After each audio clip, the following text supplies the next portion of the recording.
and gentlemen, we are live. We are live and back at it again, ready to go, except my voice apparently. But we got lots to get into. It is SummerSlam. It is a beautiful Saturday, and we got so much going on, so much to talk about, so much intrigue with this pay-per-view. I see over 50 people already with us. Make sure you get in that chat. Click all those buttons. Let us know what is on your mind. What do you want to see today? But we got lots to talk about. It's going to be a fun one. Make sure you strap in, strap on, grab your snacks, grab your feel good, and let's go. Oh, by the way, welcome to the channel.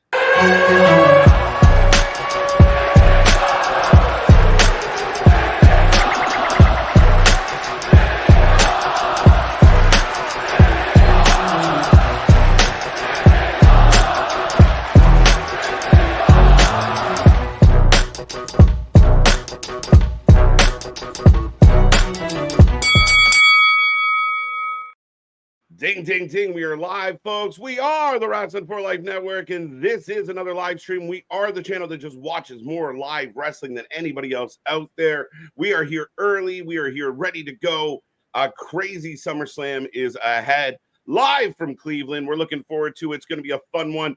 I see that chat filling up already, so get in there. Let us know what's on your mind. Let us know how you're feeling. Let us know what you're thinking about. But we got lots to dive into with this one. A lot of question marks heading into SummerSlam. But for the next bunch of hours, you are going to be stuck with myself and that gentleman as we bring you the live reaction to all the action. And I will remind you, I am Mr. Every Night, KJ White, the Iron Man of YouTube.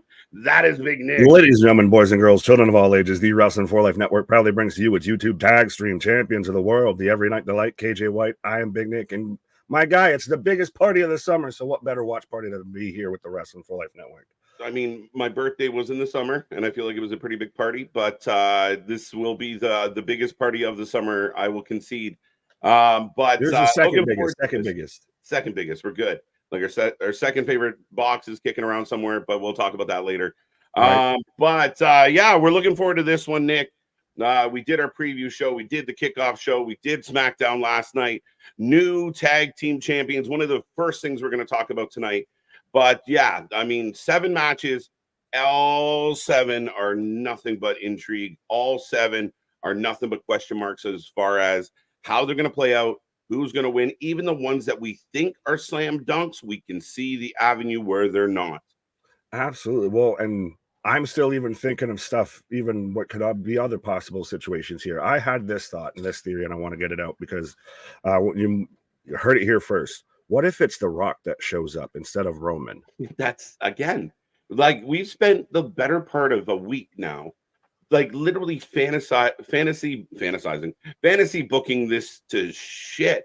Like we have literally gone down every path, every avenue that could possibly happen. The Rock could show up. What if The Rock and Roman show up together and it's a fake solidarity that eventually plays out? Like, oh, I got your back, cuz. But then he doesn't really. Apparently, he's in the neighborhood. Apparently, he just rapped on some film. So could The Rock be exposed tonight? Could he be a part of this? I don't know. I just feel like for the guy who says be greedy, are we aiming a little too big on all this? Well, and I just thought of it because, and I know you mentioned it, and we're probably getting to it faster than you intended, but with new tag title champs last night, and we've also had it announced last night that the main event is going to be a Bloodline rules match. So it leads to, obviously, someone's going to show up. The foregone conclusion is it's going to be Roman. But what if having Dwayne come out is the one that kind of opens the door for Solo to actually win this? Like, could Solo win it and we have the Bloodline 2.0 all in gold? And The Rock exposes himself as the true tribal chief, the one that was behind everything. It would be absolutely insane, not impossible, insane if Cody Rhodes was to drop the belt tonight. Not a lot of people are expecting it. Not a lot of people are anticipating it. Actually, on the contrary, most people think it's a foregone conclusion that, no matter what happens with Roman tonight, or Rock, or Jimmy, or Jay, or Lance, or right, all the Samoans, regardless of what could happen, that Cody was still going to leave with this belt. Now, apparently not. I just think that it opens the door, and we even on our prediction show, me, you, and Anthony all instantly slam dunk Cody wins this. But now you've got new tag champs with the Bloodline after SmackDown last night. Now you've got the added stipulation. Bingo goes to bongo. And now it seems like they're at least giving you a possibility, a way that creeps down into the mind that Solo could maybe do this. Yeah, I mean, again, I love this idea, and I mean, we'll talk. I guess we'll transition this into the conversation I want to have, because I actually legit saw one streamer in a reaction video almost in tears about DIY losing, which blew my mind. Oh, yeah. But again, because we don't know, I'm all for surprises. I'm all for holy shit, I did not see that coming. I am all for, I thought it was going to go one way and it went another. Period. Like, that's my thought on it. Like, I find like when you surprise some of them, and especially younger wrestling fans, no offense if you're under the age of 20 right now or under the age of 25, y'all get really like personally attacked by some of these decisions. Like, I would love to watch like a HBO series when like the good guy's best friend gets taken out. Like, do you quit watching the show? What happens? Why so angry? Why so upset? Well, it's the patience of the storylines that are playing out. Like, we talked about this, I think, even on SmackDown, of the Bloodline storyline's been going on for now 2+ years, and still finds ways to keep being surprising, keep you on your toes, keep you guessing. Yeah, 100%. I feel like they go through lulls, like any long story, like if anyone sat through a 3+ hour movie or a 3-hour tour, right, or multiple, like part 1, part 2, part 3. There's ebbs and flows to it. And I think they've done a really good job of, there are moments where it kind of breathes and it's not like the most prominent thing in your face. And then it comes back with a rage, with new characters, with new people. That we saw it with Sami. Now we're seeing it with like the 2.0. And we're all guessing at what's about to come. And we really want it to be good. Like, as long as it makes sense and it ties all together, like Jacob and the Bloodline winning. I love how I said Jacob and the Bloodline, but Jacob and the Bloodline winning the tag titles last night, I thought it was great. I thought it was perfect. The minute DIY won those belts 2 weeks ago, I was like, oh, they're screwed. They're setting up a baby face to lose to the heels.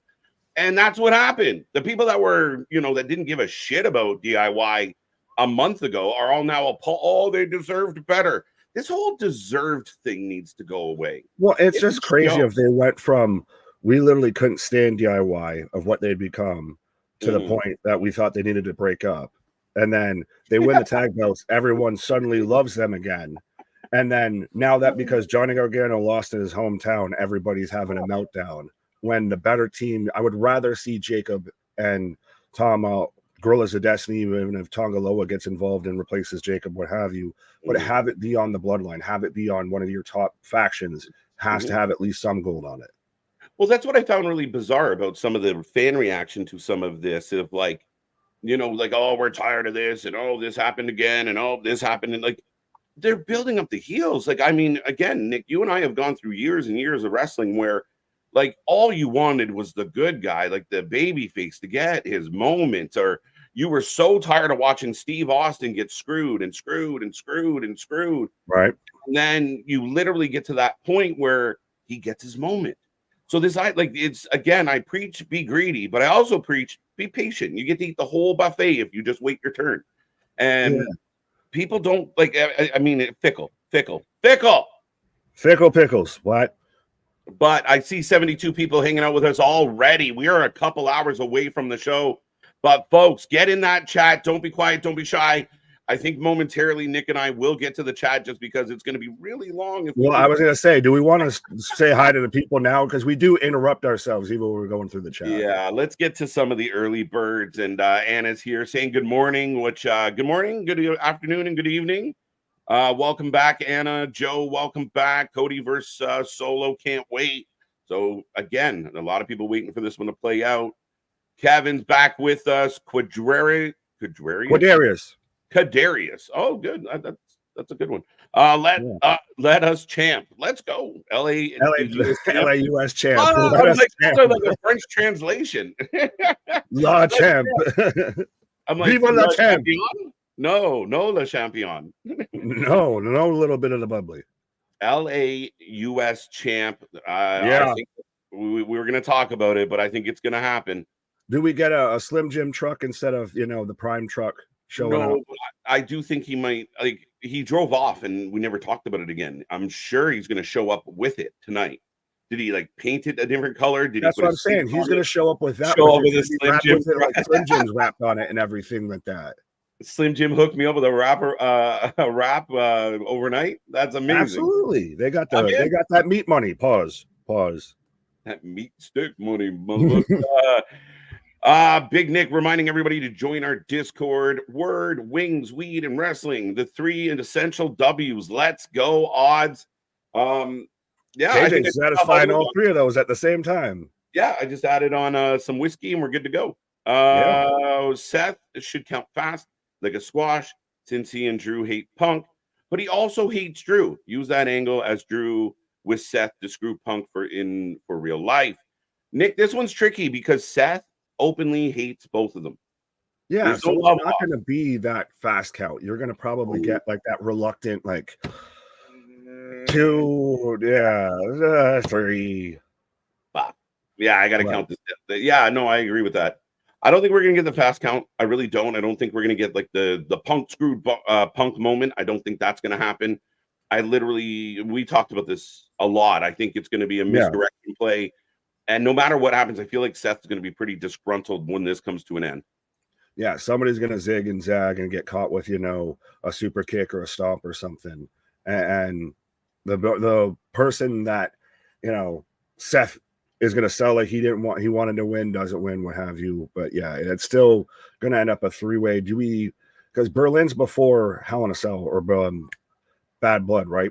Yes. Berlin's in a few weeks. Yeah, it's the end of August. So I don't know if we get anything like what would we get out of this feud at Berlin versus we just go straight to Bad Blood. Hell in a Cell, I tipped my hand earlier there with that, but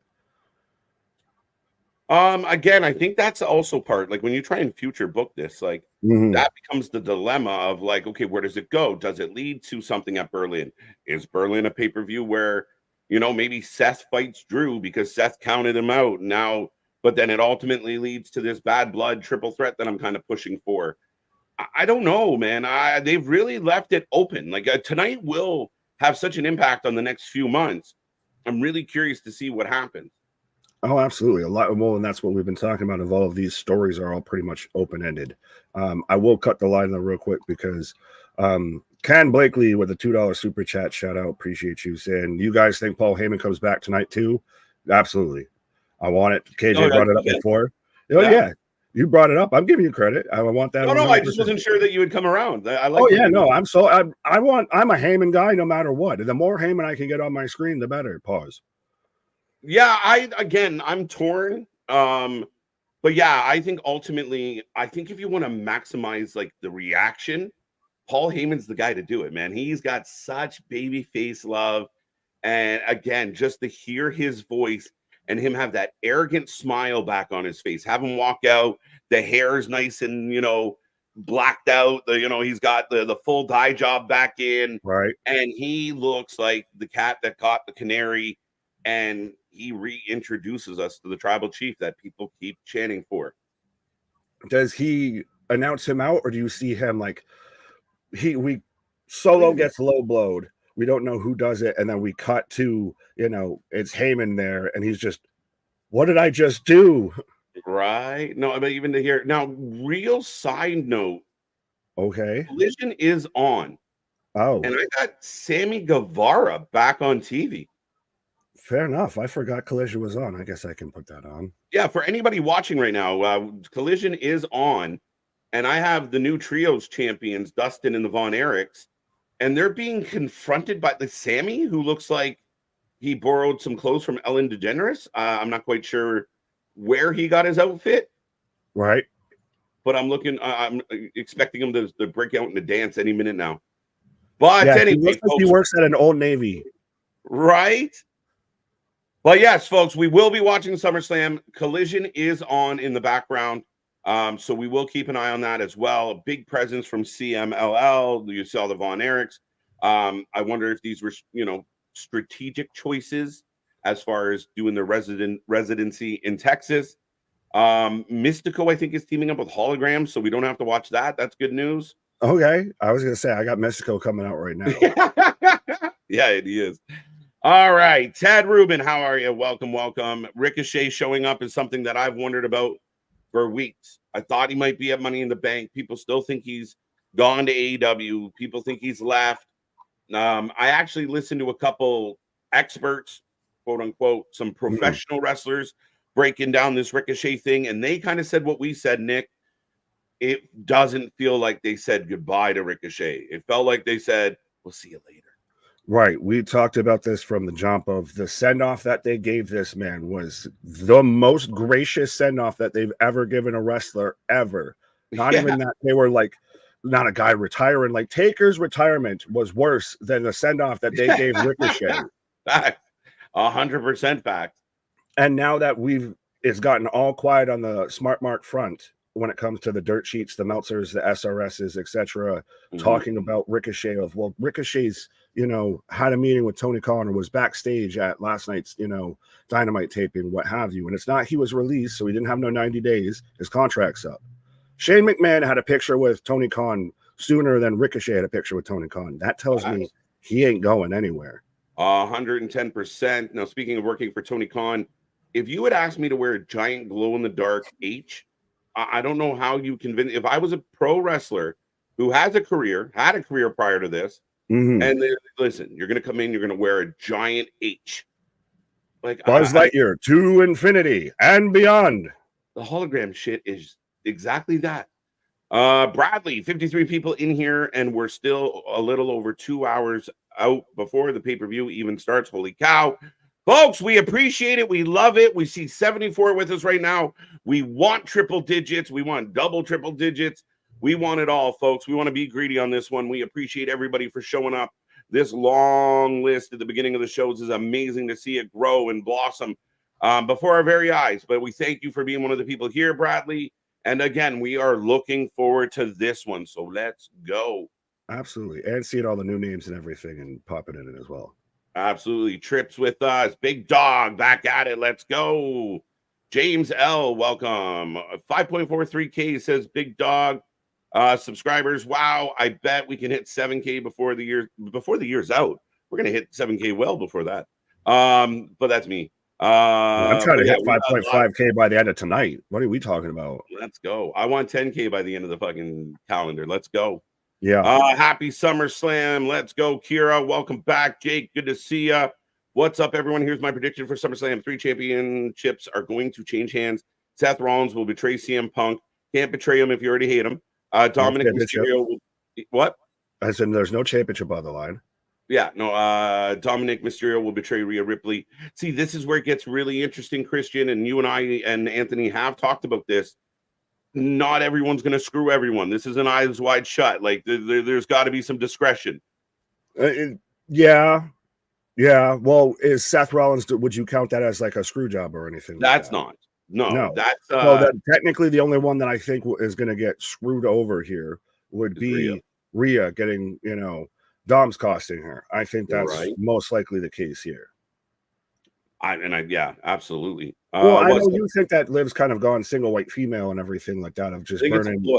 Yeah, I think it's like I said. I think they did that to throw everyone off the trail. Right. What's up, wrestling fam? Good to see you, AJ. Let's go.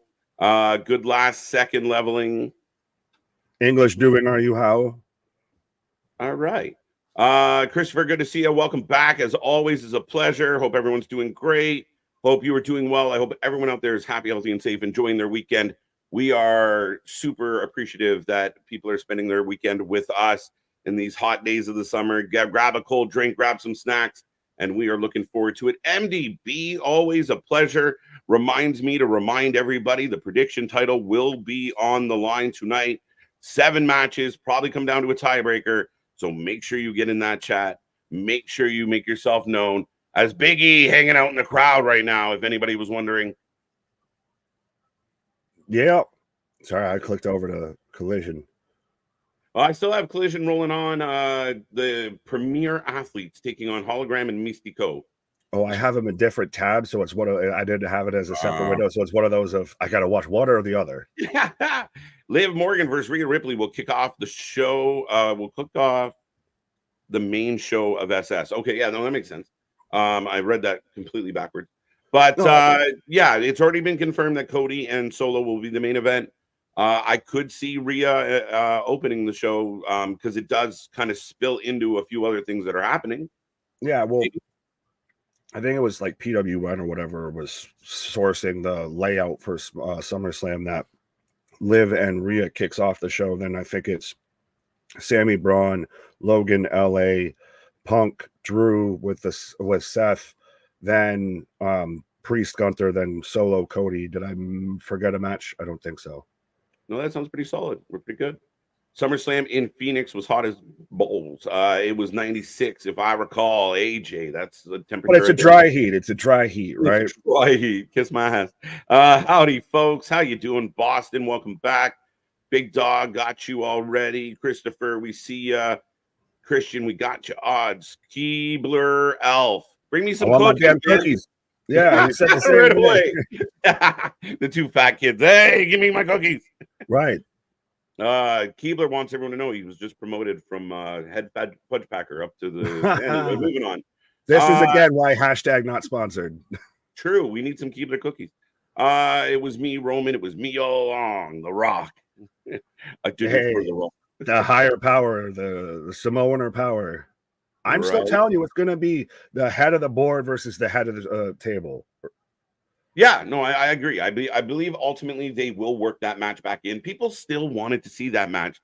They just didn't want that match stepping all over Cody. That was the issue. We talked about it for like 2 years in the making of like, we're finally going to get Roman and The Rock. And now we're like, this is shit. Yeah. But see, that's part of too why I think that there's the possibility that it could be Dwayne shows up in some form or fashion, because I think we get Rock versus Cody before we get Rock versus Roman. So how do we get to there? I still think you can. I think that Rock Roman are going to fall into early 2025 into WrestleMania. So you have time between now and the end of this year to kind of work it into whether it's Survivor Series or something. Fair enough. Word up, Christopher. How you doing? Sorry, sir. I just see March Aries reminding me that I forgot Bayley versus Nia, and I think that slots in after the U.S. title. Fair enough. There you go. Love the chance. Bear, welcome back. Hope the weather in Maine is treating you well. What's going on? Been a minute or two. Yeah, been a hot minute, sir. Hope you're keeping well. Ken, we got you. Welcome. Everyone's excited. I think everyone's excited. Everyone excited? Give us some flames. Right. Thumbs up. Let us know. Let us know. I know I'm pumped for it. Dun, dun, dun, dun, dun, dun, dun. Who else we got? Big Dog. Ridge Wallace back in the house. The cream of the crop. He rises to the top from watching. And then the profile pic too, my guy. Let's go. Let's go. Yeah, dig it. I like it. This rises to the top. Yeah, dig it. Ridge Wallace, welcome back. 420 Daydreamer. Good to see you. Christopher, my favorite match tonight, and I really hope they don't let me down. I have loved all the promos of CM Punk and Drew. I really hope the match lives up to the billing. That's the thing. This has been the best story, the best rivalry of 2024. Now you got to deliver. And I'm praying that Punk can pull it off. I still know why we have Cody and Solo as the main event. I still kind of wish that match was the main event, because that's the blood feud. That's the, you would see an Attitude Era promo to like where Drew holds up the, bracelet and Punk gets in his face. You think you're special. You do. Stuff like that. So I think it's going to be a fantastic match. I still think it's going to be a huge blow off to see their first time that they've actually had a match together. That's the thing. These are the first time these two guys have had contact in a ring. But I think there's going to be follow-up matches past this. Oh, 100%. I like this from Keebler in the sense of Dom doesn't turn on Rhea, but does cost her the match. So could it be a case of, oops, I didn't mean to. I'm sorry, mommy, but the seeds have been planted. And then this does continue past tonight. That's very possible. It could be one of those, oops, I did it again type jobs there. Yeah, I wonder. I think part of me just has the appetite for them to dig right into it and like let's go. Let's see what this is all about. But Facts, facts. that's me. Does got that one. If Roman didn't return, what PLE would bring him back?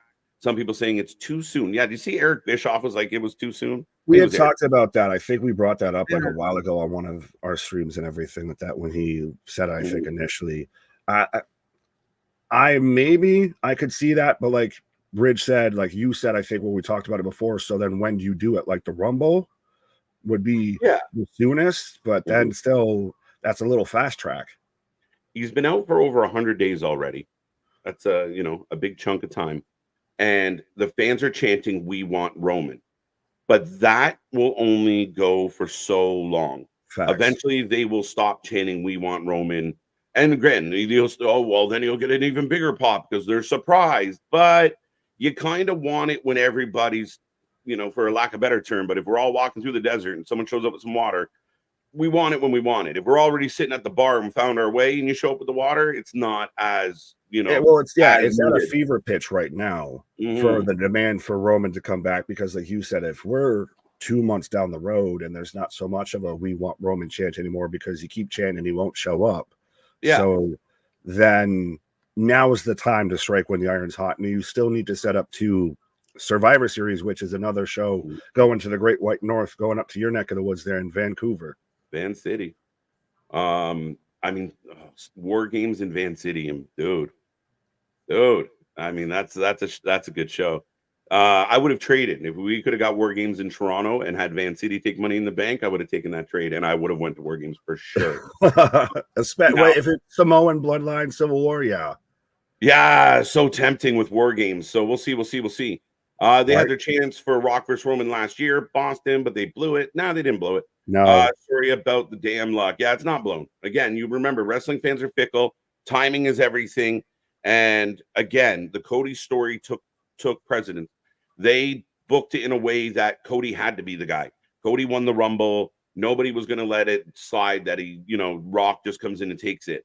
Now you have no reason. Like, you want to see Roman beat up the Rock, and I think that's what they're going to do. They're really going to push this final boss character for a while. Oh, absolutely, absolutely. How long till it starts? We are approximately an hour and a half away. Shit. Yeah. We made it 2:30. Live out here looking like straight up Barbie doll. It's funny, a little toned down though. Looking a little like tired, like not as done up. Never mind. Well, we still got an hour and a half before showtime, my guy. So maybe she gets a little Gotta get ready, yeah. Well, I mean, we did see her yesterday where she was blowing up the internet. Oh yeah, Pat was doing the hard like don't look, white crowd, don't look. 7 p.m. Yeah, 7 p.m. start times, which we appreciate from the WWE lately. Starting the bigger shows a little bit earlier. I like it. I'll leave you that to you two. Odds, good to see you. Chair relaxes back. Hashtag fickle. Bear, any chance the Bloodline rules happening that we get Lance and Owahi showing up, and also when the hell does Cody finally get his own belt? Well, I mean, I think he has his own belt. People are still waiting for that eagle belt, dude. Yeah, the winged eagle. Drop down and get your eagle on. But getting Lance, I don't think we get a Lance. I don't think we even really get a Zilla. We don't get a Hikuleo unless we get them all or something like that. Yeah. I don't think, well, and especially if you get Roman coming back too, then their returns, their debuts, I feel are all still minor. Now you're just tertiary. You're the background Samoans a bit. Right. Cookies. Yeah, well, I wonder, they will, I mean, Lance and the Hikuleo or whoever will kind of be background pieces as it is. But I like, that was when they said Bloodline rules. I'm like, could they go all out? Could they literally say fuck it and just send all of the Samoans? Like, fucking Jimmy shows up. We're like, oh, Jimmy's gonna save the day, but then he gets jumped, and then another person, Jay comes in to help because he just wants to. Like, could it be everybody? Then Roman shows up. Then The Rock shows up. Well, Jay's buddies with Cody, so he could show up to help out Cody, especially on a pay-per-view. I mean, again, there's all these question marks of, is it one person returning? Is it Roman alone? Is it Roman with friends? Is it just, absolute chaos. We don't know. The bloodline rules definitely opens the door for possibilities. As much as I didn't love the idea. Sorry. No, you're good. I was just gonna start going through some new names that I see and everything. Gordon, Michelle, Scotty, Rizzo back in the house. Happy Slammiversary Day. SummerSlam Day. Thought it was our anniversary. There we go. Right. We got married on this day. I don't know. Anthony's might be lurking around the chat somewhere. We'll find out. Right. Once again, thank you for that super chat. Christopher, good to see you. Michelle, Stoner Jesus, may the blunt be with you. Mr. Golfer, trying to be a heel still. He's so quiet for a heel, sir. I'll just put it that way. Yeah. Alexander, good to see you. The run-ins with us. Seth has to cost Drew so he can continue his current character trajectory of the complaining justified heel. I kind of think so. But Punk's fucked him over enough as it is. I've got Tiffy on my screen with her new side satchel Money in the Bank briefcase, and Nia out here looking like a snack too. Nia was wearing what Liv wore yesterday. It's just a facts, little more... my guy. Facts. Close it up too. Did you see that? I think they already have Tiffany's briefcase on sale on the merch store. Oh yeah, 100%. They didn't waste any time because they're going to sell a lot. Yeah, because it's going to get cashed in tonight, so they got to get it. They got to sell as many as they can before it gets cashed in. Well, I asked you that last night, and I asked other people the new Money in the Bank briefcase. Does that make it more or less likely that she cashes in? I thought it was a very interesting question. It's weird that it has like a side strap and everything. Like it's literally just like it's a purse. She's goddamn. I can't remember the Alicia Silverstone from Clueless. Yeah, I can't remember the characters. What was that? Was the actor that played? I can't remember the character's name. I know everyone. Remember when Alicia Silverstone was like the it girl? But shit, somebody in the chat's gonna let us know. You idiots. Facts. Fact checkers, let us know. Right, Paul Rudd, good old Paul Rudd. Dean Ambrose got a great send off with the Shield reunion. That is true, Scott. Yeah. Touche.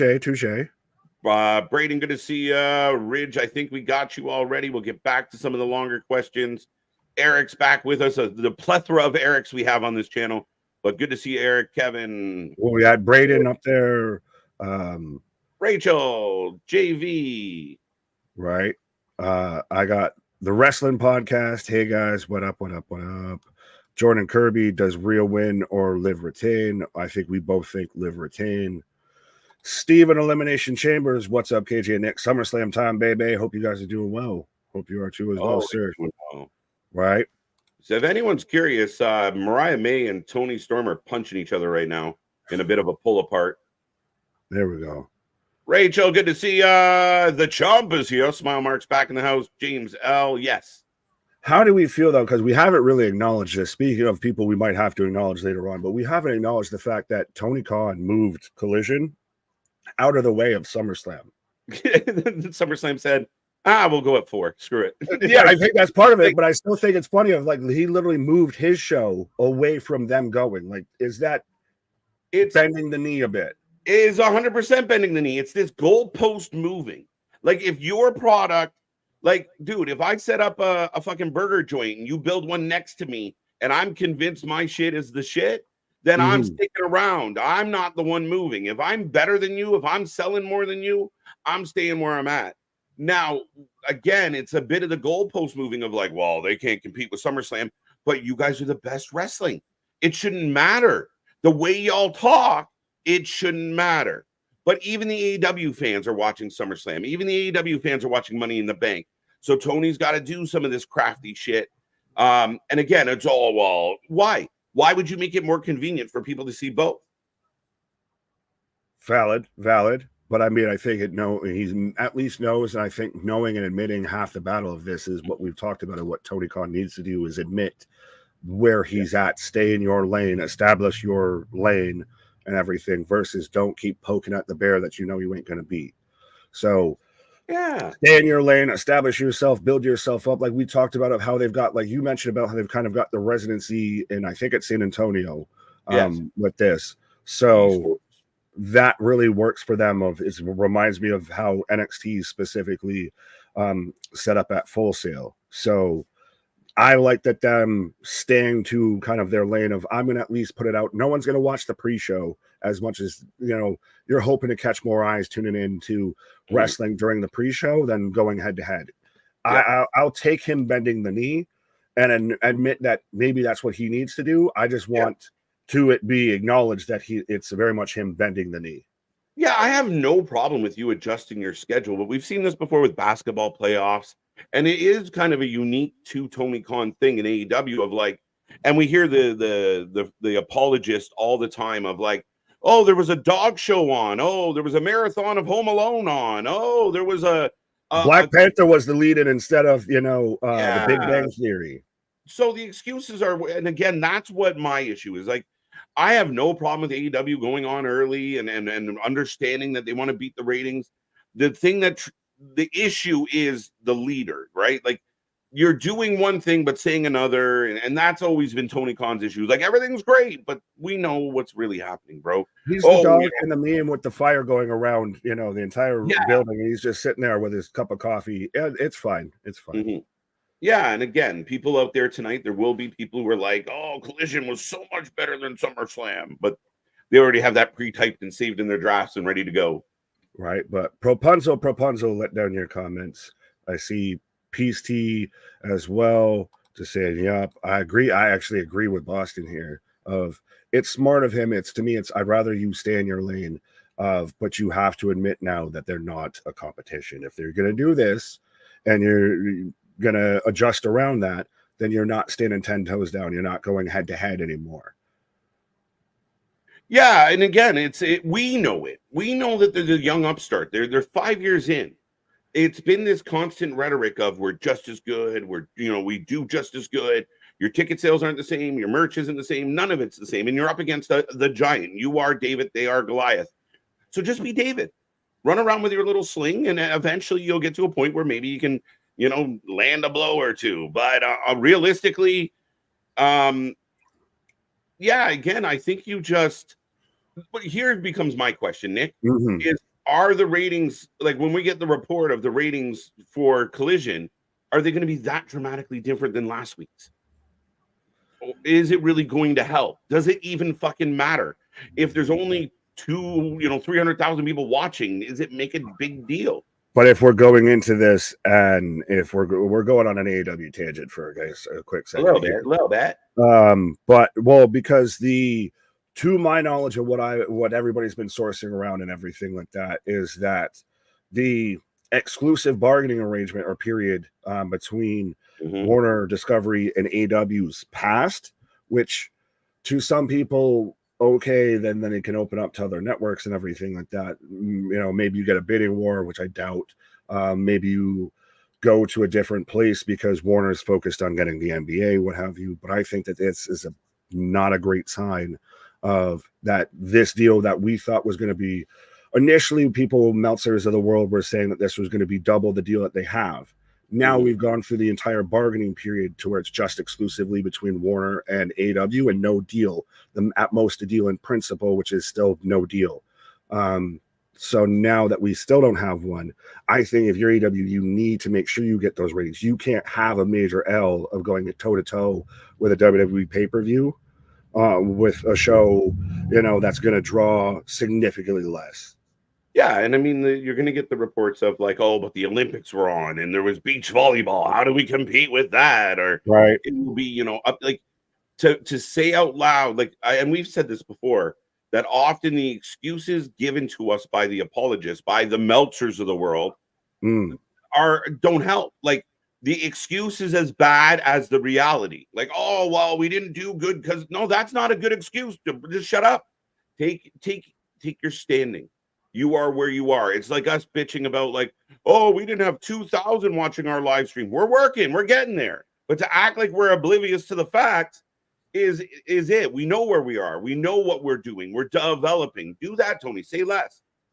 Facts. Well, PC bringing up, what about Shane McMahon? And I think it might have been Roddy or somebody. I'm terrible if I don't give you credit for it, but I know somebody in the chat mentioned saying that was what the meeting between Shane and Tony was about, was trying to help figure out this new strategy. I think Shane being involved backstage with AEW wouldn't be a terrible idea.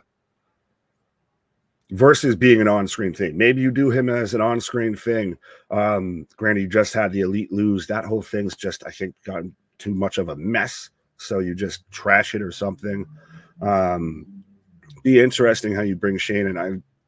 I like, at least though, he's gone head-to-head, before, behind the scenes with that whole, with WWE and everything like that. He was, I think, the general manager of SmackDown for a brief period. Yep. And everything as well. And you want to be the alternative to WWE? Shane's been the one that's been the alternative out of the McMahon family. My guy, like he wanted to buy UFC before Dana and the Fernando brothers bought it, or the Fertitta brothers. Fertittas. Yes, I stuff. And he wanted to do the unique ideas of Raw Underground and everything. Not everything was great, but at least it's an idea guy, and he knows how a corporation, a wrestling company like this operates to an extent. Yeah, and I think when you run this Elite versus the AEW angle, he has experience with this. He was a part of, the McMahon Austin, the McMahon, Triple H, the going through all these different, the corporation, all these different, rivalries that worked, that paid off. There is experience with Shane McMahon. If there's a willingness to listen to him and work with him, because like you said, the Elite storyline, what an absolute shit show as far as the ebbs and flows. Like there was no continuity to it. They beat up Tony and it didn't matter. How do you beat up Tony Khan, put him in a neck brace, and all it was I get to be on the NFL draft with a neck brace on. I'm going to be so cool. And there was no follow-up. There was no ramification. There was no comeback. Other than, Tony dropped Darby off with a fucking flamethrower, and then we moved on. Yeah, but you still can't even really tell who fully, runs the show, because Tony's making decisions, Daniel's making decisions, the Elite, the Bucks are making decisions. You should be fighting over who's the one making the decisions. Yeah, Shane earned his stripes 100%. But yeah, again, there needs to be clarity. I think now there's been other people there, Nick. There's been a lot of other people there that can offer some insight into properly writing. But Shane's got a unique thing. And if Shane was to walk in and be the anti-AEW sentiment, it could go a long way. Oh, yeah. If he's really a McMahon on AEW television, one way or another is seismic. Oh, yeah. Just the idea that there's a McMahon in AEW and not in WWE is baffling. But now, because you've built up the fan base the way you have, and we've talked about how the hardcores of the hardcores over there react, does that get a visceral reaction and backlash? I mean, granted, now you would get potentially nuclear heat amongst, Twitter and everything like that. You slap the Young Bucks with a McMahon, the founders of AEW with a McMahon, but maybe you turn the hardcores away because you were supposed to be the alternative and now you're clearly trying to be WWE, yada, yada, yada, yada. Well, I think what saves that is if you have the right counter. So if you have Shane coming in and being like, this company is a joke, it's Bush League, it's garbage, da da da da da da, I hate it, da da da da. And then you have a Tony Khan led, or maybe a Christopher Daniels led, or somebody led, anti that sentiment of we are standing up for AEW. We are standing up for who we are. Then you get that conversation. You get that. You should have had that with the Elite versus Team AEW. Shoulda, coulda, woulda. And they made a mess of it. Like Anarchy in the Arena had a different setup than Gut and Bloods. Blood and At least he didn't say butts and nuts. It was pretty close. Right. But that's my take on it is, like, you lack the continuity. You lack the consistency to make it. Nobody cares. Nobody cares. The best thing about the Elite is every once in a while, Okada makes us laugh by saying, bitch. Bitch. That's it. I'm so sorry. I hit the wrong button, bitch. Right. Yeah, there's a whole gorilla position hitting all the buttons, but Okada's in a dressing room hitting the wrong button. Right. What? Nobody smacked your hand? But anyways, we got Fantasy Faction in here saying a McMahon on the other side could be huge. Absolutely. I think he still just stays backstage. Like, I know you said that there's people that Tony can listen to that are already there, but Tony's a mark. Tony's he doesn't have a podcast, but I feel like he's a podcast mark, much like our merch and everything. Shout out, go Don't lump him in with us. Well, if we're gonna get a payday, I'll take it. I'll sell out. I'll sell out to Tony Khan. I'll take that payday. He's a message board, a chat room mark, just for clarity. Fair for clarification, gatekeeping amongst marks. But yeah, you get Shane McMahon. You're the one that here comes the money. You do the little flippy-doos and everything like that. Yeah. You'll want to listen because that picture was leaked. I think that was Shane didn't know there was a picture being taken. Tony's like yeah, with a silent phone. There's no flash. There's no fucking. How did you know to be shocked someone was taking a picture at that point? Yeah. Yeah. And again, if somebody took that picture and you're sitting there, and I wonder, I'm sure people out there have had this happen where someone snaps a pic and you're like, delete that motherfucker right now, I'll kill you. You're the boss of the fucking company. All right. So then again, we're known for leaks coming out of this goddamn company. Then again, I think he a little more Ryan Reynolds Deadpool this of I'm gonna just so happen to it got leaked out. I don't know who did it. Yeah. I was surprised as much as you guys were. Right. And that's what it was. It was, and I mean, that's what AEW kind of did with this is Deadpool and Friends opposed to Deadpool and Wolverine. A big difference. No, but I do think that if there was a rumor, like if it leaked out and it was bubbling, Wednesday, Shane's going to be there. Wednesday, Shane's going to be there. They pop a huge rating at just people tuning in. Old wrestling fans will tune in just to see if it's true that Shane's showing up. Could you tease it well enough on your show, like on a Dynamite? Dare I say, even Tony make an announcement, but we'll see how that would go. But just enough that you kind of get the internet buzzing. Not like I don't want a Fightful leak, a Meltzer leak that Shane's going to show up or whatever, because I don't think that'll do that. If you do it to where there's a little, here we go, and that you just hear that might be enough to be the bat signal for the Smarks to turn back to AEW. Yeah, I think if you have it on your programming that you the little hints. Oh, we got a trick up our sleeve. Oh, we got somebody coming to help us, and let the internet run wild with the speculation. That's what WWE circling all the way back to SummerSlam. That is what WWE has done so well over the last few months. And so well going into this pay-per-view is we're guessing. People talk, I think this is happening. I know this is happening. No, we don't know. And the question marks is what sells tickets. I got to tune in. I got to know. I'd rather be a question mark than a skid mark. I'll put it that way. And we're happy to be podcast marks. Yeah, exactly. Thanks, Jim. Thanks, Brian. But speaking of podcast marks, get your new Podcast Marks t-shirt today, where you can get hats, hoodies, mugs, all the above. Our brand new Breakfast with the Boys right there. Brunch with the Boys summer tour is out now. Podcast Mark, as I mentioned, Nick, we got it all. Right. We got hoodies, sweaters, t-shirts with more. We got anything and everything for your pro wrestling needs. We got the finest threads in the wrestling business out there, my guy. We got any sort of hats, any sort of sweaters, any shirts you need, and all sizes for anybody, any shape and form. And if you're in your mother's basement, if you're out there in the empty seats in an AEW show, if you're stuffing yourself into a seat in Cleveland football arena, what have you, it is right now for the Browns play. Right. We got tank tops, crop tops, and everything in between, folks. No drop tops. We're working on that. Drop top. It's delish. That's a thanks, MDB.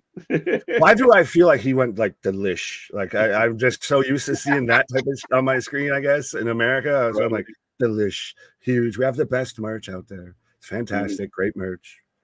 Right. As if anyone's curious, Kyle Fletcher just beat Brian Cage. So Brian Cage continues to job the little guys.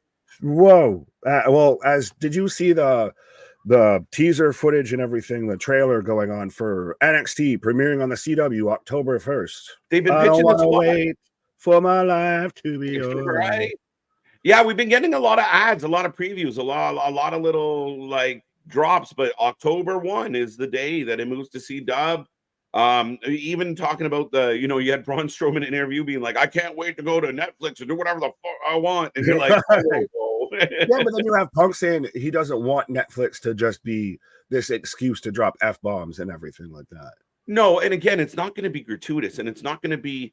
We saw it with AEW. You do, even us, right? Like we curse. Speaking of gratuitous, we are not the type, like, we don't shy away from the adult words, and that's when we shouldn't have sentence enhancers.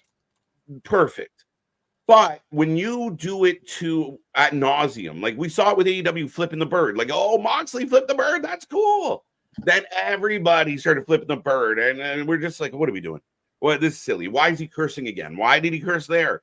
So it's got to be measured. It's got to be sensible. You're not going to tune into Raw and they're like, welcome to fucking Raw. And fucking. Well, I mean, at least you got to go at least a little bit further away from SmackDown because, my guy, especially since the USA deal's been announced, Fox is just like, fuck your shit. I'm going to black this out, black that out. Yeah, no. And again, like, what do? Like, does security go down and say to the kid, like, hey, you are not allowed to give the middle finger. You're in camera view. Knock it off. Like they must have. They had to have. Or just, start threatening to throw people out, what have you. Listen, we got 10 people sitting outside that will take your seat today, like right now.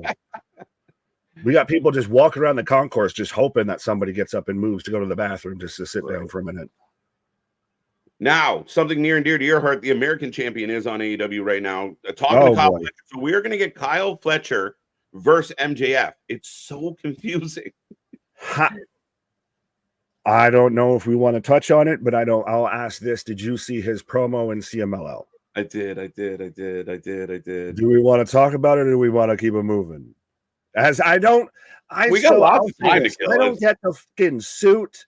I don't get this ultra pandering bullshit. Like, to me, this whole and that MJF stuff of going, you didn't need this Americana bullshit to get over or to make this feud work. This should work on I'm better than you and you know it versus Ospreay's the one guy that could have sat there and challenged you to be sat there, toe to toe of might have been proven that he was better than you.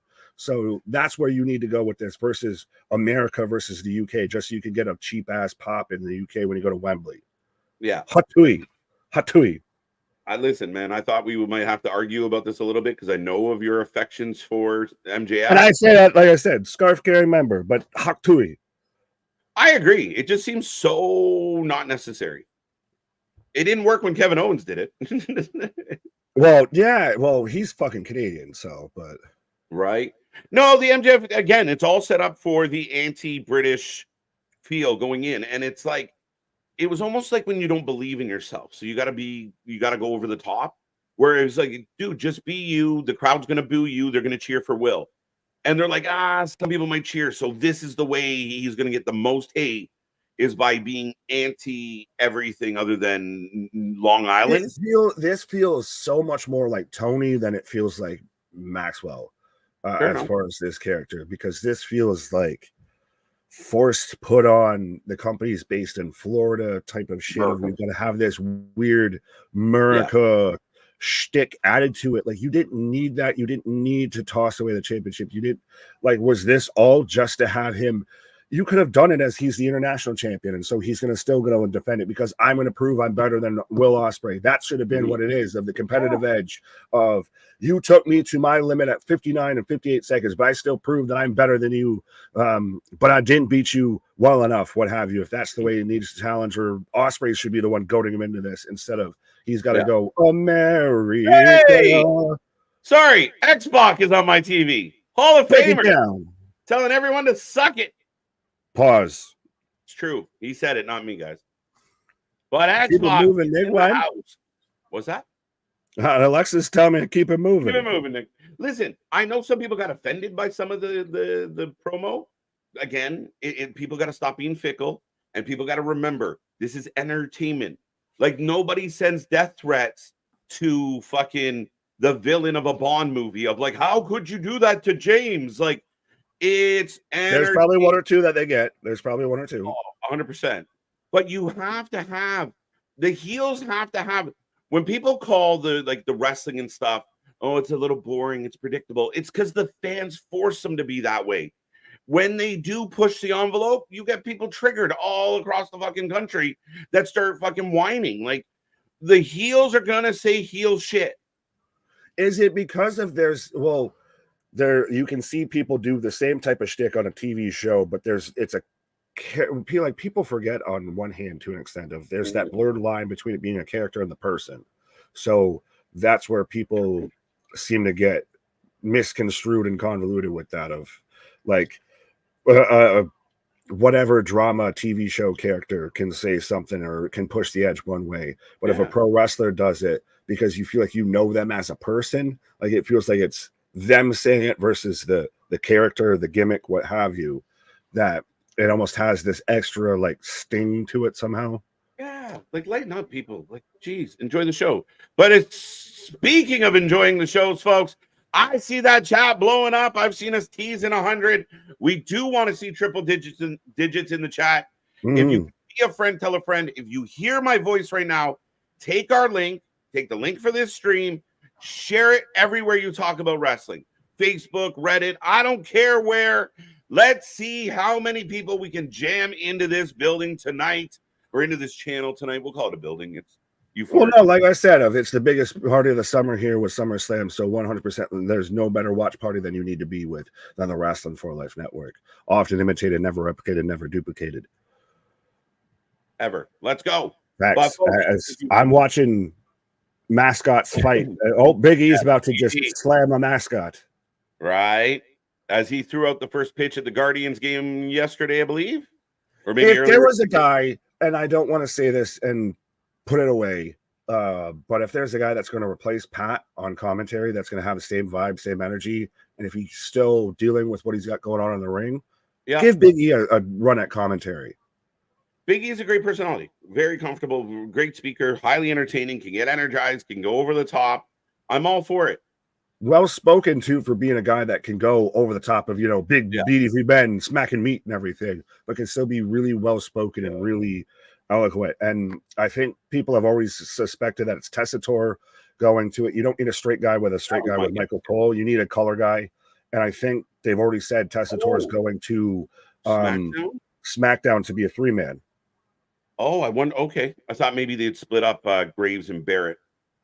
Maybe. I think those two work, and I think Tessitore plays the better straight man, and especially you've got to get him into the WWE game. I like him being fit into a 3-man versus you do Mike Adamle, you do Jimmy Smith, you do Kevin Patrick, that were all 2 men, and they've all failed.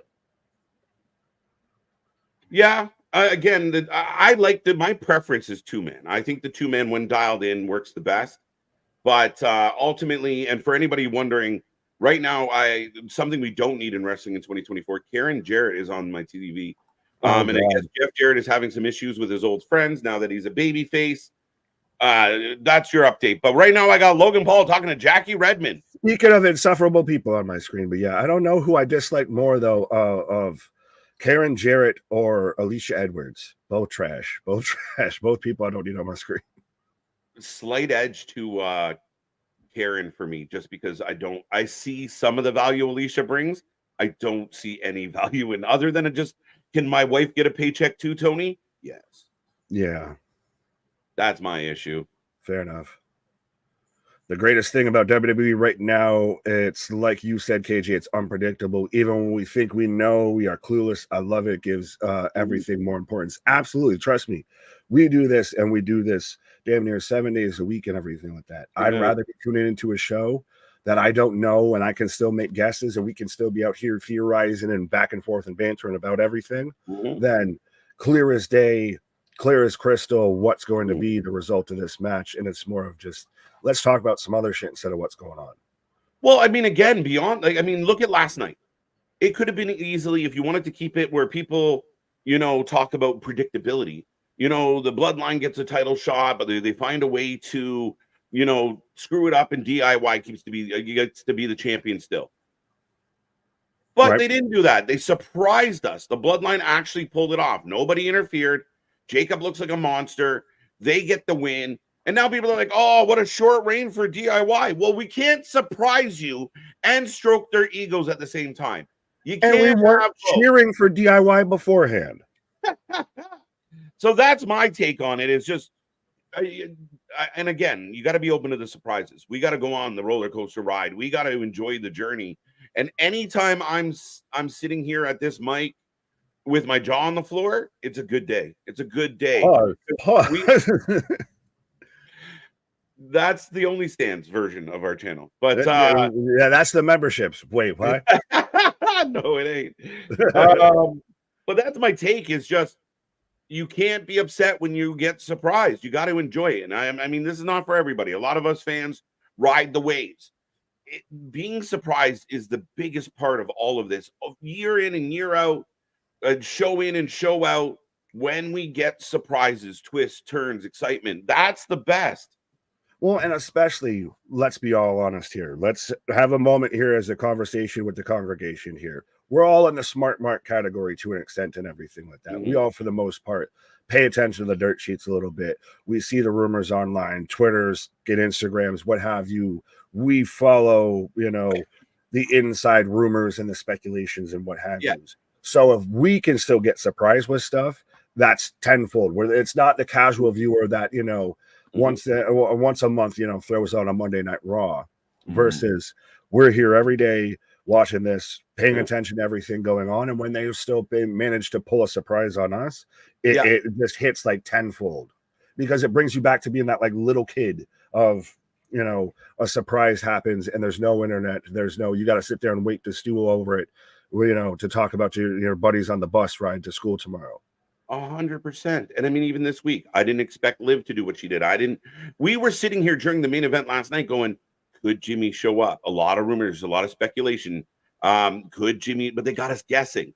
Oh my God, right. They're not going to let the bloodline win the belts. Oh, that's too easy. And there it was. Squash them. But then again, we didn't think DIY was going to win. We sat there 3 weeks before going, DIY is not going to win. Oh shit, they won. The excitement, and that's in the Papa Paul era. I believe that this pay-per-view for me has the biggest question marks of all the ones. Money in the Bank was good, Mania, whatever, but this one, and we don't know. I love it. I absolutely love it as a fan. Fair enough. Yeah, absolutely. I like Roddy though. Is X-Pac stoned? Potentially. Yeah. Allegedly. Well, I get it, Aka, but he's a fan of the vitamins. So am I.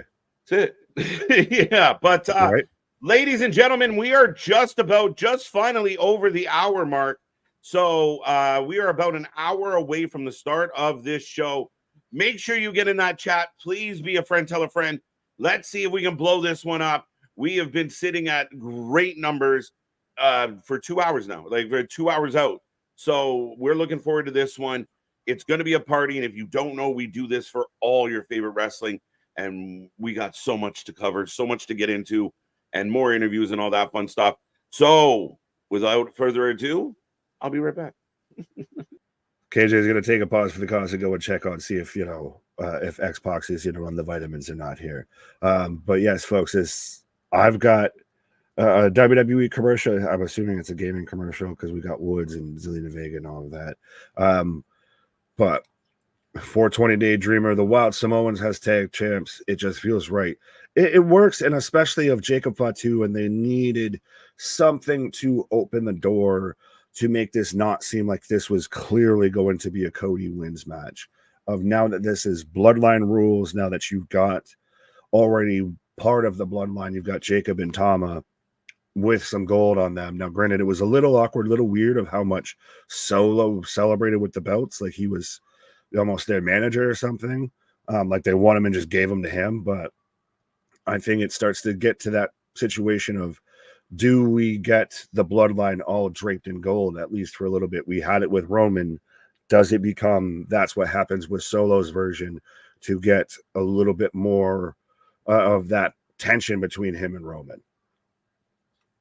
Golfer saying the pre-show is too long. It's interesting, and all of that to me, of that we have a 3-hour pre-show and we couldn't add a match. I know we talked about this on SmackDown, that, I mean, if we would have had, DIY dropped the belts to the Bloodline on the pre-show? Would it have been that long of a match? Would it have felt the same? You wouldn't have gotten exactly the same moment, but maybe it would have, created that doubt a little bit more. If you would have just had to have only the Bloodline rules match announced, which is still interesting that Cody accepted that, but give it to you. We've talked about this though, and KJ is very staunch of, that it should be, or that WWE set in their ways of, found a slot to where they're going to have their shows go this amount of time. They're going to let stuff breathe and everything like that, which they do need to do with matches like Rhea and Liv, with CM Punk, and Drew, with now especially with Bloodline rules. You've got to give these matches, Gunther and Priest, you need to give these matches time to really breathe it out. Would you rather have 7 great matches that get enough time to really go 30-40 minutes, what have you, and really tell a whole story, or have 10 matches that go 15-20? Now, granted, a 3-hour pre-show, I think you could at least throw 1 or 2 on here. But let me know in the chat whether you feel the pre-show is too long. Actually, let me know in the chat too, what is the one match you're looking forward to on the SummerSlam card? We've got 7 of them. Let me know which one is the main one you're looking forward to. The booze would be epic. What are we going on about? Damn, y'all better be grateful they're giving y'all a little sample before the pay-per-view. Ain't doing AEW ain't doing nothing like this. MDB, okay. Are y'all going about? Are you talking about with SmackDown? Is that what you were referencing there? Yes, Bloodline get draped in all gold. Some things never change. Okay, Steve, that would be. I mean, I feel like you're probably being satirical with that, but it would still be interesting. I don't think it's the likely option, but I do think that it's a potential option, and that's something. It's more of an option. I think it's more of an option today than I did Thursday. I'll put it that way. Of especially everything that they've done through SmackDown has now made it closer to where Solo feels like he has a chance, versus clearly Cody isn't losing this anytime soon. As we get the overhead shot of the venue, I still don't think we've really seen a shot of the stage, unless I'm mistaken, but interesting that they're kind of halfway keeping it quiet, unless they've really just got a small stage set up, which they could. Getting longer than TK's media scrums, fair enough. Yeah. Top guys win championships, Steve G. Not a new concept. Calm your tits, KJ. For me, it's Priest losing his title. Okay. I think that's the predictable outcome a little bit of. I know KJ's still on the fence, but to me, it's Gunther's leaving here. Gunther's walking into Bash as your new world champion, 100% of.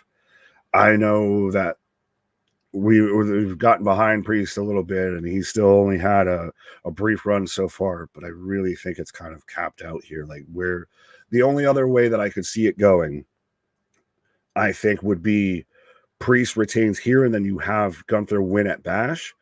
So you delay it for a couple weeks.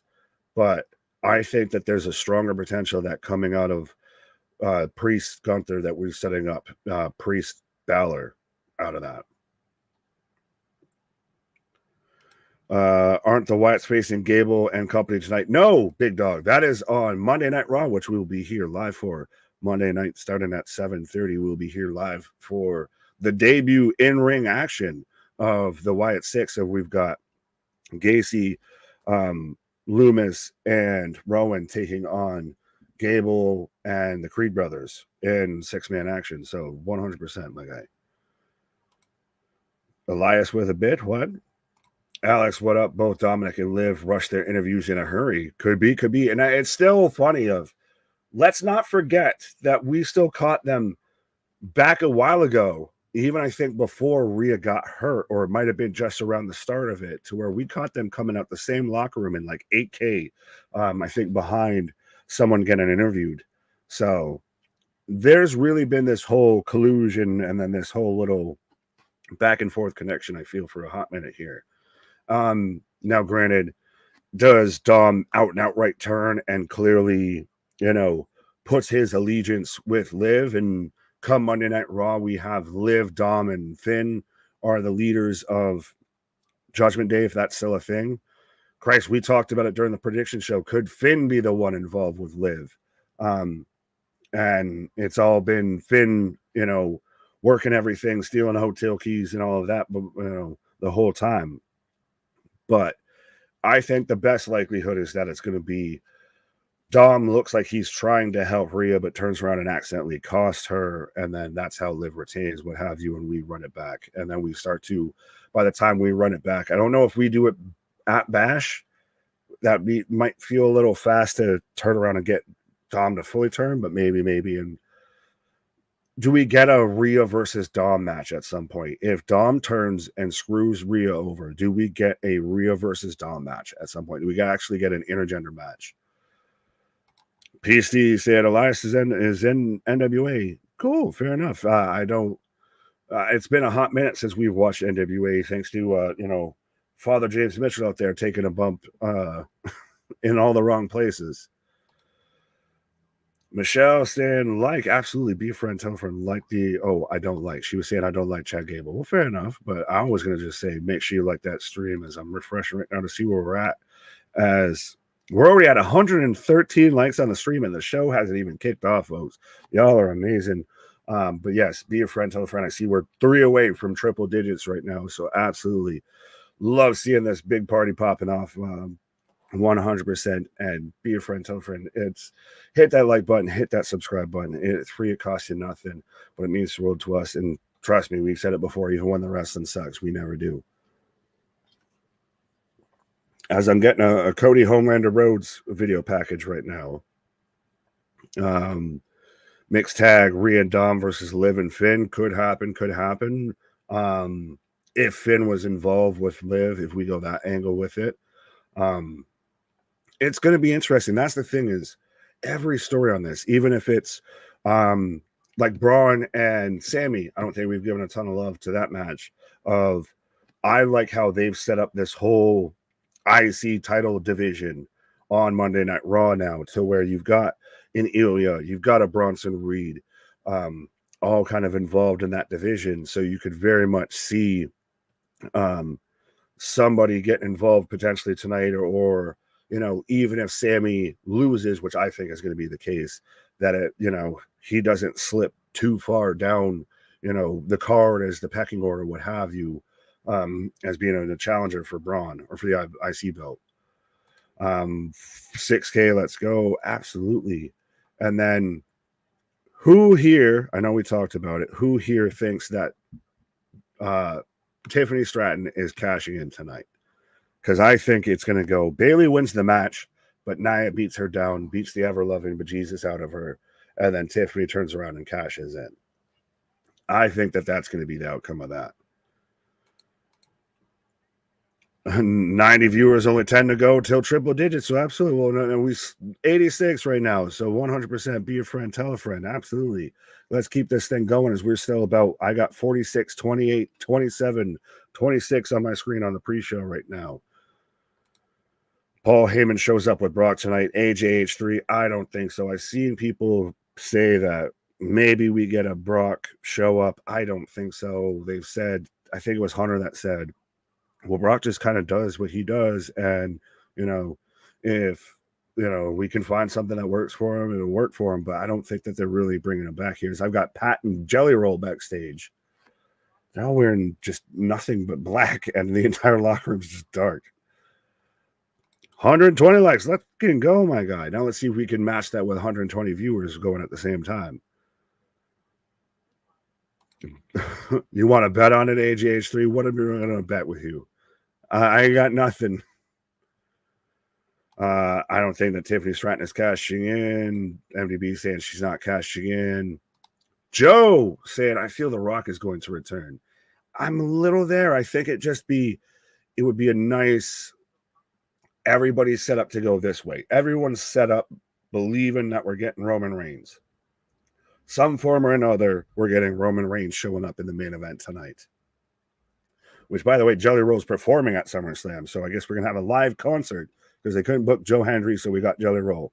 But I think that it would be a nice complete switch to now we've got The Rock out here. But now, granted, unless The Rock comes out after the match, then it would leave probably with, Solo leaving with the world title, which I don't know. I know I've talked about how it could happen. I don't know if it's something I would want to happen right now. Peachtree saying AJ Lee returns. That would be an interesting way to have her come out and during this match too, especially their first match. Their perhaps AJ Lee is hiding behind Jelly Roll. Oh, don't say that. That's mean. Jelly Roll is a fantastic human being, but be interesting if during this match is when she comes out of the first time that Punk and Drew have a match together. Could you see Breaker as a Heyman guy? Eventually, no, Jim's 100%. Eventually, I could see it. And I think Heyman's got that lineage a bit of, much like Heenan, to where you almost see guys now like you could fantasy book of like, oh, I'm sure they would be with a Heenan guy if they were around in that period in like the 80s, what have you. And I think you're still seeing it now of like Braun Breaker, prime example of who we're talking about of. That's a guy you instantly of like, that would be a Heyman guy more than anything. He's got some kind of style, but he manages to make everything work with anybody here. But Bash, what up? What up? What match will be the longest? Ooh, probably the Bloodline rules. Probably because we'll get the whole return. Now, granted, we may get the returns and everything after the match, but I think that would, to me, I would guess is going to be the one that would probably take the longest. I'll say that. Alexa Bliss is a possibility to return in her home state of Cleveland. Well, you mean Ohio, Damian, and I also don't know if she's from Ohio, but I don't know if she's from Cleveland either, because Cleveland's not a state, it's a city. But fair enough. Good on you. Tommy saying I'm rooting for Drew McIntyre. Bloodline rules over under 30 minutes. Over 30 minutes for sure. What did Roddy say? Oh, she's from Columbus. Oh, so she's from Ohio, not Cleveland. So from Ohio. Yeah, longest match is Cody. The sponsorships are heavy tonight. I low-key kind of love it. Fair enough. I think it's going to be interesting with The Miz being the host. I don't know. When's the last time we had a host of SummerSlam? I mean, it makes sense if, it's in Cleveland, and we're not going to get Miz on the card. We're going to get Miz and R-Truth having moments, though. I already saw R-Truth making sure he brought the ice and all of that. But yeah. As this is a interesting video or promo / video package here a bit with Gunther. Gunther, new champ for sure.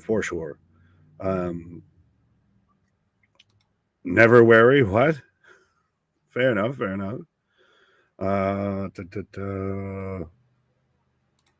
are wrong for not mentioning Joe Hendry like they could have shoehorned him in this segment. In the live concert segment, is that what you're talking about? Of that they should have mentioned of how we just recently had a live concert with Joe Hendry? I don't know. But I did see actually in an interview, I saw the clip going around today of to where the whole Booker T being Joe Hendry's number one, the president of the Joe Hendry fan club. Hendry literally surprised Booker with that. Like he had no idea. He had no idea that was popping up. And Booker T's known to kind of not be the biggest Joe Hendry fan. So it's very interesting, very funny. Drew Carey shows up. Cleveland rocks. I want that. I want, get a Drew segment 100%.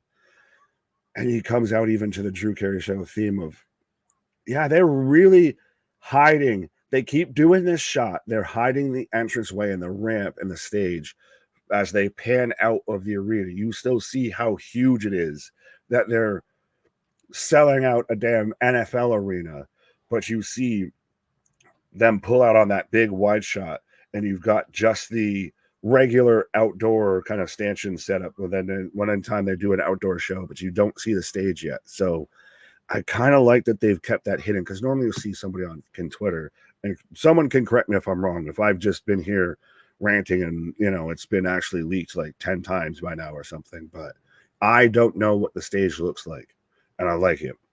It's little surprises to guys like us, guys and gals like y'all and everything like that, that pay attention, just that are so invested in wrestling, and they still find little moments and little things to be a tease, to be a surprise, that just make it a little bit more special. SummerSlam candy bars. I guess you're my candy bar. You're my Slim Jim. What? Speaking of special, in one way or Sure. the other, I'll take it.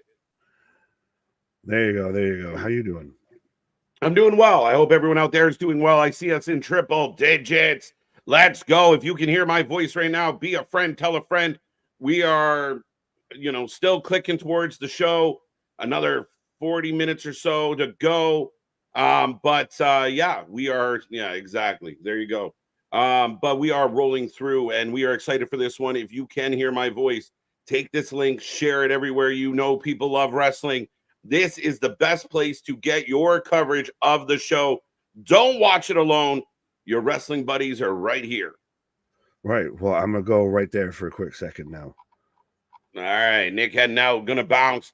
As we are getting a rundown on some amazing moments. I think someone asked earlier, what are some of the best SummerSlams that we've had, or SummerSlam moments? I know we always go back to, and actually number one, the Bulldog versus Brett at Wembley was one of the biggest ones ever. We had Becky Lynch return. We had EO cash in last year. We've had some really good ones. I believe, was it the first ever TLC match was on a SummerSlam, or one of them? So again, lots of intrigue. SummerSlam's always been a party, always been one of the big fours going all the way back. So we're excited for it, folks. Now let's see what else is in this chat. But don't be quiet. Don't be shy. I will remind everybody, our prediction title is on the line. If you want to be the prediction champ, you got to get in the chat. You got to stay for the whole show. You got to make your predictions. And we will take a rating out of 10 at the end of the night. We want to know how the fans felt about the show. So make sure you get in that chat. Don't be quiet. Don't be shy. Be a part of all the fun. And let me catch up on some of the thoughts here. I don't think that Tiffany Stratton is cashing in tonight. I was convinced that she was going to, Christopher, until Anthony pointed out the fact that EO did it last year. And part of me wondered if they would do it in back-to-back years. Would they have a cash in on another SummerSlam? Does Tiffany threaten it? Remember, Nia warned her, if you try and cash in on me or try and cash in, you won't be my princess anymore. So very interesting dynamic there. Claudio just win a triple threat match. Yeah, they did like a Continental three-way. So thank you for the update, Damian. We are keeping an eye on AEW Collision a little bit, though not a whole lot is happening. TV cashes in and wins the title, but not tonight. Charlotte versus Tiffany Stratton at WrestleMania 41. Could definitely see that happening. Absolutely, Scott. I do think that at some point Tiffany will cash in. But I do expect Bayley to beat Nia tonight. So your guess is as good as mine. KG Nick, I like the video. Thank you, sir, as we're already over 120 likes on the video. So keep doing it. Keep clicking those likes and keep getting your friends, your family, your neighbors, your strangers, everybody to join the chat. I host the show for a night. I'm not sure what you're referring to, but I'm definitely not inclined. I just love Pat McAfee. Tommy, I'm a big fan of Pat. It's going to be interesting when he steps away and how they continue. But big fan. KJ is left and Nick is right. There you go. There you go. I don't usually. I left to 100 viewers. There you go. That we appreciate you, Braden. We appreciate you. Let's go. We need another 100 in here now. Let's get to 200 as we are still over a half an hour away from the main show, and they are still breaking all this down. They're giving us old flashbacks of old SummerSlams. The first TLC, yeah, there you go. So, again, SummerSlam has been known for big moments, and I feel like Triple H has been very much the historian and loves kind of acknowledging the past, and things that were big back once upon a time are big again. I think he did a good job with King and Queen of the Ring. You guys can let me know if you agree or disagree, but I think he's done a really good job bringing, prominence to the IC title, making the US title matter, trying to make the tag team division a thing again. He is slowly but surely filling these shows. Let's hit triple digits in viewers. Let's go. Let's go. We're sitting in triple digits right now, Braden. So again, I can only say it how many times? A million times, I suppose. But I'll say it again and again. Be a friend, tell a friend. KJ's two favorite women are wrestling each other, Thunder Rosa and Taya. I'm a big fan of Thunder Rosa. I'm a huge fan of Taya Valkyrie. I think Taya's underutilized, underrated. I think Thunder Rosa is outstanding. I think if Thunder Rosa didn't have issues in the back, like in the locker room, like Thunder Rosa was like the female CM Punk for quite a while. And I think that really hindered how she was booked, how she was used. Plus, she was hurt. Her back was bad. So, a big fan of Thunder Rosa. Glad she's wrestling. Thunder versus Taya, this should be a Wednesday match, not a Saturday match. I'm doing well. Christian's doing well. Good. I'm having pizza and garlic knots. Can't go wrong with that. And vitamin water, 0 sugar lemonade. Well, mine might have a little more than that to it. Nia Jax is due for a big moment. She's been better than her last run and has something good with Tiffany right now. Interesting. So Nia Jax takes the win. Tiffany doesn't cash in yet, but keeps kind of threatening it. Interesting. Okay. We could see it happen. That's what I love about this MDB. We could see that happen. 104. How about 200? We want 200. Let's go. We want 500.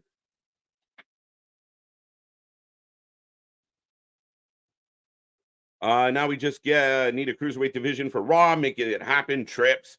Something. I think that's what the speed. I know you're not a fan of the speed title, but these speed matches are kind of gearing towards can the fans get behind a different style? And I really think there's a lot of opportunity there to do something cruiserweight-ish. Like the stream. Yeah, like the stream. Let us know. Britt Baker controversy. Yeah, Britt Baker was suspended. Some people thought that meant she wasn't going to be at All In. That's not the case. But apparently she had an altercation with MJF and his girlfriend, and it led to, again, more drama from AEW. What can you say? Stay safe, Florida. Carolina's going to deal with Tropical Storm Debbie. Oh, Debbie does Florida. Not good, Chambers. Not good. So T's and P's to everybody out there. I wish I was there. Absolutely. The whole effing show. Let's go. As right now, I'm getting a package for Cleveland. They're giving a hype package for the greatness of Cleveland, which is something they've started to do lately with the new regime. We got one in Scotland. We got one in Toronto. They kind of hype up where they are. And again, this is part of why cities are bidding on the WWE. It's that tourists, they're hoping to build up the economy, bring in people, have people fall in love with Cleveland or wherever they happen to be. Look, MDB, not feeling it. KJ, you were speaking facts about Thunder Rosa and Taya. Taya are awesome. Again, there's a lot of talent in the AEW women's division. I just don't think it's utilized enough, and I don't think it's utilized properly. You see Tony Khan getting very mono-fixated on one or two people at a time. You have a really strong women's division. Deanna's there not doing anything. You got, people showing up on Rampage that probably could help Wednesdays. Wednesdays hasn't been the best. Awesome Kong, there you go. Throwback. Yeah, fought with MJF's girlfriend. Yeah, not directly. The story that I was told or heard was, I guess, I don't know. It was just like Alicia had overheard some stuff, then told MJF, then MJF got mad. I don't know if it was a direct altercation between her and Alicia. Yeah. My cousin told me about speed at Boston Gamer. My head hurt instantly. Let's go. It's so not like, again, it's such a silly thing to even think about. We never talk about it. It's just a Twitter thing. Every Wednesday, you get a 3-minute match, and that's it. Let's go. Uh, yeah, a little bit of a Debbie Downer. I agree. We've had storms all week here in Kentucky. One night it took the power at work. We were down to 4 hours that day. LOL. I loved it. There you go. I always pray for a snow day or some inclement weather to mix things up. Was the video 2 minutes long? What video? Oh, the Cleveland one? No, they stretched it out a little bit. Snooki returns. God, I hope not. I hope not. Peace. Let's go. AW storylines more. They don't exist. Boston, it's SummerSlam. Okay, you don't have to like it. Just please chill out. I think he's fine. I think we're good, Denisha. I hate everything about it, Stoner. It's a ridiculous concept in order. It's silly. Again, it's one of these things where fans will like, oh, I don't like this. It doesn't change. It doesn't integrate into the weekly program. It's just a little side thing that people click on. And the reception of it has been good. I don't love it, but it's not big enough for me to care about. It's not big enough for me to kind of like, oh, I hate it. What kind of match do you think will end the feud between Thunder Rosa and Deonna? I don't know, man. Again, the booking is all over the place. They'll probably end up in some street fight, some last woman standing blood fest at some point. Maybe. I don't know. SmackDown moves to USA September 13th. Debbie, thank you. Thank you. Speaking of Debbie's, Debbie Landry, welcome. Nice and sunny here right now. Yeah, likewise. Dun, dun, dun. Yeah, I don't see any match having a 3-minute time limit being a good thing. The way they've done it, it's been okay. Like, again, it's nothing special. It's just a quick throwaway match. It's a dark match that they use for some internet love. That's all it is. And I do think it's a bit of a tester for something like a cruiserweight division. A lot of times we're seeing, quick matches, fast pace. And we'll see. It doesn't. I can't even remember. Is Andrade still the speed champion? I don't know. I don't know who the champion is, but it doesn't matter. As we have the crew standing up. And again, like Nick said, they still haven't shown us the stage. We can see the ring. We can see the setup, the stadium setup. And it looks good. People are filing in. So we got lots to come. We're still about 27 minutes away from the start of the show. I don't know if they've put a clock up yet. DC2, it's raining now. There you go. Lots of balancing out that humidity with a little bit of summer rain. KJ, don't you feel like the pins in the matches should be rare to make it more believable? Yeah, I think there would be more. And when they originally pitched it, I thought there'd be more kind of, they ran out of time. It's only 3 minutes, right? Like, and again, they're competitive matches and they're putting like Andrade versus Bronson and it gets done in 3 minutes. It's like, okay, I see ya. But to your point, I don't love the concept. I don't know why it can't be a 5-minute match, but they want to put it out and have people watch it on their phones real quick. Super digestible, super easy to take in. Yeah, I don't know. But right now we are getting the package for Liv, Rhea, a little bit of jelly roll in the background as we go back to that moment where Rhea Ripley got hurt. And folks, I really want to know out there, what are you thinking about this? Is it a slam dunk? Does Liv retain? Does Dom turn? Does Dom stick it out? Is it, oops, I didn't mean to cost you, but I really did? What could happen? What's going on, Spaz? Welcome back, fellow Canadian. Appreciate you, sir. Surprisingly, Mox is on vacation. Yes.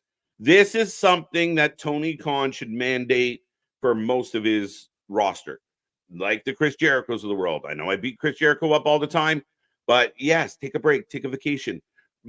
Keep things fresh. You can't see the same people year in and year out and year in and year out, and they don't go away. Right, Chris? Are you a fan of the Texas Bull Rope match between Thunder Rosa and Deonna? That's announced for Collision on Dynamite. All right, so they're going to do a bull rope match. Fair enough. Again, I think they're going full Texas. So we saw the Von Erichs get a title win with Dustin as they become the Ring of Honor 6-man tag champs because they're in Texas. Now we're going to get a bull rope match because they're in Texas. We're getting a lot of luchas because we're in Texas. So over the next little bit, I think you'll see common threads there. Yeah, you know what? I love Thunder Rosa. I love Deonna Purrazzo. I think they can do a bull rope match and deliver. I hope it's good. I want Rhea to squash Liv. That would be the biggest surprise of the night. Just a 2-second, like, walks out, big boot, pick her up, ripcord, over. What do you think? Could it work? 8 minutes. I don't know what the time is there, Peace. 88 degrees, same as Cleveland. Been raining all day. No, I don't know. We've been okay with rain in Cleveland so far, right? I think that Liv retains. I'm with you, buddy. I think Liv's on fire right now. I saw a speed match in a live taping, and it was actually pretty entertaining. There you go. Right? So again, in a world where the attention spans are smaller, and again, I think if it was a prominent thing on their weekly show, I would hate it. But the fact that they tucked it away on Twitter and we don't really have to think about it, it doesn't really get in the way, I'm okay with it. As the Dom turns. I got you. Took me a second there. Has Rhea Ripley ever lost since WrestleMania 39? How can you pick against that? Rhea Ripley's been an absolute force, MDB. And I agree with you. The only way that Rhea Ripley doesn't just walk in and take her title back is something like a Dom Mysterio, a troublemaker, if you will. I'm good at this. See, I see what I do. You segue because I set you up. If I sat there in the background waiting for the segue. Oh, I'm there. You're just yeah. Welcome back, sir. Right. Yeah, how you doing? We're doing well. We're talking a little Rhea, Liv, trying to figure out this situation. They just gave us the video package for a highly anticipated match. And I think going back months when we talked about, Rhea's got to give up the title and blah, blah, blah, blah, blah. It was very common that a lot of people were like, oh, Rhea, when she gets back, she's getting her belt back. I was there and you sold me you mentioned of literally, you're like, Liv retains and then Dom screws her, right? Like that's probably the best way that they could go with this. And I was like, I hadn't even thought of that because it's 100% Rhea hasn't lost since WrestleMania. She was barely losing going into WrestleMania. She's just been a dominant force. So 100% of her going into this, you feel like she's the favorite. That's why I think the Dom turn is going to be your big pop, is going to be a big reaction. Yeah, I know you told me to calm earlier when I jumped on my break, but Steve's got some funny takes, and he's just got this. Go ahead. The evil empire. While you do that. The evil empire is just the worst, and WWE never changes. Liv Morgan is not being repackaged, Steve. She is not losing. Even if she did lose, they're not going to repackage her. This isn't like the same thing with the Bloodline winning last night. They should win. Jacob Fatu's a monster. You go stop Jacob Fatu. It makes sense. I know in other companies, they bring in these high price signings and then they put them in the mid card and make them fight for mid card titles. It's not what's supposed to happen. And if anyone out there, and I've said this multiple times to a lot of people, if you haven't seen the change in WWE over the last 5, 6, 7 months, then you really aren't watching. You just don't like it. And that's okay. But the takes are terrible. At least you like us. I'll give you that. Facts, kind of. Michael Cole. I'm trying to confirm this story. Literally, I was confirming that as you were going on there. Joe Tessitore will officially debut as a WWE commentator on WWE Raw September 2nd. So he is replacing Pat McAfee then. That's what it seems. So we are going to get Barrett and Graves as the SmackDown team, or we're going to get Tessitore and Michael Cole as the team on Raw. Yeah, but I thought the comments said that Michael is moving to SmackDown. Well, they're wrong. Okay. That Joe would be taking over for Michael Cole.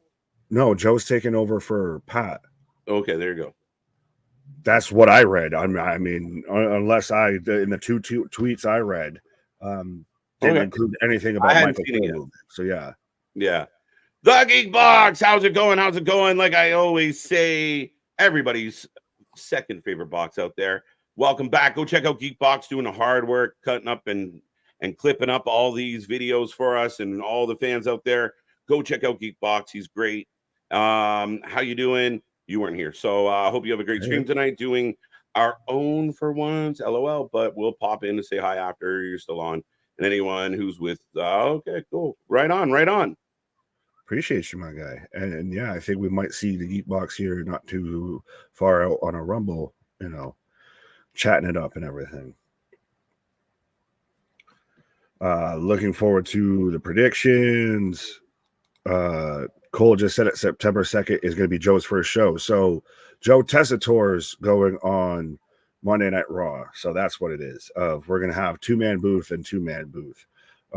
It'll be interesting because I know Tessitore's been a little bit of kind of the color guy when it comes to like college football and everything like that, what have you. But also at the same time, he's new to the wrestling realm, the wrestling landscape. So that always seems at times an interesting jump because it's different than completely calling the action. You're also still storytelling through your commentary. Yeah, 100%. Yeah, I mean, I don't know much about Joe, so I'll be curious. I know sometimes change can be a little interesting, but we'll see. He's going to have to bring the energy quick.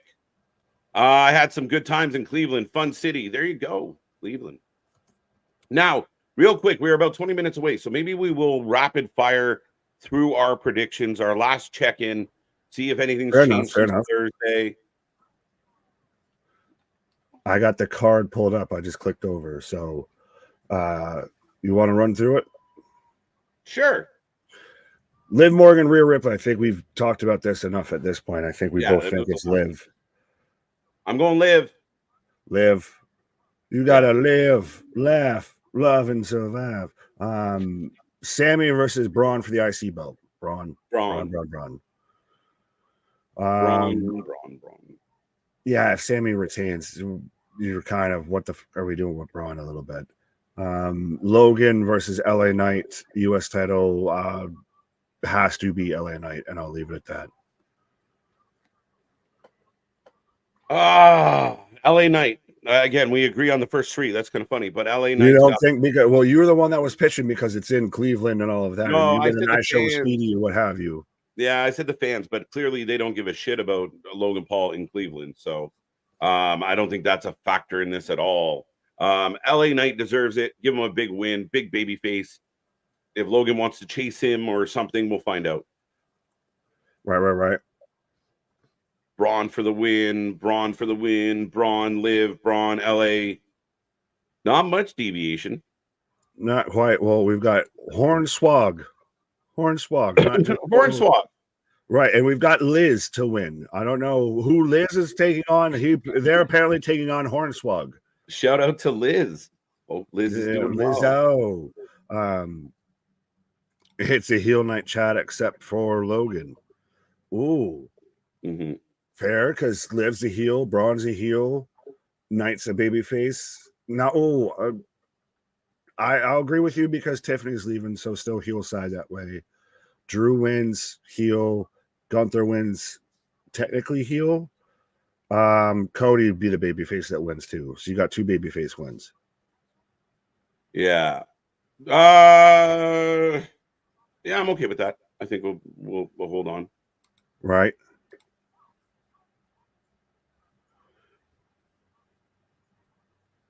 So you good? It's heel night. Yeah, I was waiting.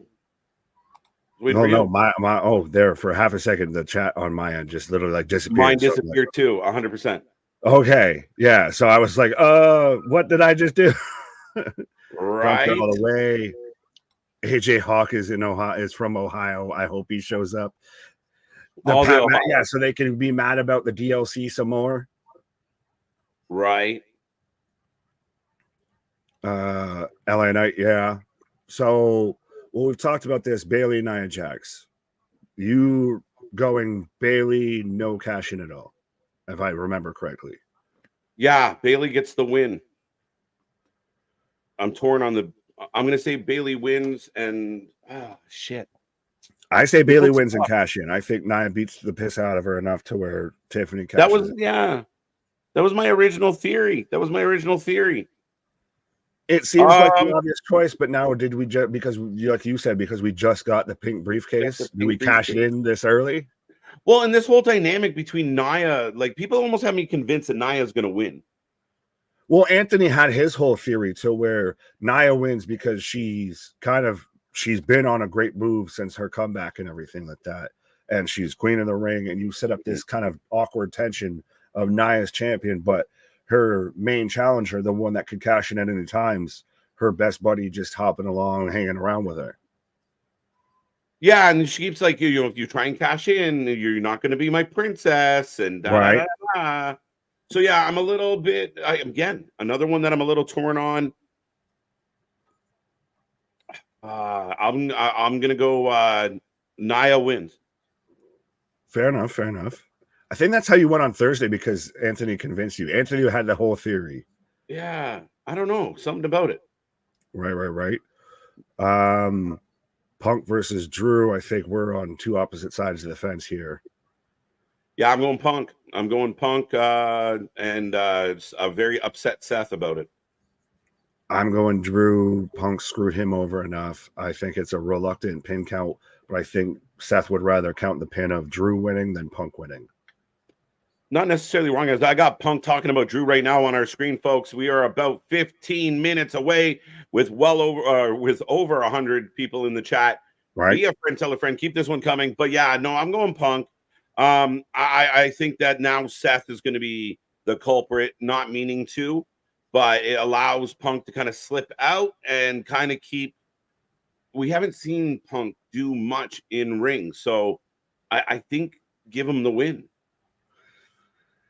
Yeah, but I mean, he's messed with Drew a lot, and it was even to the point of Drew had to get one or two lickbacks because of how much Punk was screwing him over. He did put him in an ambulance, though. That was one of my thought processes. Yeah, but Punk screwed him out of 2 world title wins. Yeah. Well, that's what Punk said, was my goal is that he's not champion. So right now he's sitting king because as long as Drew's not champion, he doesn't care what happens. Right. Any predictions? We already kind of touched on this, Chambers. It's believed that Liv and Rhea are going to open the show. Yeah, you get a big pop to start. It's again, we've talked about it at times of if you're not first, or if you're not last, you're first. So, right. You know how bad. Yeah, next one. Sorry, I got distracted by 3MB. No, you're good. Priest versus Gunther. I'm going Gunther. Are you still wishy-washy, undecided? I'm gonna stick with what I said on Thursday. I'm going Priest. As a bit of a Hail Mary underdog. Holy shit, can't believe that just happened. But I'm gonna go Hail Priest. Mary full of priests with judgment in my name.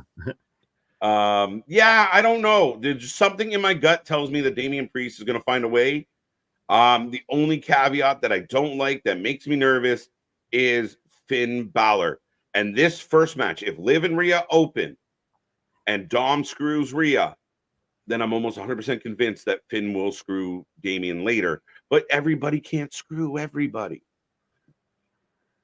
I mean, if it's an orgy, you technically can. But well, yeah, we're going right back to the odds. I mean, I get what you're saying we've talked about this before on multiple streams of how many run-ins, interferences, what have yous do you get. But I think we realistically get a bunch. Would, as far as what are technical, like screw jobs, interferences, what have you, it would only be the Judgment Day matches. It would be Liv and Rhea and Damian and Gunther. Yeah. I could believe Damian wins if he drops it to Gunther at Berlin. Gunther wins his title in Berlin. I know it's not Austria, but close enough. Yeah, that's what I was. That's kind of where I was like, all right. Everyone expects Gunther to win. Do they surprise us? But then Gunther wins a month later, 3 weeks, 4 weeks later. Right. Maybe. I'm kind of leaning that way. But I will stick with Damian. I've kind of, since Mania, I've been on the Damian kick. So I'm going to give give the man some love. Fair enough. And then Cody versus Solo. Are we still completely Cody's side? I know. I mean, it's funny how much we talked about this today, Nick, but the idea that, Solo could beat, there are ways that Solo could beat Cody, I'm gonna stick with Cody because if Solo wins tonight, it will be an absolute shocker. 100%. Well, I think we're going to have shockers on shockers. Pause on all of that statement. In this match, I don't think that Cody's leaving or losing the title, leaving without the title is what I should have said. I liked that they've done enough to at least create that avenue, that thought, that nugget in the back of your mind that maybe Solo could win, because before Friday, no chance in hell that Solo was winning. Now this creates now side question, and I almost think we need to do this as a poll and just rattle off Samoans of which Samoan returns tonight. Is it Roman? Is it Dwayne? Is it Zilla? Is it Lance? Is it Hikuleo? That's a trickier. Like I almost need if Cody loses, Twitter is going to be amazing. Well, I think there's going to be a few moments tonight to where Twitter is going to be amazing, which it needs because it's been kind of terrible like it usually is lately. 6 past Ronan, 10 minutes until the biggest party this summer. Absolutely, as we're now. Yeah, what's your clock saying? Oh, my clock went away. It was at 10. Sorry, I had the card pulled up on Wikipedia. No, sorry, the clock went away anyway, so I wait for it to come back. Fair enough. I got 8:44, 43, 42, 41, 40, 39. I'm going to keep going until you tell me we're synced. 36, 35. 8 minutes and 36 seconds right now. 34, I got 33, 32, 1. Are you at 8 minutes? I'm waiting because my goddamn bar for the play thing, because I paused, is in the way, so I can't see where the clock is. The clock's gone. No clock. Yeah, damn you. What's up, big Uncle KJ and my big cousin Mike? Good to be here. Yeah, I am Mike. What's up, Mike? I think we met Nick. Samoa Joe returned. LOL. Bo, I wish. Right. We got two of the biggest parties of the summer, SummerSlam and Terrence Crawford live on pay-per-view. Thanks, Christian. I guess we're number 2 or number 3, I should say. There you go. Let's go. FTW Bellbot, 114 viewers, only another 86 viewers left. KJ Nick until 200. Let's go. Keep it going. Well, we're already up to 117. So let's go.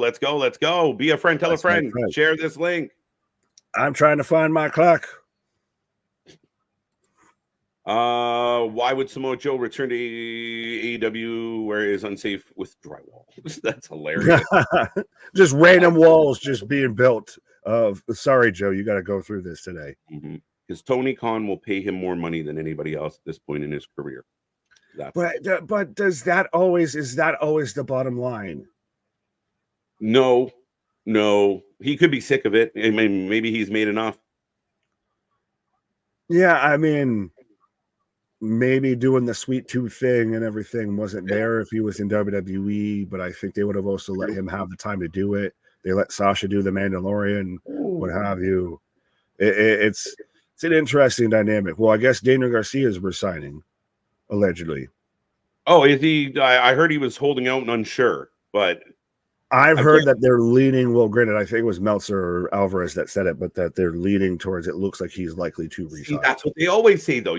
Those two fuckers, excuse my language, but those two assholes. My bad. That's somehow better.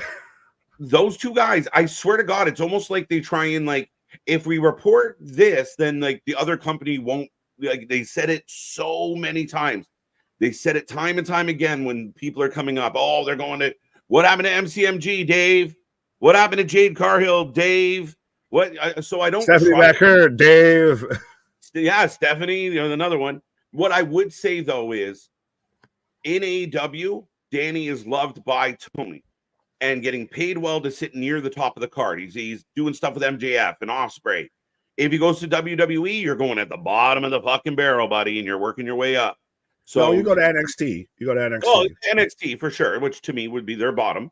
And work his way up the ranks of NXT into the main roster. Again, would he do it? Yeah, sure, maybe he would if he thinks the opportunity is better. but I think that his standing in AEW is a bit higher. It might be better for someone like him to stay.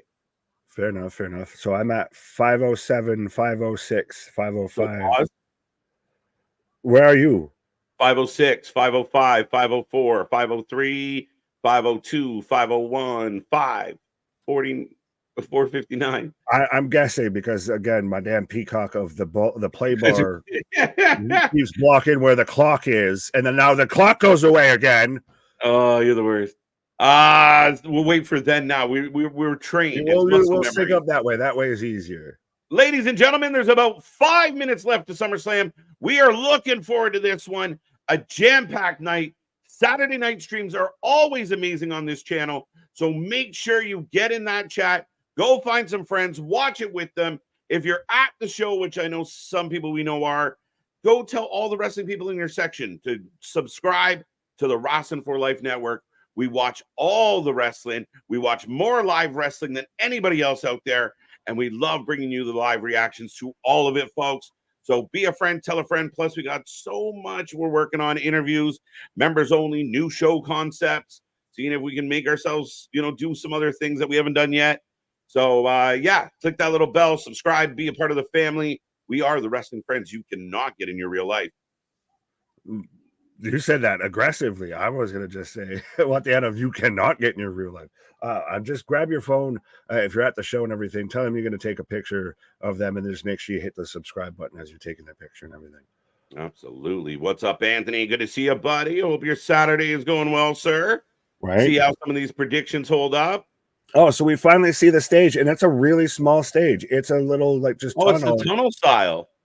It's a little like old school Backlash minus the hooks. Yeah, it's got that Rumble, John Cena's return Rumble vibe to it. Yeah, and I think it's going to hit a lot different. Especially, I always like the outdoor venues because when it gets later in the evening and it actually gets darker, it's a whole different atmosphere. Yeah, Triple H and crew seem less inclined to have like that gigantic stage with like the 200-foot ramp. So because we're selling the seats, so might as well make them there available, right? As Cody taking the dog for a walk, and here come the new tag champs with the bloodline. Right. Samoa. I almost said Samoa Joe. Thanks, guys. I'm starting to say that Tama Tonga shirt doesn't have buttons. That's it. Feeling it. And somehow Tonga Loa has become like almost like the friendly bodyguard to everybody. Like, you just stay over there. Yeah, you just punch KO in the taint and then punch me in the head. You just stay back there with your head. As we got CM Punk, we got Drew McIntyre. Ladies and gentlemen, get in that chat. Hit us up with some flames, thumbs up, hearts, happy emojis. Blow up that chat right now. And if you're shy, you don't even have to speak. Use an emoji. If you are ready to go, get in there and let us know. Blow it up now. I'm taking this to the Biblics. Get in there now and Liv Morgan, yeah, she looks ready to go. She might be. See, I told you, she's a little more, pomp and circumstance now. Mm-hmm.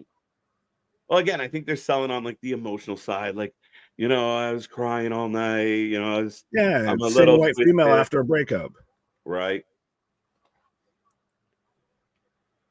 Here comes Rhea Ripley. Seth will cost CM Punk the match. Perhaps. No, he will try. I think he's going to try and cost CM Punk, is my take. Fair enough. Pharaoh versus Larry. It's going down. Jelly Roll singing God Bless America. Let's go. Right? Ladies and gentlemen, it's showtime. Shout out, Jelly. The face tats are so bold, but I love the guy. Oh, he's such that's the thing is he looks like the guy you wouldn't want to see in an alleyway, and then now you actually hear him talking like, I didn't want to give you a hug. Can I just give you a hug? America. Big old teddy bear with hard pass. You love the story. Very inspirational. But thing about this, my guy, though, just on a side note, different note of they damn near sold out an NFL stadium. Like they're doing the same numbers NFL games do. My guy. Yeah. Oh yeah. Don't don't people can't sleep on this. Like, and I know there's WWE naysayers out there that just don't want to believe, but they are packing building after building after building globally. Right. I know Well, you might like another company better, but they're not doing the same thing. And there go the planes. they playing, boss. They The playing. plane, the plane. As I've got the speaker whole thing kicking off. C4 Energy, Wingstop, making me hungry. I just got Wingstop. I think you might need a hiccup, but well, 1 second. Let me I have the crowd know. shot. Crowd shot, yeah. So just give it a one Mississippi There. They're panning out without on the ruining it all. I Panning didn't do out. anything. I love Liv. I love Lamp. Cleveland Brown Stadium, Cleveland, Ohio, live. Do you have that? Yes. Okay, we're good. We're synced up, folks. So Ladies if and you want gentlemen. to sync up with us, that's where we're at. Time to play the game. It's all Ladies about the and game gentlemen, and how you Triple play H. it. Is it interesting that now he kind of, especially these big, huge, events, WrestleMania, SummerSlam, he comes out and does like the hype up? I think it's good. I think like everything they've added, like the kickoff shows, and he's got a presence, but it's somebody you believe in. It's somebody you recognize, somebody that you trust is doing better. And, again, they found a way for so many years. Vince McMahon represented the anti-fan base. Like he didn't give two shits about the fans. This is a guy running shit that legitimately feels like he cares about all of us. A man of the people, some would say. And the crowd is on their feet. What an amazing aerial shot. And Trips is like, I'm not walking all the way out there. Yeah, fuck that. Cleveland, are you ready? I feel like I sounded like Steph with that, like Steph's terrible impression of Hunter. The attendants and the millions watching around the world. Let's get ready to. Welcome to SummerSlam. That's not how it used to go. Let's get ready to mix it up a little. The King of Kings. He's my GOAT, guys. He front and center on that Rushmore. Oh, yeah. He smartest 100%. man in wrestling history. Oh, we got more jelly. He's going to sing the theme. The theme.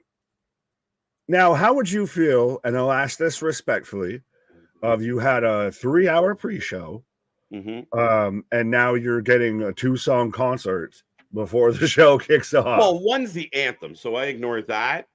Him singing the theme song doesn't bother me at all. They probably could have done it 5 minutes ago. You should have done that on the fucking pre-show, and then Jelly Roll will be back, and then he comes out and he sings the anthem then. Which he didn't even sing the anthem. He sang America the Great. He sang the B-side of the American anthem. As but what they've done is they put it in the opening package clips. That is genius. And it goes to show one of the world's biggest recording artists at this time is performing at a WWE event. And we're getting a live promo package. Like, we're getting the hype up package with live music. It's pretty cool. I'll give you that. We got a damn gospel on both sides walking out here right now. But a liar. Taker is the GOAT. One of my GOATs. He's up there too. Oh yeah. Christ, you could have a whole Mount Rushmore just out of the 4 big dudes in the Attitude Era. This is kind of mid. What is mid about it? It's so ridiculous. Fans kill me. Like, something cool is happening. Really, this shit. Look at all the people having fun. I hate it. Sorry, AJ. Are you that jazzed, like coming off of hearing live Jelly Roll sitting at home? Every show starts with a video package. Every single wrestling show. So the fact that they're doing it with a lot, like, especially if I had paid a ticket to go and I get some bonus jelly, I'm in, bro. You're never going to turn me away from a Jelly Roll. But when you have, now you just took your opening package, instead of having pre-recorded audio, you have the artist come out himself and deliver it. I think it's great. Yeah, but I don't think it's the most like rock and rolly, hype uppy song though that you could really use for this. It is more of my thing. I thought it was okay. I think they tied it into the whole fire, and I don't know. But give me fuel, give me fire, give me that which I desire. Ooh. That would have worked a little better, but I didn't want to pay Metallica. Wait, you want to go with Metallica? I'm just throwing out there. Triple H is a fucking old school metal guy. Yeah, I just threw it out there. You don't need to come for my jugular just because I threw it out there, my guy. Metallica. Well, I can't. It's just such a weird jump of like, well, couldn't like. I mean, if you pick somebody current, I literally just went because you said fucking fuel. You said fire or whatever. Just went with that, my guy. So I was like, where did we get there? Tom was going at the jugular. Was that Nelly? Wait, what? No, I was just a fan. Oh. Oh. I was gonna say, where did you think Nelly's gonna pop up? We going down, baby. Oh, no. There we go. Even Tube HD. Welcome, welcome, welcome. Folks, we are rolling 130. Let's get to 150. Will not take my title. Yeah, the prediction title will be on the line momentarily. If you hear my voice right now, once I prompt you, the Miz looking all crazy. Yeah, out in the crowd as well. So they can clean the ring. Yeah, because he's in the dog pound. And the dog's in the house. Whoa, whoa, whoa, whoa.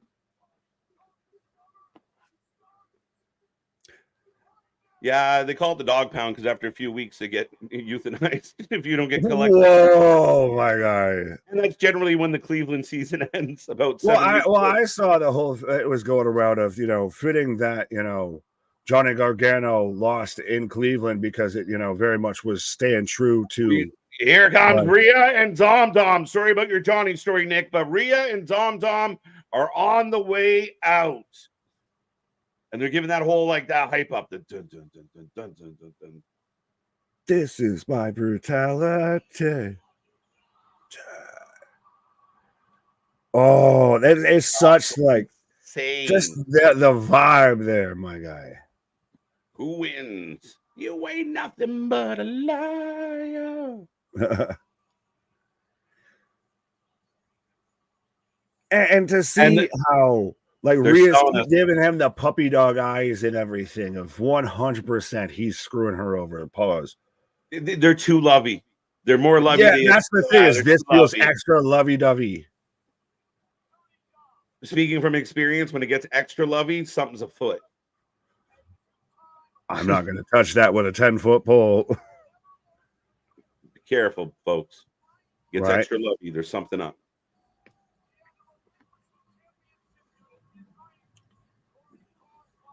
The sea of humanity, though, with them walking out is just impressive as shit to see. Yeah. I'm going to keep it a buck. AEW can do this with Wembley. WWE can do this monthly. Just saying. Say that again. Difference. I said AEW can do this only with Wembley. WWE can do this shit monthly. What is the ticket numbers at for Wembley? I wonder, but I don't. Maybe not the time, but I'm curious. No, not the time nor the place. I feel, but yeah, I'm just saying, it's still crazy to me that yes, it's SummerSlam, what have you, but the sea of humanity that is here after we've seen them go through France, see them go through Scotland, see them, have Mania 100%. Dirtbag Dom. Let's go. No Caitlin Clark hosting. That's hilarious. Rhea versus Liv. Who wins, folks? Who do you got? What's up, Jordan? God bless you and happy Saturday. Yeah, they're too lovey-dovey, hiding little, let me whisper in your ears, stuff like that. Of 100%, you're setting this up for a fall. Mm-hmm. So your color commentary team outside of us for when you have the show muted is Pat McAfee, Michael Cole, and Corey Graves. There you go. And I guess the rumor is that Cole is going to SmackDown, my friend. I haven't. What the fuck? So then who would be going to Raw? Testatoni. Just him alone? I don't Pat know. would be gone. Pat's leaving allegedly, so it's just him solo and a 3-man booth on SmackDown. Oh, they're introduced Ref Cam. Hey, We got Ref Cam tonight. we got GoPros. WWE figured out GoPros. They've always been this way. No, they're extra lovey. You're crazy. Yeah, no, my guy, they have not. Extra lovey. Daddy Dom's coming out. What's up, fellas? How's it going? Kareem, welcome to everybody. If we haven't said hello to you yet, my apologies, but we do have the super chats, the super stickers. If you want to stand out amongst the crowd, as here comes Livy. In the most denim-y outfit.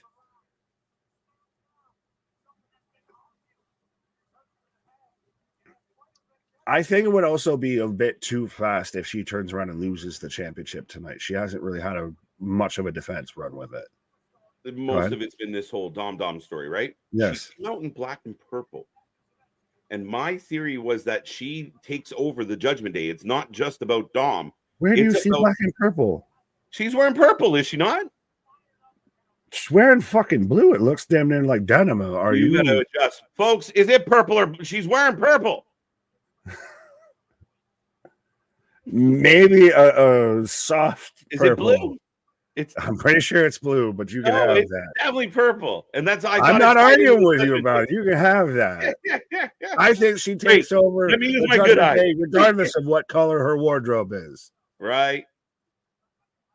Kicker, we're definitely not kicking on that one, but nice. She has no real pop. Who? Liv. She's the heel. Rhea got the pop. Oh, 100%. And that whole shot of you've got Rhea just staring her down as Liv celebrating on the ropes there. Right, as the revenge tour continues. Desmond, thank you so much for the super chat. Right. That feels purple to me, bro. Nah, it's blue. Okay, so I'm making shit up. Yeah, and even literally put on your glasses, purple. KJ. I thought it looked purple.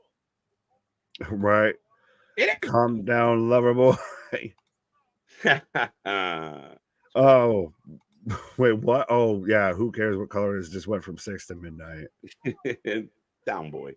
Let's just settle on green, guys. Gentlemen. Definitely not right. blue. Just thought they were foreshadowing. Introducing the challenger. Now she's wearing orange. We're good with that. We're right. We've established. Rhea Ripley as that. Yeah, she's sitting there blowing kisses to Dom and everything during this. Like, I get that they've been a little teasy, a little flirty, but this is, you're smearing it on, my guy. A little smeared, a little smudged. Yeah. Unless they do something, Rhea predicts it, and so she's been hemming it up and selling it, and then she predicts that they're going to try and her over. Be interesting. Yeah, maybe. Yeah. To where Rhea's hamming it up so much that she is selling it like she's just so happy to be in love and everything like that. But she knows the game that's being played. Well, she's trying to. Oh, that would be very interesting. Right. I'm on to y'all. As there we go, folks. Predictions are about to close. If you haven't given us a prediction yet on Liv or Rhea, you got a couple seconds while I type the words. But we are going to close up the predictions, and the belt is on the line, very much like in the match. Ding, ding, ding. Absolutely, as we are on our way here. And Moises saying, can we watch? You can watch us. We can't show the show because there's this lovely thing called copyright. And we like not being in jail and being on YouTube. Yeah, here we go. Liv jogging it out already. Dom is going to goof up but won't turn. Okay.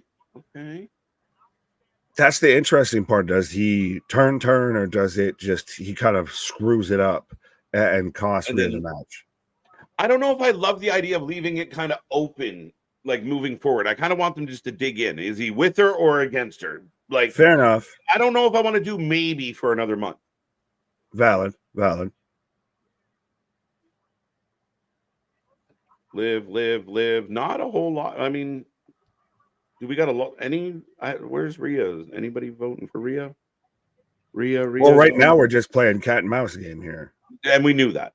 That was my expectation. Does she have like the Dark Order logo on her behind Liv there? I don't know. I thought she was wearing purple. So what do I know? It looks like a giant eyeball. Right? It's watch me. Fair enough. The crowd's starting to boo Liv. I love it. Except the two guys she just parked in front of, like, oh boy. Well, green t-shirt guy out there. This is, almost an everyday thing for him. Right. Oh, now she got caught. Oh, she tricked her. That's a provocative ass shot there, cameraman. Predator and prey. Right. Oh. She's so much bigger. Big clothesline. Well, and she's physically imposing just on her look and everything. Like they probably reality or probably like closer, right? All of this and that, but just the way Rhea looks, she's 10 times more physically imposing than Liv. As now Rhea taking suplex, right? Big suplex. Morgan and wins. If you feeling like a mommy, go ahead and dust your shoulders off. What's up, Carlos? Right. Live. Shit. Yeah, that's an eyeball. Fun game of tag. Not anymore. Oh, as we're getting some kisses. Oh, she's doing it to rub it in her face. Woo. How do I get Dom Mysterio's job? I'll even just take stunt double. The guy's doing something right, I guess. Denham Morgan. Yeah. On the real, though, they look like they could be a tag team, and they could get what Cap? I think they were going for Team My Beef Trunk. What? Spaz, keep it in your pants, my guy. But Liv and Rhea were a tag team at one point. That's why I've even seen the whole, rumor going around that they just both say to fuck with Dom, and it's just Liv and Rhea just walk off into the sunset together. Mm-hmm. All right, gentlemen, we understand that there's pretty girls on the screen. I know we make jokes, but let's move on from the fact that we've all said our little, like, we love them. They're so hot. Okay, now let's transition to the match a little bit, fellas. Come with us. Like adults. Come with us. We got it out. They're hot as shit. You're right. They're gorgeous. Absolutely stunning. Oh, going for the riptide. Riptide and just spikes Liv onto the top turnbuckle. Yeah. This is about vengeance. The chat, fucking thirsty bastard. Yeah. For the win. Morgan Slides back. Hydration sponsor. We'll be sponsored by like Prime or whatever for y'all thirsty motherfuckers. Right. To be fair, I was praising the man. Fact. Oh, shit. And into the turnbuckle, the ring post there a bit does go Rhea on the shoulder she was having issues with. Oh, she's going after the shoulder. Exactly. And Rhea's instantly selling of just, holy yeah. Oh, wow. Oh, wow. Wait a minute. So, yeah. So Cole's saying that Rhea said that her shoulder's out, and that might actually look like it's actually dislocated. I'm not a medical professional. I'm not a doctor. I didn't stay at a Holiday Inn Express, but yeah. Oh. If that shoulder dislocates, she's in pure agony. So, again, I think a really good acting job. Fair enough, but I'm also saying that it's going to play into this match later on because she can't hit the riptide because that's the arm that she uses for it. Well, and plus it becomes an equalizer. How does Liv have a chance against this? As Liv's whole attack and offense has been based on this big boot into the shoulder, into the ring post right there with the steps. 100%. From what Dom was at the start with his dad to what it's amazing. The guy, you got to give the kid total credit. Right. You can see it. You guys are. I love wrestling fans. Well, I halfway kind of believed it, but I don't know what it looks like. So I don't know exactly what I'm looking for. Yeah, she's pushing her shoulder down. Like she's doing it. Like I said, unlike some people that'll sit there and say I'm not educated in something and then still continue to talk about it, I would just sat there and said enough of it might be. I don't know. No, I've watched shoulders get popped back into place. It's fucking gross. But agony, like grown ass man brought down to their knees. She's not doing what she.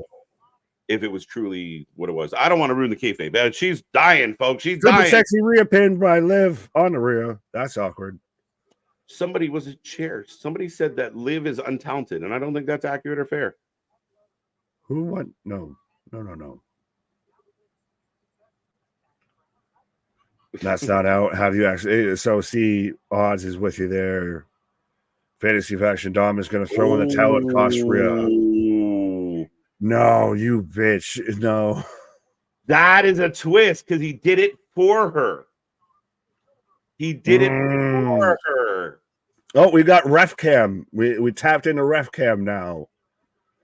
It's like watching somebody that's in a fucking pool.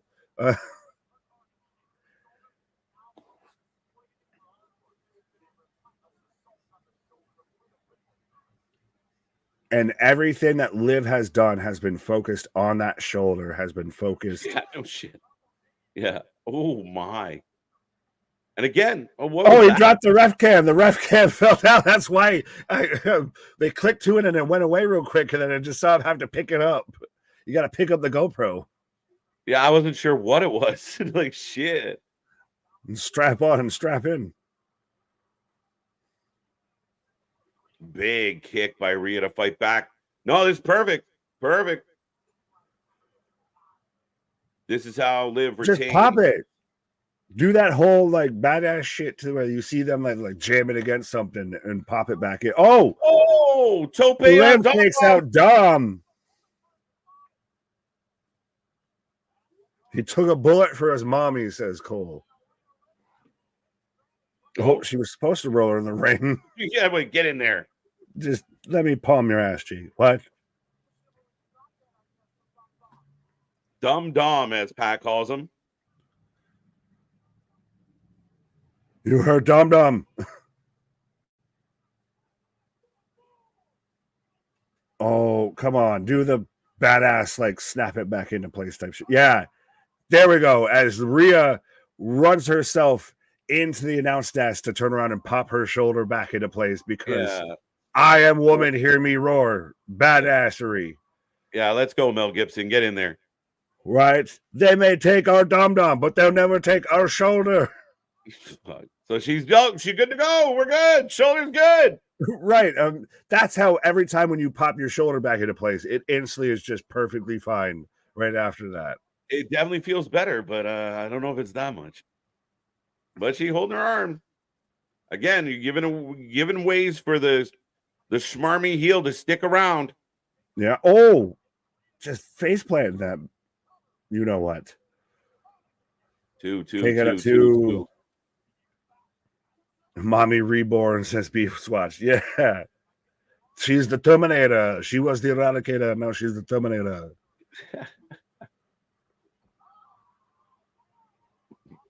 That's too funny. The reaction from the commentary team of her just randomly like spearing the desk to pop it back in. Liv says, right. Rhea's got the adrenaline. Riptide. And then Liv counters it into a DDT and just spikes Rhea. 1, 2. Two go. That was slick as shit, that counter. Going. Yeah, snapped it back real quick. Right. Ref cam. And well, if it doesn't stay on the ref, we got problems. Yeah. I still don't know how I feel about that. It's weird to like, here's GoPro footage. It's always like, you need like a motion sickness warning. Yeah, 100%. Sometimes the chat. Goal relief. And again, though, Rhea can't use the other arm to really lock it in. Everything that Rhea does is based around using both arms. But she doesn't even need the second arm. Let's be real. Like, she's just dangling her like a doll. Oh, as she goes right into the turnbuckle, eats it in the face. In the face. Dom looking concerned and supportive.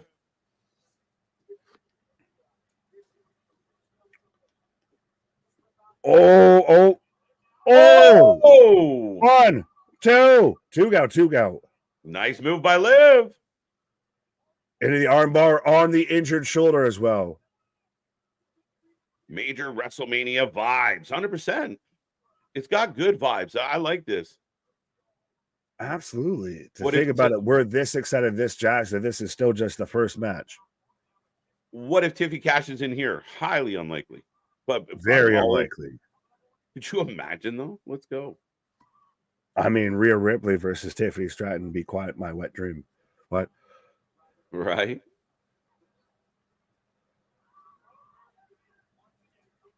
Liv really kayfabe injury. No one is buying it. I don't believe that. Plenty of people actually bought it there, Gilly. But Gilly's also the one that just said that the silliness. This was what made me laugh when you were talking a second ago. Is no excuse. These women want to be compared to men. Well, Kurt won with the Olympics with a broken freaking neck. I love it. Love it. Made me chuckle. Like, first off, it's KURT, not CURT, my guy. If you're gonna troll, you need to spell correctly. No, almost no. A prerequisite if you troll that you can't pull off that task. Yeah. Oh, big mommy chance. Now, is it interesting that we talked about, or might have been Small Mark or somebody mentioned it in the chat to where Dom throws in the towel, what have you, and as we get the big mommy chance of Dom's messing around with the towel. He does have a towel. That is a take that I didn't even think. Well, I mean, to be fair, did we really expect him to come out with a towel? He usually does, doesn't he? Yeah. I don't know. Yeah, but you got a chair. The champ says, I've had enough. Let's be honest. He's normally coming out with other things that are more appealing than him. And Dom didn't try and stop her. I mean, all she has to do is just clack her with the steel chair and she will retain. So Rhea again just smashing her shoulder into the ring post to put it back into place. So now Rhea's shoulder twice in this match allegedly has been put out of place. Yeah. Once is good, twice maybe too much. Oh, no way. Riptide, folks. Liv is down. But she's looking at Dom's there, and there's the chair. This is a moment in time. Let's go, Scott. My favorite too, buddy. Dom's gonna grab this fucking chair. You watch. That's a shirt. Yeah, he's gonna cock it back, and Dom's gonna grab it. Yes, thank you, MD. Yup, called it. Wait a minute. And Dom said, no, you're going to get DQ'd. You're going to get disqualified. So he's selling it off. I'm trying to help you. I'm trying to warn you. Yeah, man. Hold it. Don't blow it. Oh, really? She's going to snap it. She's going to hit Dom, and that's going to turn. Oh! Down goes Dom. Dom's double stop, and then, oh! No way, Liv! Two count. I thought we were getting there, though, of 100%. That's going to be where Dom costs Rhea, and Liv retains because of that. Oh. Stadium blew up, my guy. Does this mean now we're getting the turn? Does this mean we're getting the full turn? Because you had your moment to where it would have been his way out, and now this feels like this has got to be a turn. Well, it blew my mind. Like, oh, shit, Liv's... Look, he just slid in the chair. He's pointing to Liv, saying, "There's the chair," and he's causing the Dom's heel turning. Oh, it's over. It's got to be over. He's causing the ref distraction. That's a heel turn from Dom. 1, 2, 3. Liv Morgan retains, and 100%. Dominic Mysterio has turned, and he's even got that shit-eating grin. Once a Guerrero, always a Guerrero. Always. As Liv gets the victory, Dom slides in the chair. Let's go. Distracts the ref, points to Liv, saying, there's your spot, there's the chair. We all expected it. They did it well, though. I'm surprised they gave us both. They gave us to where Dom would have had the out, to where Dom, and the ref cam of this. Yes, my guy. Dom had us out of that, and then turns around and does the full confirmed heel turn. Dom like, hey, I was on your side. You knocked me off the apron. Let's go. Now it's crazy that Dom's already heel, and we're saying that he heel turned. He heel turned on a heel. Yeah, right. Dude, Liv and Dom are gonna get so much heat, and now Rhea's got it clear. Now you've got to see him embrace. Oh, as Dom's picking her up. Zita! Oh, and they kiss. Solidified. He's wearing a face off that woman. Michael Cole, you backstabbing son of a bitch. Shout out to JR. Ladies and gentlemen, the kiss heard around the world. And Rhea's holding back everything and just losing. Holy sugar, honey, iced tea. And this is how we're kicking off SummerSlam. Dom says goodbye to mommy and becomes a daddy. Woo! Let's go. This is like the senior dating the freshman in high school a little bit. But who's the senior and who's the freshman? Dom's clearly the one, them hot girls keep trying to take me. Do you call me daddy? No, but it'd sure be a whole lot cooler if you did. Right? I was like, instantly, just throw your fist up, Dom. And go, don't you forget about me. Oh, he's flipping a bird. This is very much, it's literally, it's getting, Jesus. Kid and yeah. Billy I hate to say this. Everything Dom wakes up in the morning goes, fuck, I got married too early. No, I'm a happily married man. I will say that. Damn it. Ladies and gentlemen, the first match in the books. If you were just tuning in, Liv Morgan beat Rhea Ripley with the help of Dom Mysterio, and they made it official, Nick. Official like a referee whistle, my guy. And that's the thing is, I think it's so interesting because they gave us both. They gave us the easy out to where we thought that could have been to where Dom wasn't at fault because, see, he was trying to help. He was trying to sit there and say, if you use the chair, you're going to get disqualified. Yeah. Then he cost, Rhea taking the bump, but then he fully goes heel and fully sets it up. Like when that wasn't the finish, it set up to where Dom's got to go full heel. Yeah. No, but I mean, when you sell us on those moments, I think you do a good job. Was that like a 5-star barn burner match? No, great match, good match overall. Most of it was all based around everything else. Is Sami Zayn now? Right. But yeah, well done. And the crowd was on the edge of their seats for all of it. The chat seems to be really content. That's a hell of a way to start off this show, my guy. 100%. That's again, and if you're not first, you're last. Jelly Roll song "Liar" makes even more sense. No, it should have made halfway to heaven or halfway to hell. You're leading me. Yeah, no shit. I can't believe it.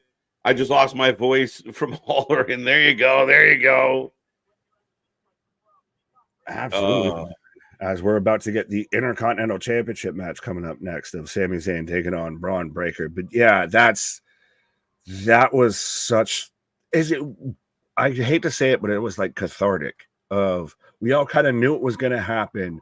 We all have been kind of waiting for it to happen because now we can actually cheer Rhea, and we're not supposed to be booing her.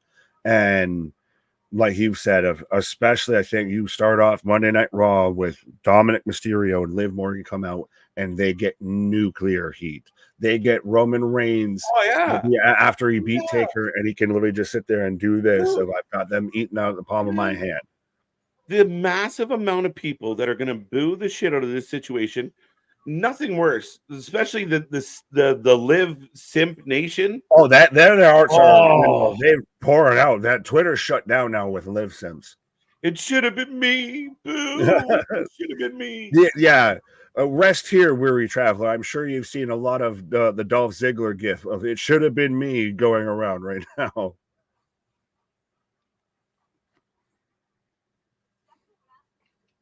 But the next match coming up, folks, get your predictions in. The IC title is on the line. And again, this one might be a little more straight up than the last one.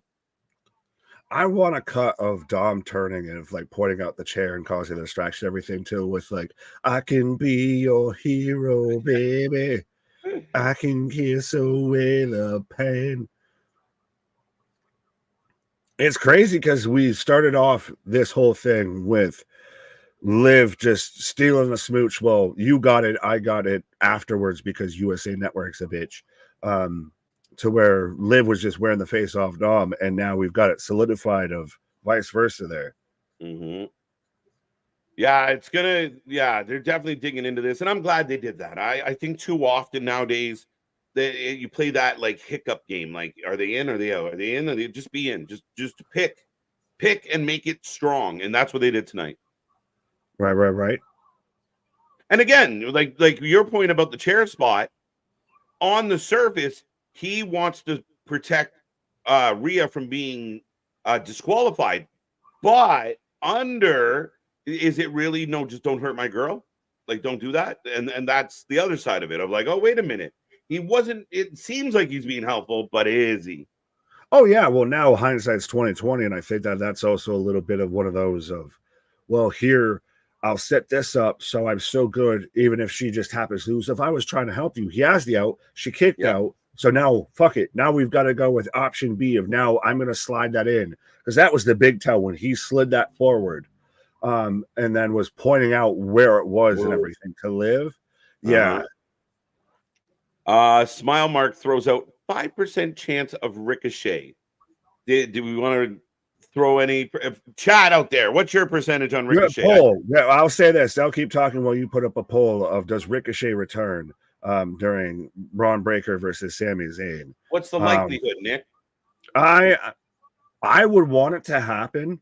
The likelihood, I'm torn because do we get Bron going after Samantha a bit before that happens, or does that get involved in part of the feud when they have a feud? Be interesting to see. I think regardless, Bron wins this. If Ricochet does show up, he's going after Bron as Damian, Damian's in trouble, bro. Yeah, this is what I was worried about. Is this you? As he hems up Finn, and Finn's gonna get, "I'm sick of your shit. You instantly went at me. You had me the fuck up. Listen, I'm sick of your shit. I'm sick of you." Dragunov might come out.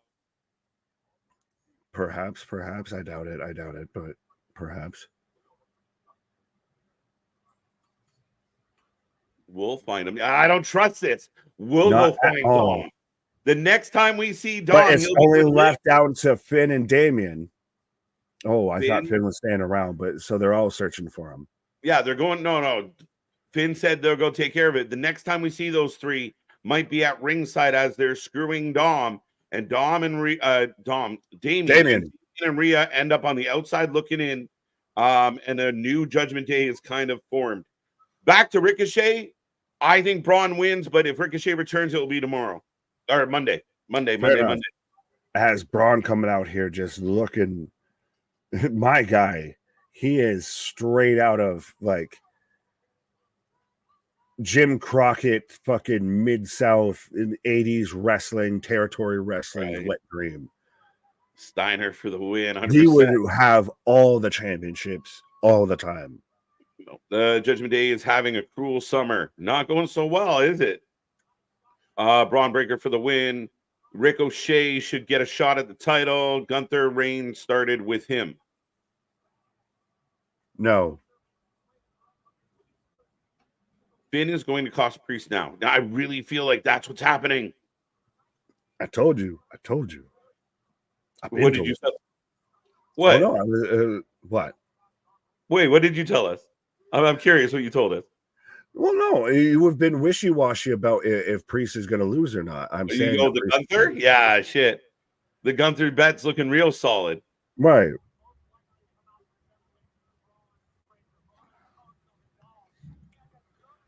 Sami for the win. Question mark. Jim Crockett, Deep South Wrestling. Take two. That's what happens. Steiner time. Bron wins. Jason, I think Cody's AW buddies come in during the match. Oh, could you see a Ricky Starks? No. Not yet. Okay. Not like this. I don't think so. Yeah, I don't think they're going to flood in. I think this is more about the bloodline than it is about Cody and his friends. Fair enough. And no, MDB, I was saying no. I thought you were saying to a title match of Ricochet versus Gunther, and that's what I was saying no to. Just no. And I re-put the poll up, folks. I was saying tomorrow and typing. So, yeah, I want to know if Ricochet shows up tonight. Shows up on Sunday. Or tomorrow. Let us know. If he just shows up, period, you still win. But here comes Sami Zayn. Instantly, it's still crazy to always, when they do the outdoor events, because they're few and far between, they're a rarity. And especially at how massive this looks, my guy. Mm-hmm. Sami Zayn coming out right now, hyping up the whole crowd. I want a 15-second match, two spear squash. No, not at all. Not at all.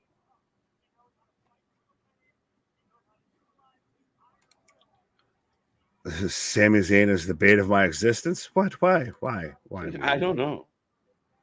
What's your issue with Sami? Yeah. What has Sami done? He doesn't cut a lot of promos. He doesn't do much, but show up and have good matches.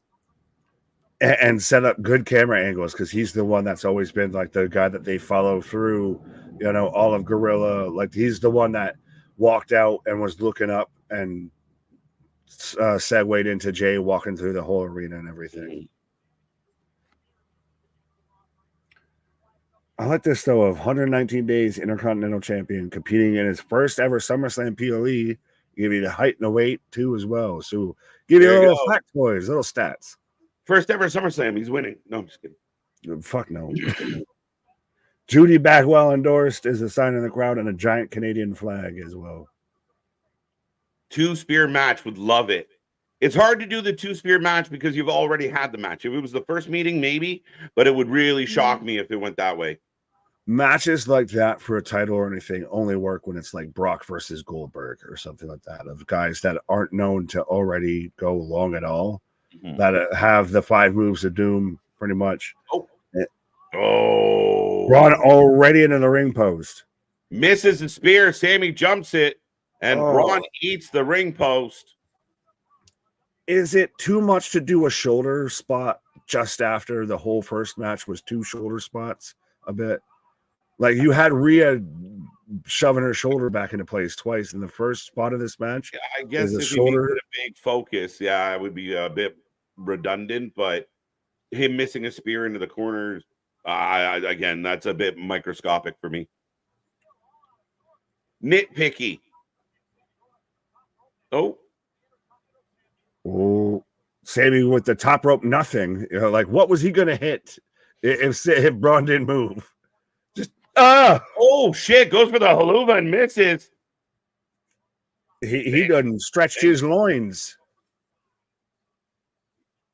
Everybody has shoulders, Nick. I don't even. Yes, I know that. Head, shoulders, knees, and toes. But yes, the IC title is ugly. I don't mind it. I don't love it. I don't hate it. Do you like it more than the current U.S. title? I like the U.S. title too. That wasn't a question, but okay. What? I asked which one you liked more. I like you the just IC said you title. like both. I do like it better. Okay.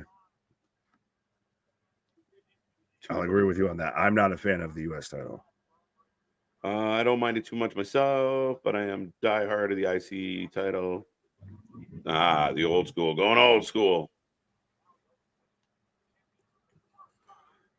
I like the post, but the apron. What's wrong with the apron? Now we're really breaking shit down. Yeah, y'all can have that. I ain't focused that much. Yeah, no, we didn't even notice there was aprons, ring ropes, or fans in the first match.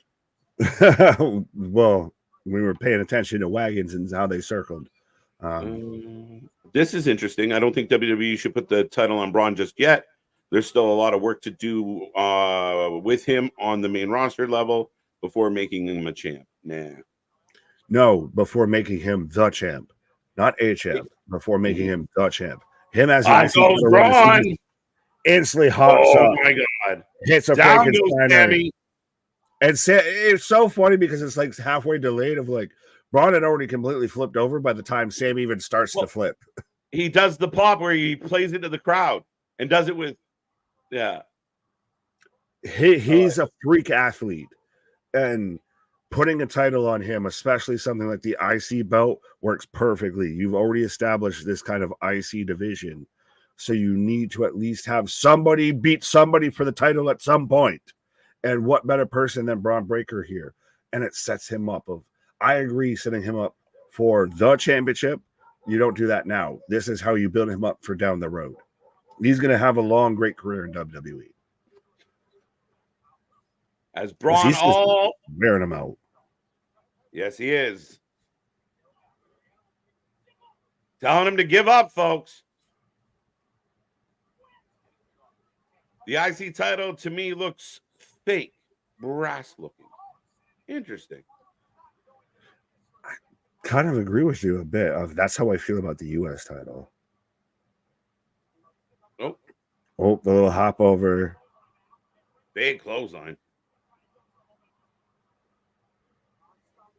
Oh, going for the Blue Thunder Bomb, but Bron counters it. Sami just wailing away. Just mollywopping this here in the back of the head. We'll talk about that in a little bit, Emo. We'll get back to it. Right. Brought up top. Oh, what the fuck was that? Look at her. One, two go. Nice reversal on Sami hitting that Blue Thunder Bomb. It is like, what was he going to hit outside of I'm going to jump and set up into this transition? Like you weren't going to hit Bron. Bron wasn't going to hit Sami with a move there. Like if you the way you saw him come down was just like, he was going for a bulldog. Mm-hmm. So he caught him under the arm and then jacked up the other way. Man dropped down like a goddamn pencil. All right. Going for the exploder. Oh, into the turnbuckle. There we go. And again, this is what Sami does. He puts on bangers, guys. Well, he's just that guy that will not quit. Will not go. Spear. It's over. Huge spear. Oh, he does have a sore shoulder. Oh, no, he's okay. Well, the straps are down here as he's fucking Wolverining up here. Liv Morgan taking the fans for all the support. Oh, we've got the slingshot spear now. I think it's interesting how that's now his like double finisher. The spear and double finisher. 3. And your new IC champion. Sorry. Absolutely, Nick. As Bron Breakker picks up the W, folks.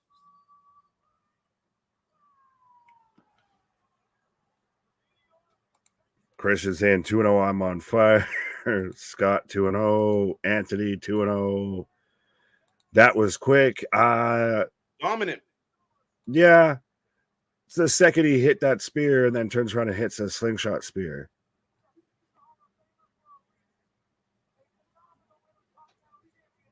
Big win. Braun Breaker. I don't mind that title.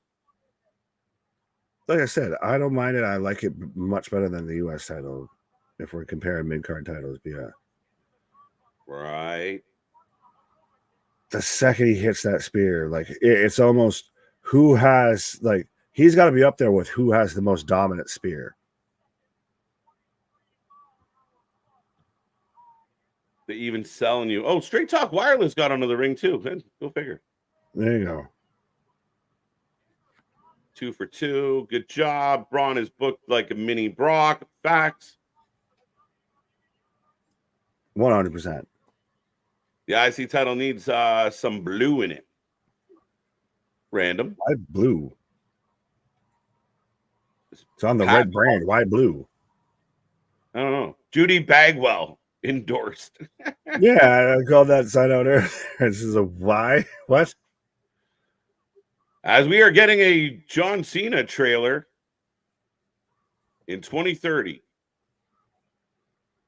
Are you serious? Oh, yeah, it is an actual John Cena movie. Yeah, it's a John Cena movie. 2-0. This came a month too late. Now I don't care. That's silly. It was perfectly fine the way they did it. And making the kid earn it. Still have other people that think it's too early.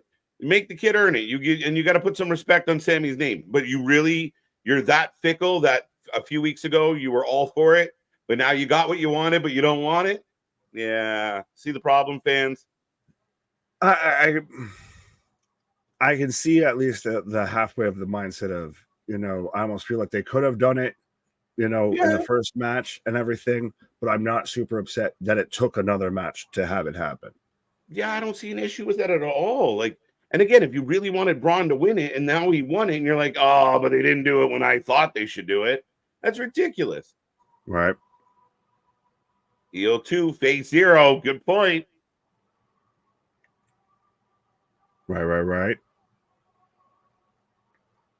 I don't know how to type the bark sound. Wait, wolf? ARF? ARF. ARF. Oh, no bark. What? Huh? I don't know. Is the emotional roller coaster WWE puts you on, KJ? It's a great roller coaster if you enjoy it. I mean, I think the problem is too often the fans, as we're going on, they're nitpicking at things that, again, if you gave it to him last month, it was too early, and you shit on Sami. They made the kid earn it. They made Sami make him earn it. I don't think there's a problem with that. And they gave it to him at SummerSlam instead of wherever the fuck, Money in the Bank. Yeah, but I mean, also though, if you're gonna say they made the kid earn it and everything like that, as Slim Jim, so we've got to be setting up for the U.S. title here. But to where the last match, the first match was way more competitive, was way more back and forth. This was Sami was in control for a little bit, literally eats 2 spears and we're out of here. But that's where people were mad, like when people were complaining about Braun not winning, like they did exactly like he was dominant. Like, look, Sami had his moment. Sami found a way to win in a match that Braun did control the majority of. This one, it was over. Braun put it to bed, and that's kind of, you can only fight off the young lion so long. As we're getting Drew and Punk for the savage moment of the summer from Slim Jim. Yeah. So you're saying Braun was just dominant. Braun was very dominant in this one. Like literally had him come through and take out Sami. I think it's great. I think it's good. And you give it to him at SummerSlam. It's a nice moment. Right. I'm here for the Punk Drew match. Shout out Adam Polo saying WWE acknowledging that the Pat DLC was trash, and it was. Hey Seth! Oh. I still would give him the chance. I still would. Just saying. Give me a chance. A little pissed. Specifically? In your pants? What? Sorry for. All right. Yeah. Sorry for the misspells. I have sausage fingers. Yeah. Shane sided with old Pops, huh? Huh? People, we can't read your minds.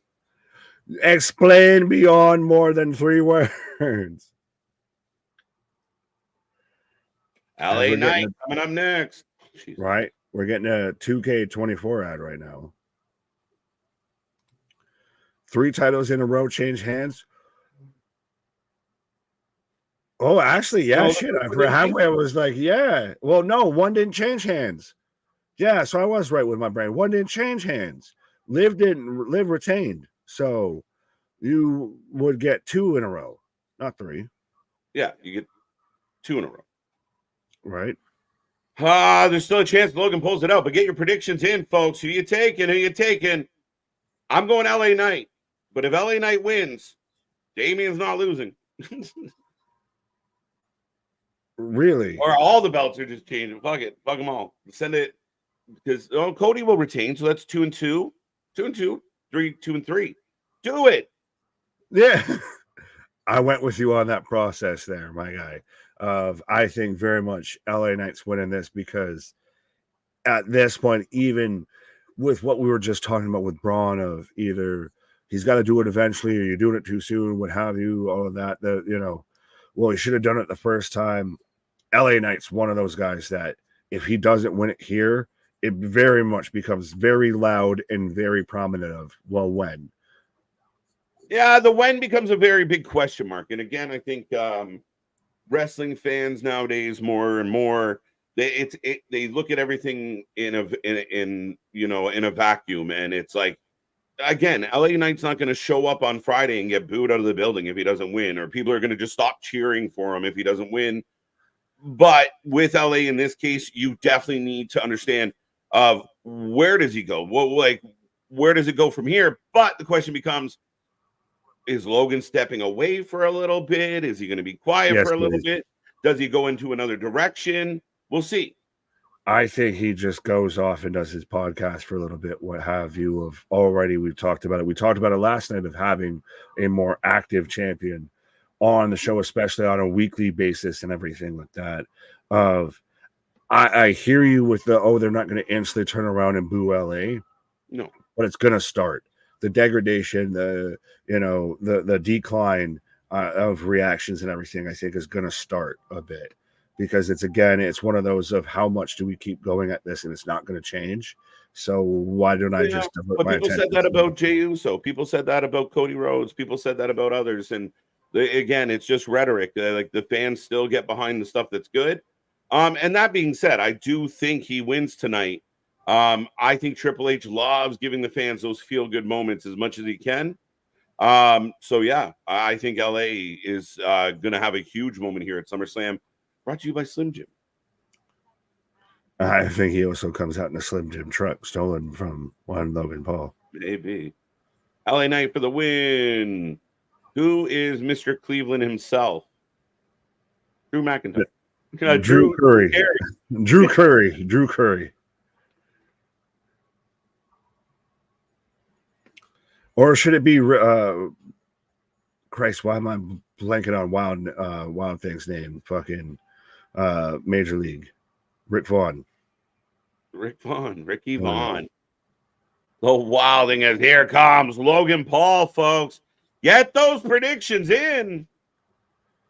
My guy, and the most, like, not the guy that, like, the stand-in for Captain America here. He's like, the little fucking Homelander bullshit. Wait a minute. Who's random security guy? What the hell? Machine Gun I'm from the land. What the fuck is happening? Are we going to put douchebag with douchebag? Oh, yeah, they're happy. Yep, they're happy. Douchebag with douchebag. The douchebag tag team, the douchebag society in full effect here right now. We've got Logan Paul. Oh, I didn't even realize that it's in the Browns colors. I thought it was in America colors. But yeah, he's got the flag. With Machine Gun Kelly, who looks like he's either cosplaying as a combination Fred Durst and Guy Fieri, or is at in a bowling league that he just got from. Who is MGK? MGK was a rapper that could fucking spit fire, a young and up and coming absolute fucking beast. And then he got neutered by Eminem, and he went to punk and alternative music, and it's never been the same again. Yeah, it's what happens when you step up and your arms are a little too short to box with God. Yeah, he fucked around, found out. Exactly. MGK in the goddamn house. Interesting that he's still relying on, go ahead. It's weird. That security spot's weird to do it like that. It's very weird. And I was going to say, if we're relying on him doing, I'm from the land till I die, which is an album he recorded under Bad Boy with Diddy. So, I mean, shit birds of a feather flock together, my guy. I know two guys that have matching laces out tattoos. It fucking kills me every time I see them. What are you doing? Why'd you both get it? First off, right? Are you together? Are you a couple? Like, what? We're just big fans, bro. Like, all right, sure. Yeah. Hasn't been with Megan in a while. I have no idea. Don't care. Where is Megan? Yeah, I'd rather see Megan if we had to pick. The last time I saw MGK, well, he was going through a table via Kevin Owens. Facts. MGK, so that's why you have that built-in hatred as, we've got still the Prime Machine. Prime truck intact. Oh. No Slim Jims.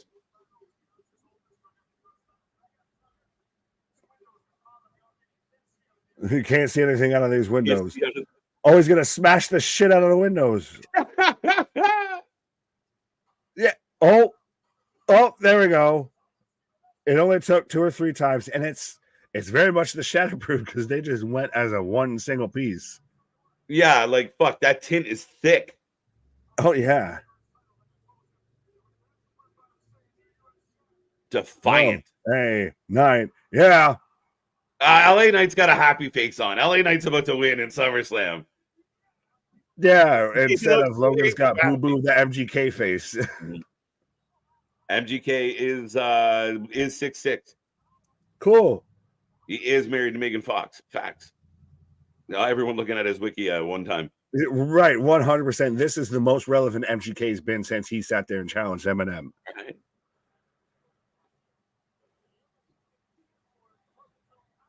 Yeah.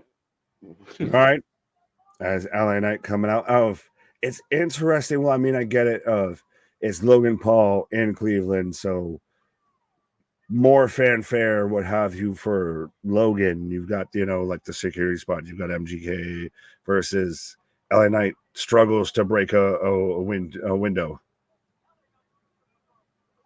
Right. I'm glad to see we've got Ron Mysterious still out there because we had Dominic prove he's truly a Guerrero. He was never a Mysterio. So we've got Ray's true son out there hanging out with Logan Paul's crew.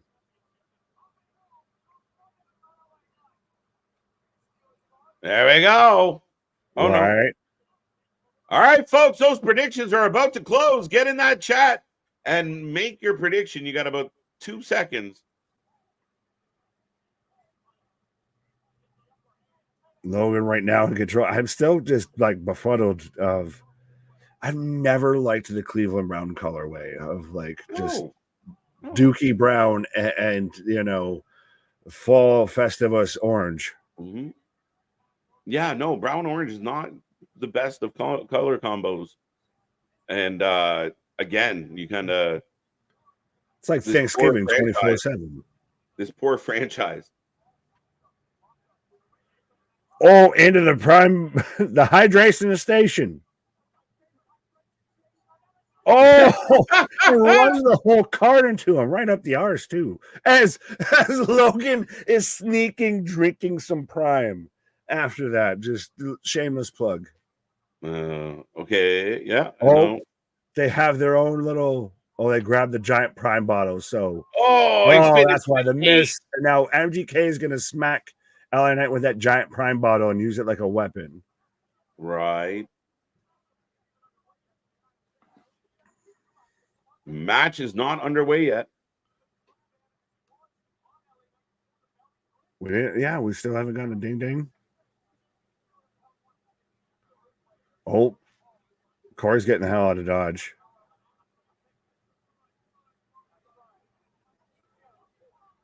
So we're already getting the table cleared off here, folks, right now.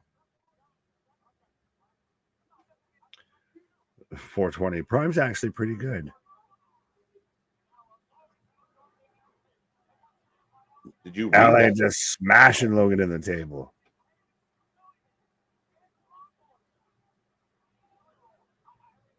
Said it's humiliating. Oh. Takes a sip and then just smashes him in the face with a Prime bottle. MGK's upset.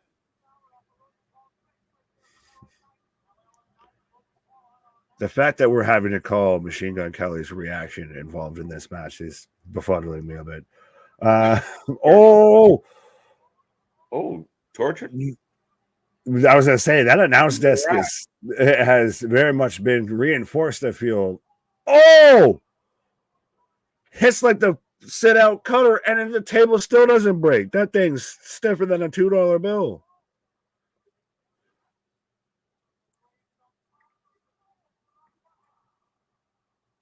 Literally, it didn't even buckle. It didn't even budge. Nothing.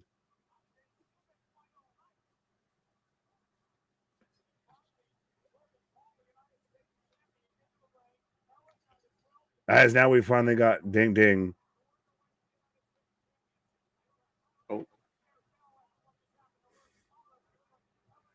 Larry, can someone let Cagehead Nick know my pick? You've used a whole comment to tell us someone to tell us your pick versus you telling us your pick.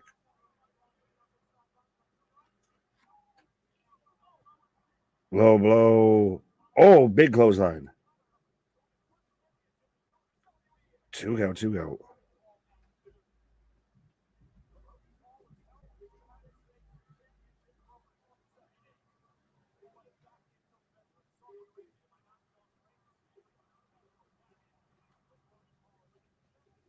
Oh, knees up. Jinx, you owe me a Coke. Right.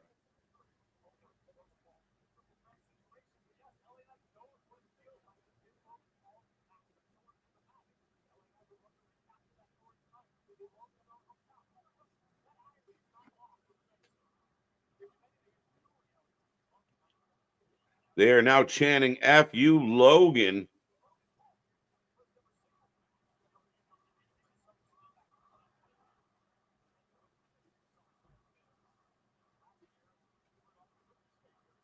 Who should do commentary earlier? Why not Natalya? Interesting.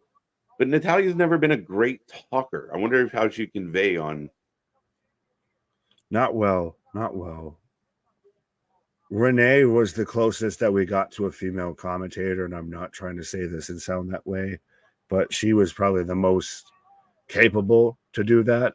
I think Beth was my favorite. When did Beth do it? Beth was on NXT for a while and on the panel, but she did NXT for quite a while. Oh.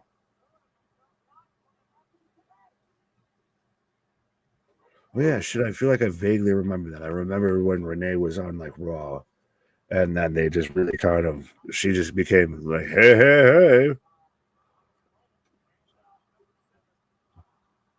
Big fans are just no hometown advantage for Logan.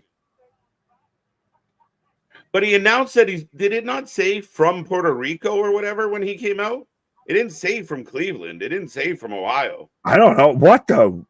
Why is Homeboy hitting a split like that for a pin? That is provocative as shit unnecessarily. Now they're just pushing each other. Just mushing each other in the face.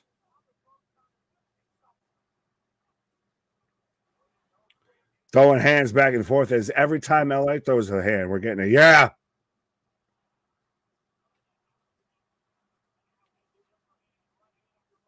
Man, literally still, he throws them straight like, when you're making a character No Mercy as you're hearing Road Dogg going, dig, diggity dog. and everything. He just throws them complete stiff right hands. Yeah, his big gut wrench from Logan into the pin. Nice.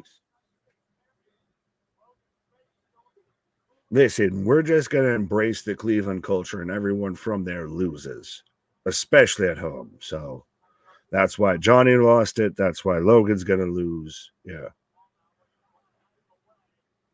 Oh, what the? Wow. Is that like a teabag bomb? Yeah, I don't.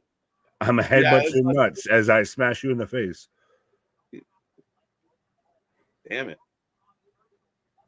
Logan's definitely got a clear shiner. Like he ate a stiff one because you can already start to see the purple swelling underneath the eye there. Yeah, he's got a shiner. Yeah. Left eye. As he's mocking LA Knight. Oh. Huge power slam.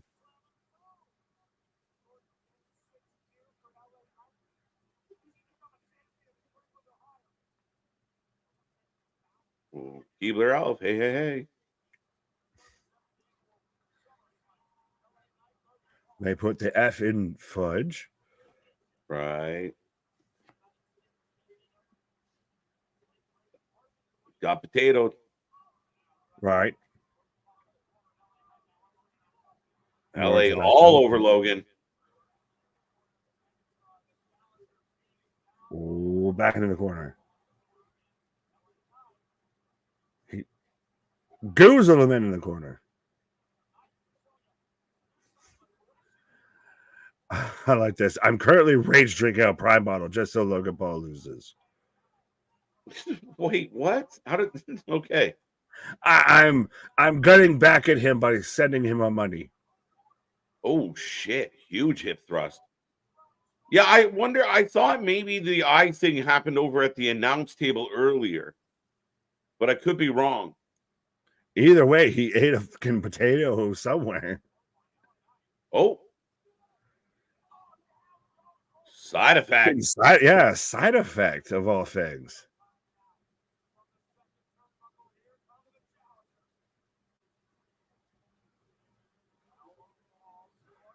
Oh, come on, do something. Don't just do this cockamamie, wait for him to get up. Hey, Knight. Yeah. Oh, shit. Oh! When the last time you seen LA Knight hit that of pop up into an elbow drop? That's hard to do because you got to watch, like, you're jumping up onto your heels, right? Like, you're not looking where you're going. Yeah. I just clip the back of my legs and fall. Like, and shit. Just again and up ass turn on the turnbuckle. Yeah, because he literally just blind hopped into it. Logan Paul just pulling the hair.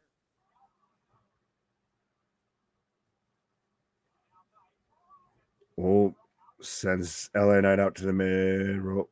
Oh, big ass clothesline. Damn. Down goes Knight. I trip over Lynn. I could never just do. I never do what LA just did.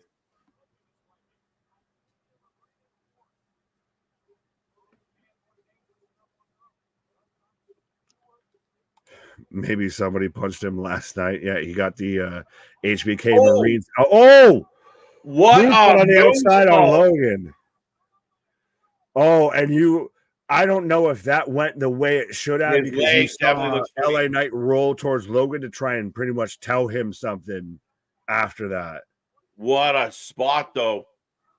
Wow. He went high on it. Yeah, shit.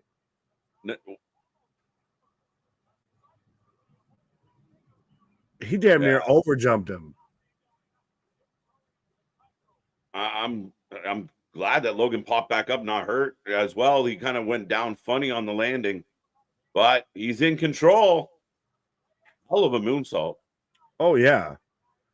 Oh, yeah. Oh, counters into the BFT backslide. Oh, no. 1, 2, 2 go. It's. Oh! Right hand and watch. It's going to be the loaded wrap. Two count. and an easy kick out on a 2 count.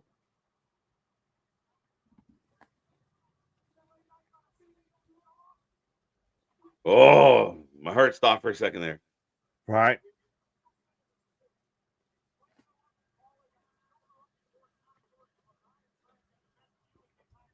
Cleveland Brown Stadium has definitely earned another premium live event again. We'll see. We'll see. The company's bid for thee. Rolls out of the mist frog splash. BFT. Oh, Logan hangs himself up on the rope, so LA just sends himself into the mat.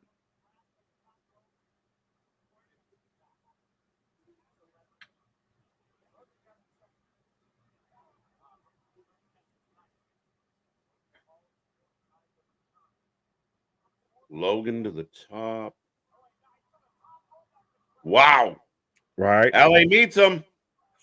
Oh, like a brainbuster superplex. Like what? Like it wasn't the full rotation. It literally kind of more of just, I'm going to plant your ass in the dirt. 2 count. A 2 count after that. Are these two playing each other stiff, or like Logan didn't extend on the suplex? That was tough. But was it meant to be? Was it meant to be looking like, because that looked a little brainbuster-ish. Watch. It only looks brain bust. Oh, yeah. Weird. A super buster. Yeah, it was interesting like that. I don't think it was a complete, like a sandbag. I think it was more of one of those of doing something different than constantly it's always the superplex. That goof Jeff. Who? Oh, Fuck. I came in like a wrecking ball. LA falls over to corner Logan outside the ring. What a baseball slide. I never kicked so hard in love. Oh, he's taking out the douchebag posse. Michael Cole's amazing right now. Kick his ass. Kick his ass, G-Bass. MGK talking shit. But ain't doing nothing because I got to pull up my pants. His shoes are ridiculous. His outfit is fucking ridiculous. That Walmart t-shirt's awesome. He looks like fucking, he was hanging out with He Ricky. looks like he just left a Limp Bizkit concert straight out of like the early 2000s, late 90s. It was like, yeah. Oh, he's got the chain. His knuckles on the chain. Yeah, so we're not gonna notice the chain. That's a solid, foot or so dangling there or anything.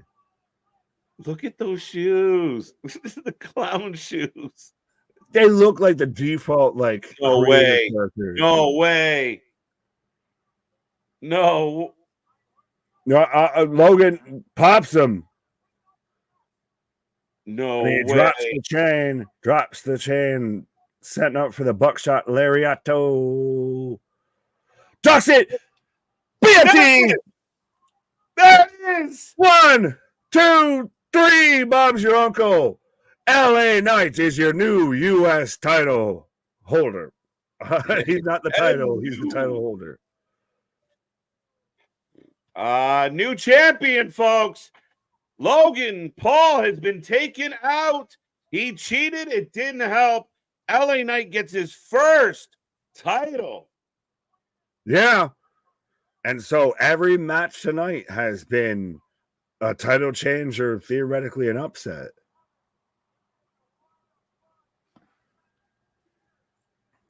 (3-0) JV saying yes. Romanowski saying yeah. 3-0, yeah. That crowd is going nuts. It's funny how Logan's in his hometown, his home city, but everybody was popping for LA Knight. Brought to you by a Slim Jim. Snap it to a Slim Jim. Yeah.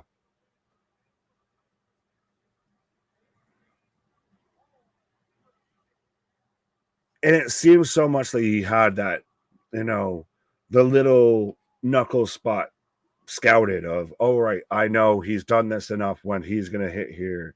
And that was a nice little slick as shit counter of into the BFT.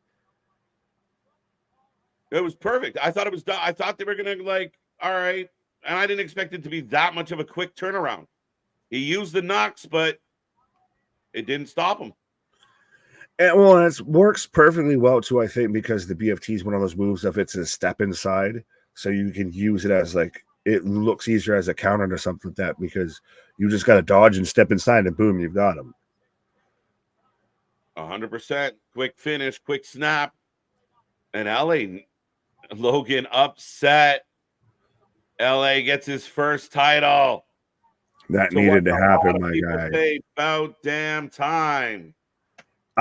I'm foreseeing that LA Knight is going to be one of the prominent things. Like that US division is going to be a prominent thing on SmackDown going forward. Probably. Kind of, we've seen the uptick on like how the IC titles presented.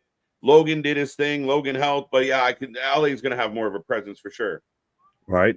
As we're getting the Slim Jim commercial of Bianca and LA Knight. Yeah, as they've got Macho in the background. Stop and do Slim Jim. Yeah, dig it.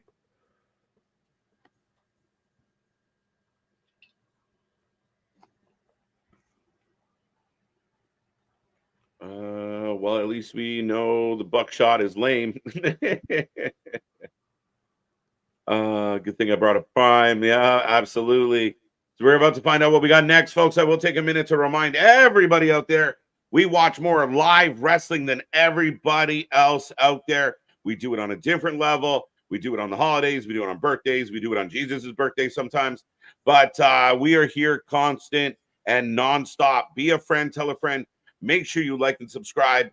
We are clipping, and we are heading towards 6K. We want to get to 10K ASAP. So get in there and be a part of the family, be a part of the fun, and be a part of the Wrestling Utopia. We're back all week long for all your favorite shows, and I'm sure there's more pay-per-views and special events and indie shows and interviews coming your way. Absolutely. Big things popping, little things stopping. As T-shirt contest winners decide. Oh, okie. So apparently SummerSlam had a T-shirt contest, and these are the people who won tickets. Yeah, that was the design the logo contest. So they got them to essentially work for free. That was cool. I actually considered messing around with it, but we've got Baron Corbin and Apollo, so they're just. This is 100% just an ad placement, my guy. Of just bold is beautiful, Alex. Embrace that shit. Absolutely. Manscaped. Hashtag not sponsored, by the way. Why the fuck are these two so close to Apollo getting his non-existent haircut? Uh-oh. Wait.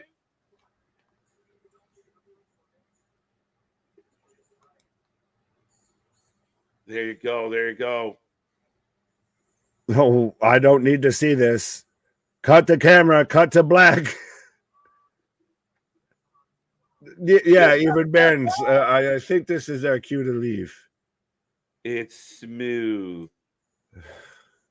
Oy vey. And speaking of smooth, KJ smoothly slides out to take a pause for the cause.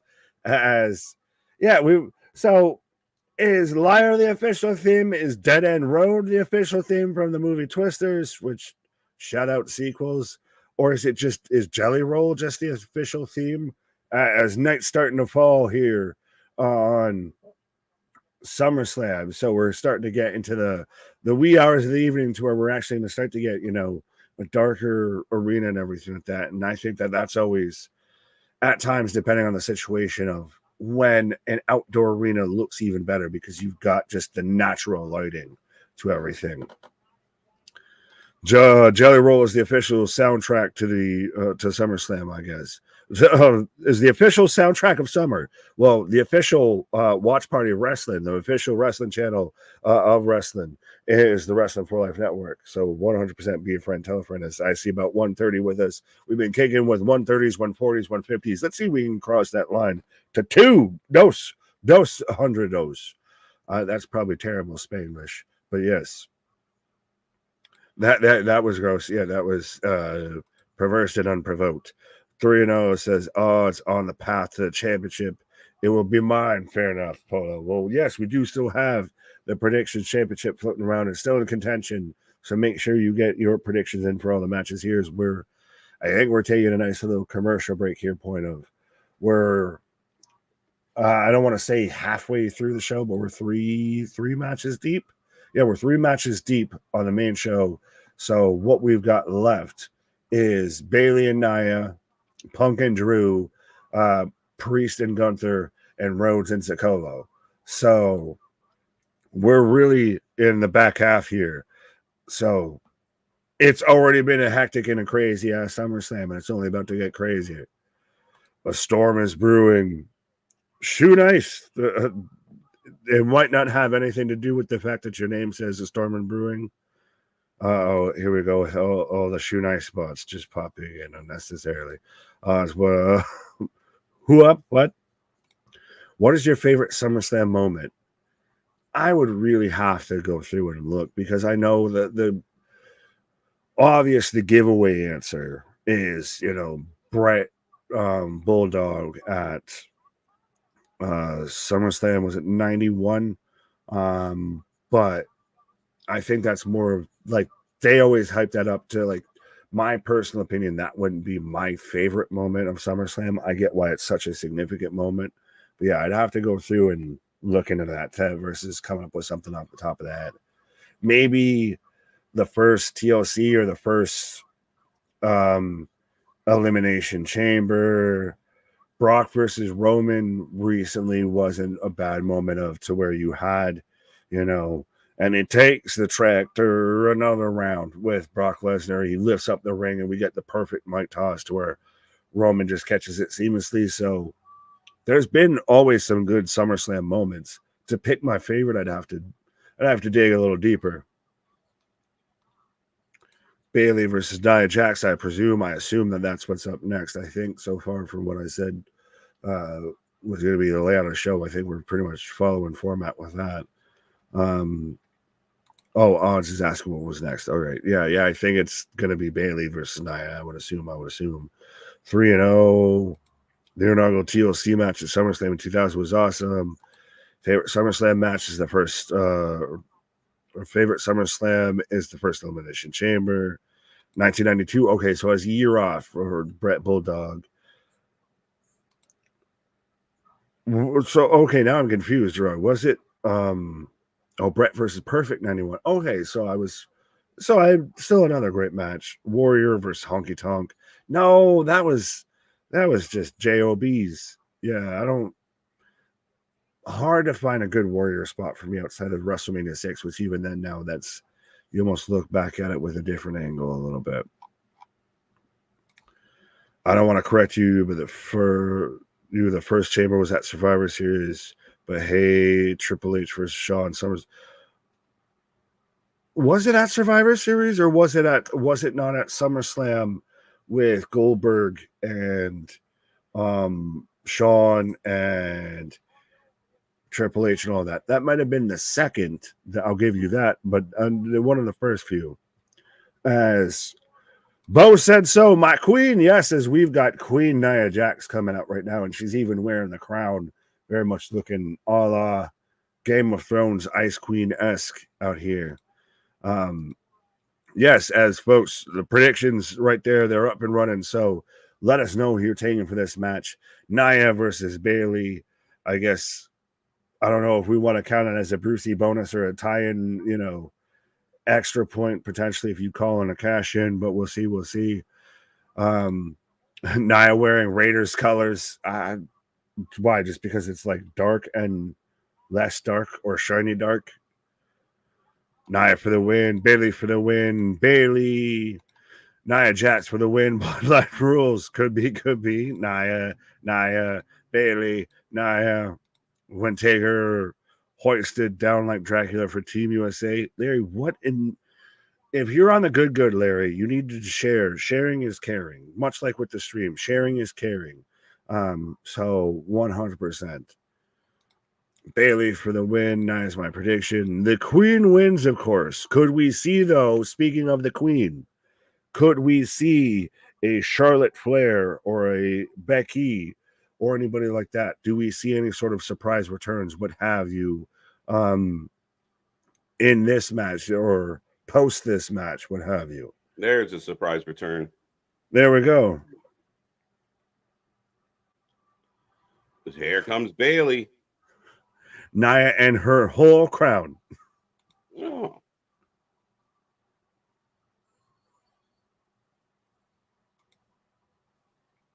Lex is taking Bayley.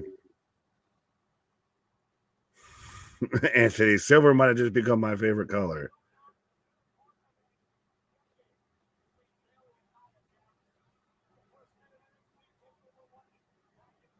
Mm-hmm.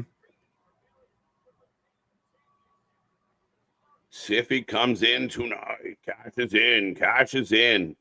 I'm torn. I don't know. I think it's going to happen. I know the pink briefcase, they just had it. They just established it. Bayley's super talented. I still like, I even like the whole entrance and everything. I like the jacket, the outfit right now. Tiffany, I think, works as a nice little challenge of, even if she's the foil between the two of them, I think you could get a 3-woman scramble of you get Nia still going at Tiffany. Maybe you work that tension. Bayley going after Tiffany definitely works. So I think it opens it up a little bit. A little bit, maybe. Bayley wins. Can you see a scenario where Nia wins, but Tiffany doesn't cash in and it lingers? Yeah, that's the thing about this. We can definitely see that she maybe looks like she's thinking about it, but doesn't do it. Oh, yeah, it could happen. I mean, it happened literally night one.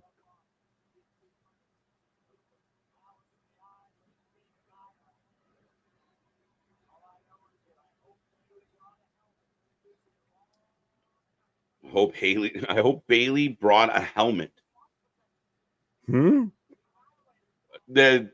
Corey just said, I hope Bayley brought a helmet. It's going to be a long night. Okay. I want Nia to win. Bayley for the win. KJ, can you see a scenario? Got that one. I think Tiff will try to catch him, but Nia will stop her like she did last time. Interesting. Could it be a failed cash in? No, please no. We've had shit. Damian cashed in successfully. Drew failed cash in. True. EO successful cash in. So do you do 2 back-to-back failed cash ins? Right. No, I don't think so. I think the women would be successful. Queen versus Queen at Berlin. Yeah, I don't think Charlotte's coming back yet. Bayley fired up. I like how it's like a little take on like the hugger gear a bit, because you've got, the kind of the macho tassels and everything. Absolutely. Yeah, kind of old school gear too. Yeah. Well, you had Nia come out there with, the Game of Thrones crown on and everything. All the title changes hand, but live. All titles change hand, but live. Interesting. So even Cody? No. I mean, that would be the question for who said it?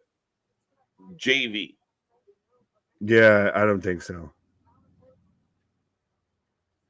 I think the title changes hands here, but not to the person we exactly think. Well, the person I think, but not who's technically in the match right now. But yeah, Bayley very much I'm noticing now, even she's got the role model, very much more the kind of old school gear a bit here.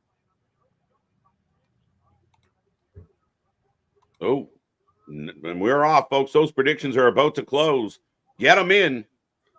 Spaz, thank you. There's a real nice video of the Steiner brothers and DDP in the crowd reacting to Bron Breaker's win. Win. You love to see it. Cheers, Mock Kayfabe, J-Fabe, and Large Nicholas. That makes you kayfabe, J-Fabe? Apparently. Well, KJ, I guess there. I mean, make it make sense. Nia taking over. San Diego versus San Jose. Fair enough. Fair. I was like, wait, what? Okay. EO cash in was a stroke of genius. Yeah, EO was awesome. Well, when you had Anthony say, do we get, cash in in the same match here? And I'm going to go inspect that briefcase here real quick. On the same pay-per-view would be the question, folks, as we roll through this match. Nick taking a pause for the cause, and the show rolls on. I got 127 with me. Make sure you get in that chat and go get some friends. Let's see if we get to 150. Let's go, let's go, let's go. But Nia is rolling as expected. Oh, she just slapped the ass. Not expected. This is the best Bayley gear. There you go. No EO at SummerSlam is criminal. It's not criminal. You can't have everybody. You can't. This isn't, another company's pay-per-views where you put half your roster on it. EO not being there, it'd be fine. She's okay. She's doing stuff. She'll be on other things. Nicholas. Oh. As Nia Jax rubbing the butt in the face. Speaking of the hole. Bayley's knowledge of wrestling history is incredible. No, that's the one thing that everybody loved about Bayley, right? She was a true fan. Why do I have a feeling that Cena is running in to help Cody again tonight? It's funny. A lot of people keep bringing up John Cena, Boston, and I mean, could it happen? Yeah, maybe. Will it happen? I don't know. Could it? I could see like Cena just randomly shows up and announces things. So could we get a Cena sighting in the middle of this pay-per-view? Maybe. I'm still, I don't know, not expecting it. So I'd be as surprised as you are. I kind of don't want it, but we'll see. Make sure you hit that like, folks. MDB, thank you for the reminder. 178 likes. Let's get to 200. If that's the accurate current number, which I can check, actually. Yeah, okay. Yeah, let's get us to 200. If you're listening right now and haven't clicked like yet, make sure you do so.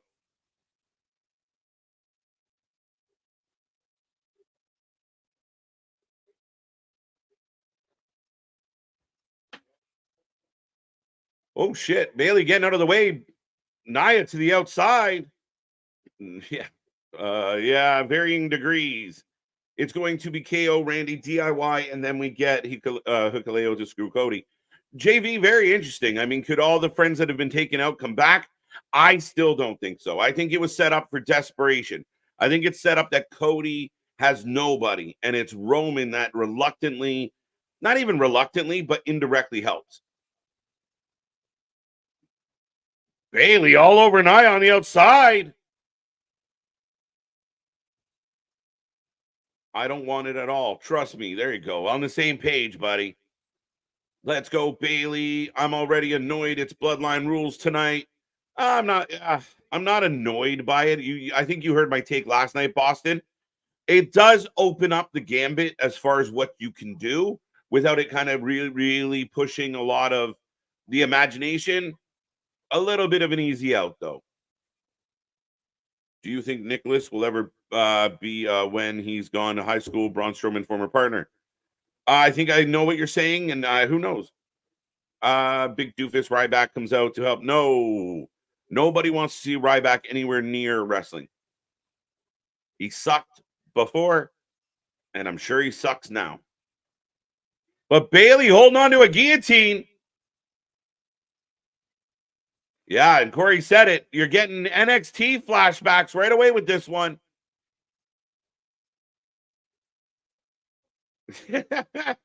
Christian, I'm not answering that. Did LA Knight win the title from Logan, KJ? Yes, he did. LA Knight is your new U.S. title holder. Wow. Rolling senton by Nia, followed by a leg drop. Nia showing some agility here. Big dog, that's awesome. There you go. It took away all guessing for me if Roman's showing up. The bloodline rules made it 100%. Yeah, but I mean, fair enough, fair enough. I thought it would, I mean, again, I think it's happening anyway. It made me feel like, could they do more? But it also explains how you get to that whole Roman return, helps Cody, all that fun stuff without it killing Cody. Like without it, killing the ref and killing the situation where the ref's got to be down for 12 minutes. And yeah, obviously, Eric. He's in front row. You haven't seen him yet? Right next to green shirt guy. 2, 2, 2, 2.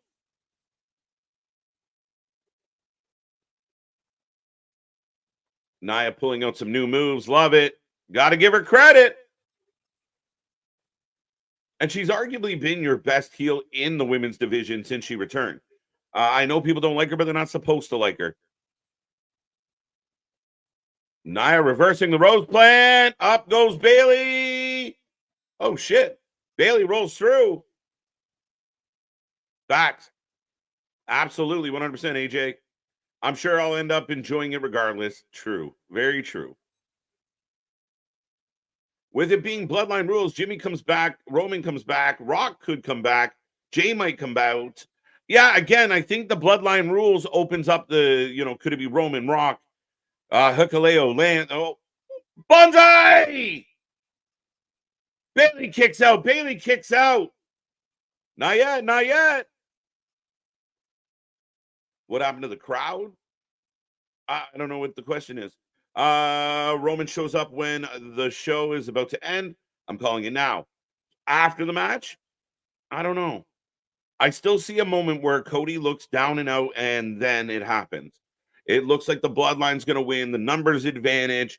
Cody's screwed. His title reign is over. Michael Cole screaming at the top of his lungs, and boom, here comes the Tribal Chief.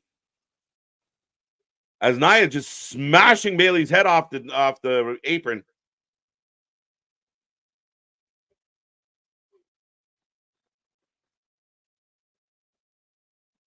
Here's a different take. What if Roman sides with Solo and it turns into anytime Solo screws up, Roman rubs it in his face and then they implode? I think it's past that because he's been challenged, right? Like the only way that works is if Roman comes out and Solo bows the knee to him. But why would you do that? Like Solo's already been on the record in multiple vignettes saying, if you want it, come get it. So to me, that no longer works. Now Nia goes into the ring post. Nick might not like that. We got another ring post spot. Another shoulder spot.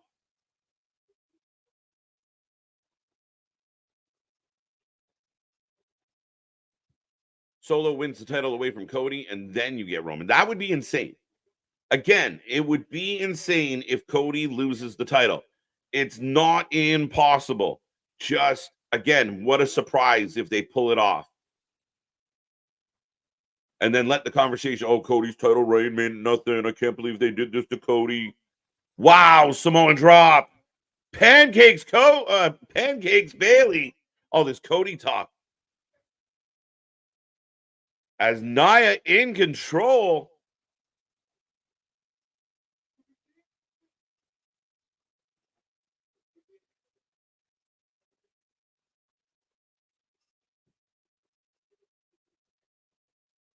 I vote LA. Okay. That's helpful. I really would be okay with Solo taking the belt tonight. Me too. Absolutely. Why not? You got the tag titles. If he could win the world title, I got no problem with it. It'd be very interesting. I don't see it, but man, the post been popular tonight. Absolutely, Andy. No.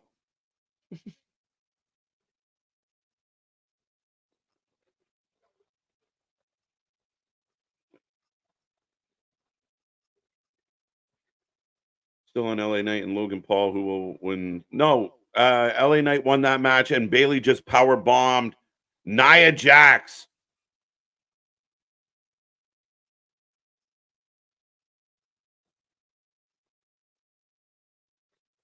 Holy shit, chance ringing out. Bayley might pull this off. Big elbow. 2-2-2.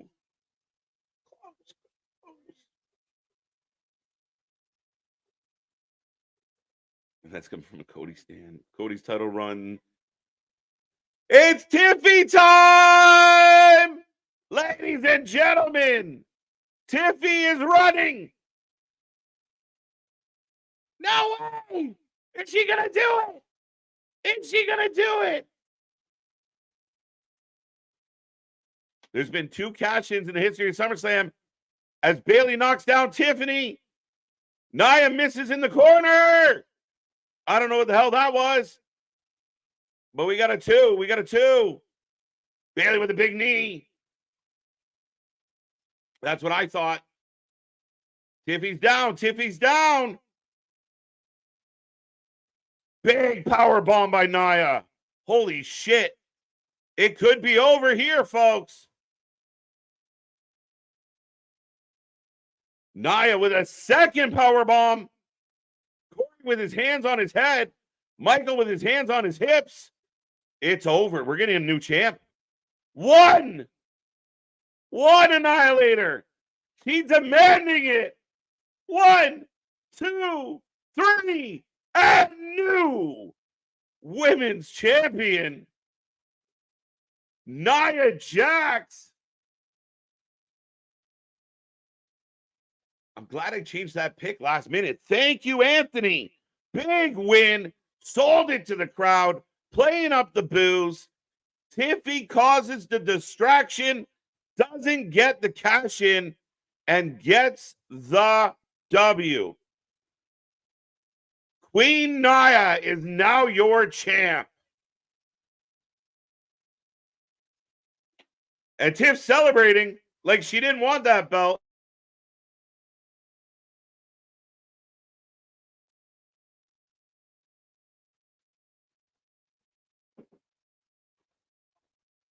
There you go. There you go. Hit her, Tiffany. Yeah, no, I think Tiffany's going to hold off for a while. Decent match, strong match. Distraction by Tiffy. And yeah, Bayley has been dethroned. Not happening, Mark. Heels 3, face 1, and another title change. All hail my queen. I knew it was happening. It was inevitable. Again, I think it's a sign that Nia is getting the respect she deserves. There you go. Right there, Boston. Nia deserves this. She worked her ass off to come back, and she's been great. Undeniable. Haley? Nope, you missed. All hail the new women's champ. There you go. There you go. Yeah, Bayley, a great veteran, a good champ. Maybe she goes through, like we saw a little bit more of like the baby, like a stronger babyface Bayley. I don't know what happens next for her. Nia and Tiffy are going to continue this relationship, queen and princess. But now you have that suitcase hanging over her head.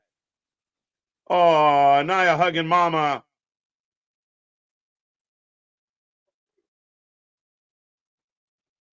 Told you Nia is due for a big spot. You're right, MDB. You're right.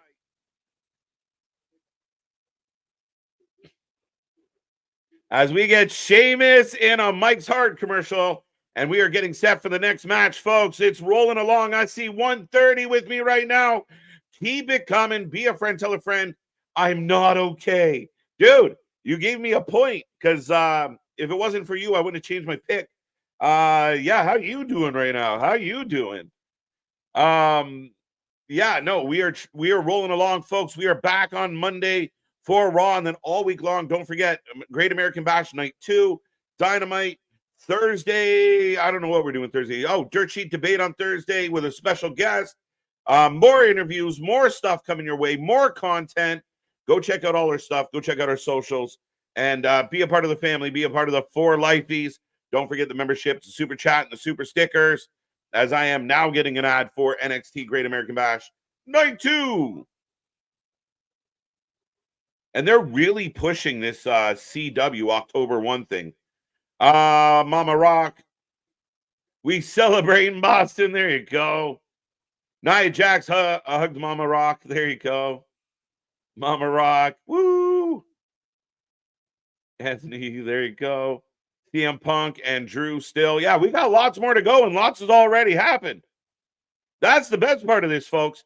We got more to come, and some of the more intriguing, difficult ones to predict have yet to happen. I see Gunther winning if he tries. If he tires Damian, Damian wins. If he can frustrate Gunther. Not a bad take, Jason. But up next, CM Punk versus Drew.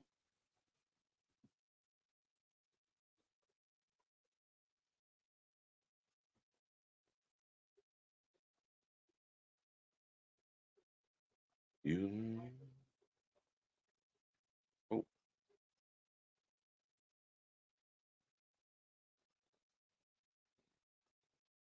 Dun, dun, dun. Who wins? Who wins, folks? Get those predictions in. Become the prediction champion, as MDB won't be.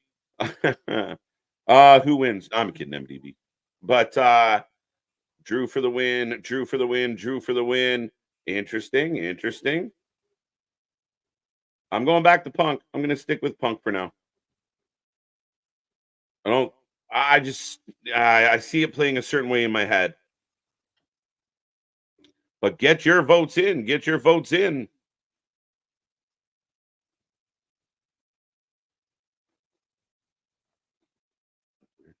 Match. Let's go. The match I've been waiting for all night. Punk for the win. CM Punk for the win. Drew for the win. I like the back and forth, folks. A lot of people aren't really sure. Punk. Pepsi Phil. I like it. Drew.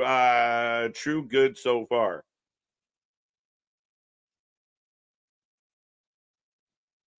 And this video package for this match is great.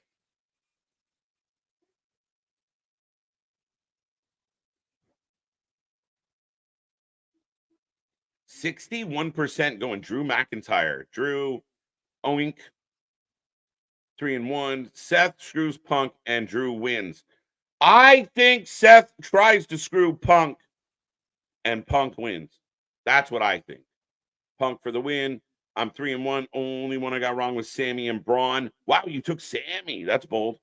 Phil Brooks, CM Punk, and AJ Lee for the win. Interesting. CM Punk for the win. Drew can't afford another loss. Yes, he can. Yes, he can. These absolutes with the fan base are crazy. Drew would be fine. And again, it's all in good writing, good storytelling. I can't afford it. So what? If he loses tonight, he should retire? Silliness. Silly fans. What a great night. So far, so good. Drew by shenanigans. Drew's been Punk's victim too long. This has to be Drew's night. Well, you know what? You got a point, Larry. But realistically, Drew kind of got the last blow. Drew put CM Punk in the hospital. He was carted off in an ambulance because of Drew McIntyre. So if we're playing that game, it would be CM Punk's turn. Though CM Punk did have a nice run at it.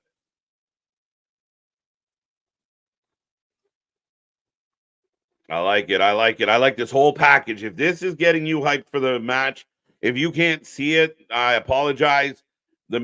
Just everything coming together, building this story, absolutely amped up for this one.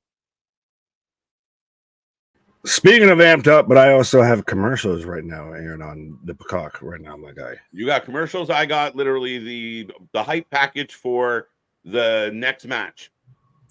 I have commercials for a medical show.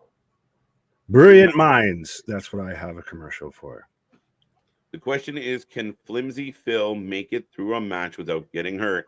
Mountain Man, this is the $1 million question, my guy. Right. Can he be durable? Well, this depends on if this is, a 45-minute match or a 5-minute match. I feel a little bit. As we're kicking it off with Seth Franklin Rollins coming out, the special guest referee. Now, we've got to see how flamboyant this is. Oh, did you see Punk of saying after the song, it's all downhill, my guy? Yeah. Yeah. Like, that's what's been fun about this is these little jabs that, oh my God. He's got a 90. He's got a 90 that he's clearly going to be taking off. But yeah. He's got a zebra robe. But he's got all the sequins and everything underneath. He's very much, Elton John. He's clear as shit. He's either got the ref cam or the earpiece or both. Punk has to bleed. That's some intensity. Why not have him bleed at Bad Blood? Would that not be fitting? Maybe.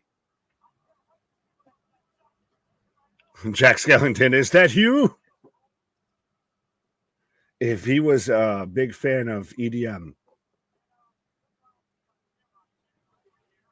It's a safe match. Lots of wear down spots. Yeah, I would give you that. And I don't think, we're not expecting, big backflips or moonsaults or anything like that. It'll be a very intelligent match. The WWE, I think, smart about it. Yeah, we're not getting, corkscrew moonsaults and 450s between Drew McIntyre and CM Punk.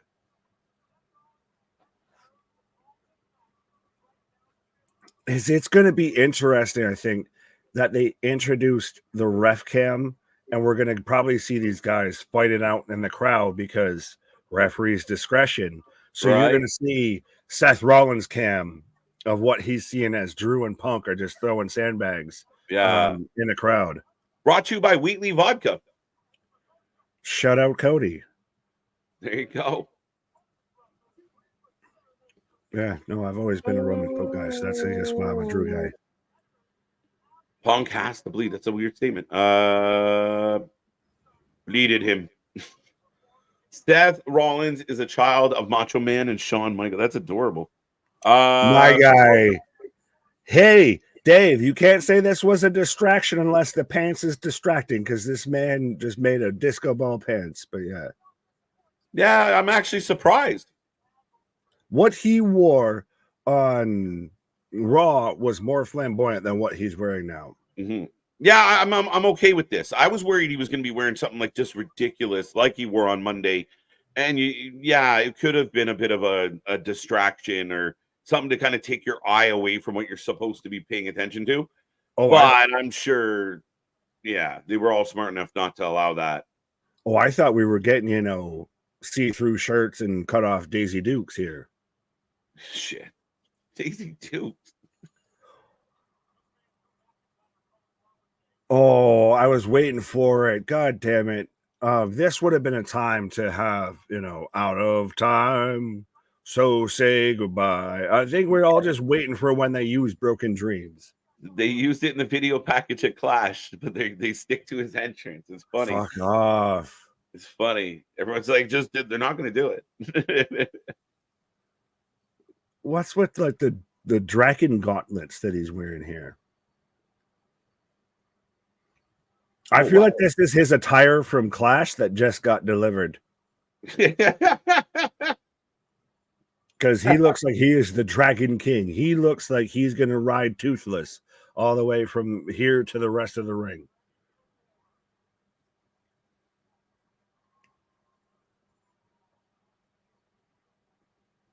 So Drew McIntyre coming out right now, who I'm taking winning this match.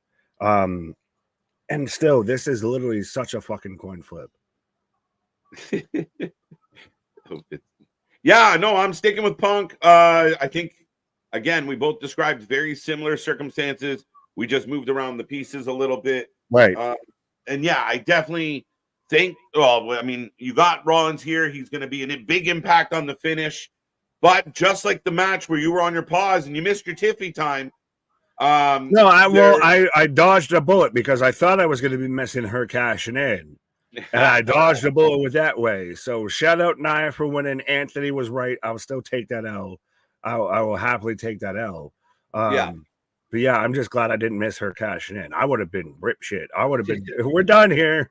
Pack it in. But yeah.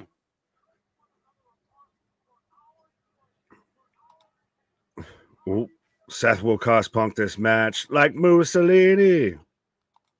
Damn, Nick is picking Drew. Can I switch my pick? Yeah, fine, thanks. I'm the line of if I'm picking them, you know they're losing. If there was ever a time, Drew, like again, a lot of people, you're not the only one in the chat that is, kind of said, well, it's Drew's turn, and yeah, that's what's make this all fun. Bro, he's even got such the bedazzled ref outfit and everything like that. Like he's even got the little jewel hanging in the center of it and everything. Yeah, it's insane. Yeah, what's with the green tinge to Drew's outfit out here? He's just dragon. Like, he's Reptile from Mortal Kombat. It's the dragon vibe. It's going big.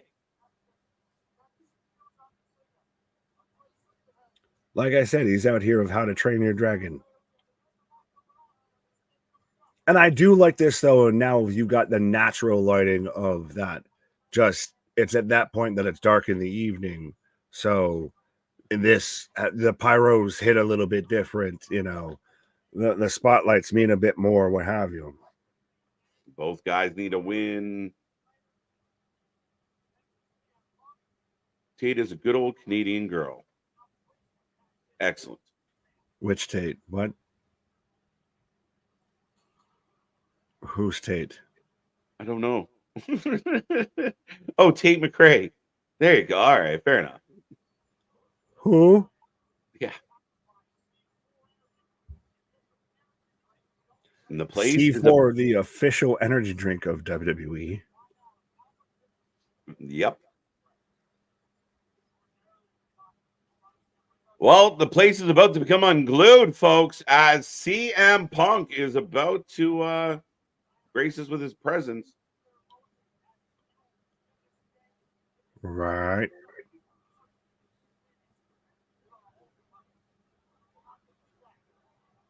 I really do feel like this man's Clash gear that just showed up, because what the fuck?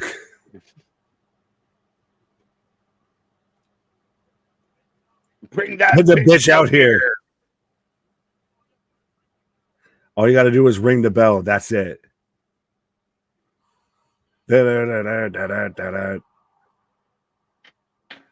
It's clobbering time. Yeah, I think this would be his first in-ring action since he's returned outside of the Rumble.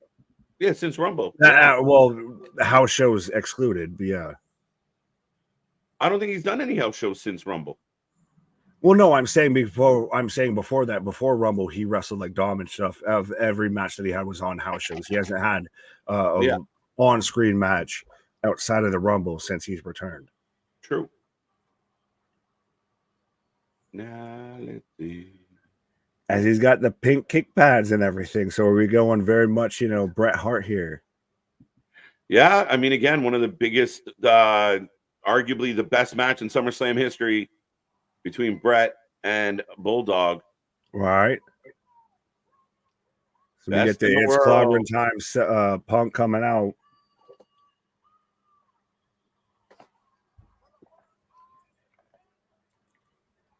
Ooh.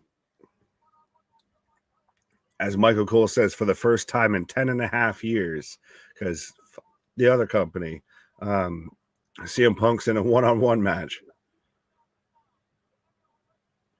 TK is crying. Nah, TK thinks everything's great. How do you feel, though, about them having like the stats and everything, like first match since Royal Rumble in January, first singles match in WWE since 2014, 4-4 career record at SummerSlam, all that? I love it. I love the addition of this. I love that they're giving us tickers with who won earlier in the night. Like, I love all these little sports element where I know the other company says, well, that's the entertainment and we're more sports driven. Nothing feels more sports driven in wrestling than WWE right now.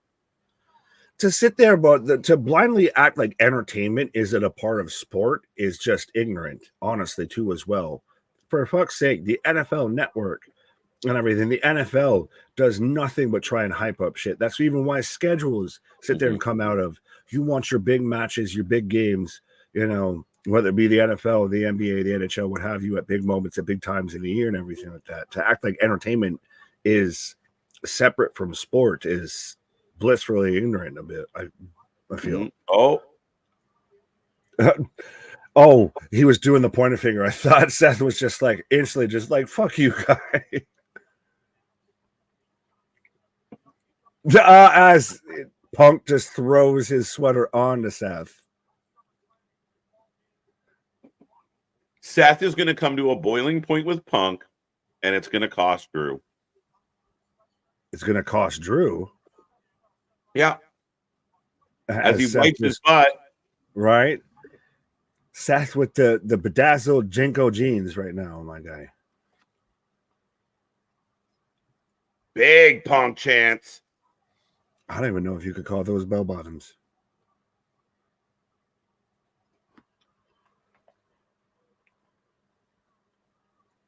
We're still waiting for the ding ding as both men are told get to their corner. You're 2 big feet.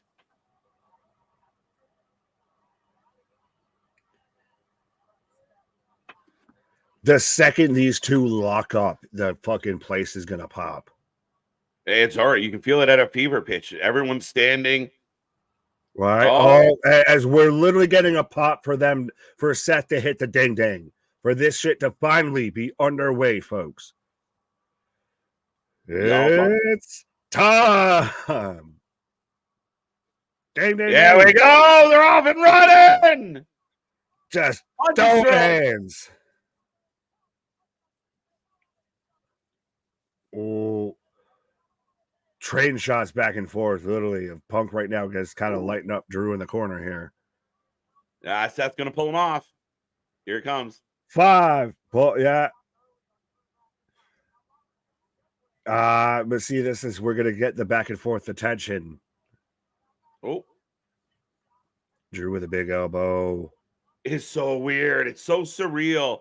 And I know we had a small moment at Rumble, but again, I'm watching CM Punk in a WWE ring at SummerSlam in 2024. It's insane.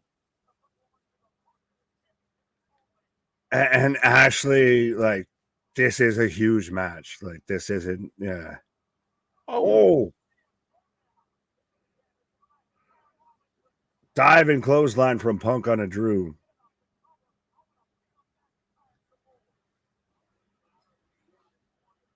Drew has that Dr. Doom vibe, maybe, with the black and green. Shots to the throat. Big ass chop. Big punch.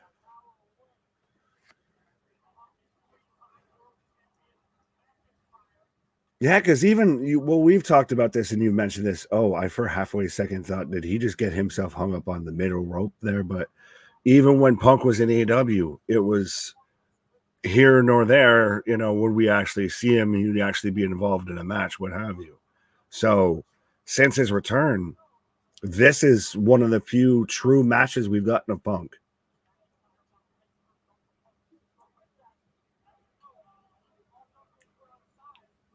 Just wearing out Drew McIntyre in the corner here on the outside. Oh, up over the barricade goes Drew.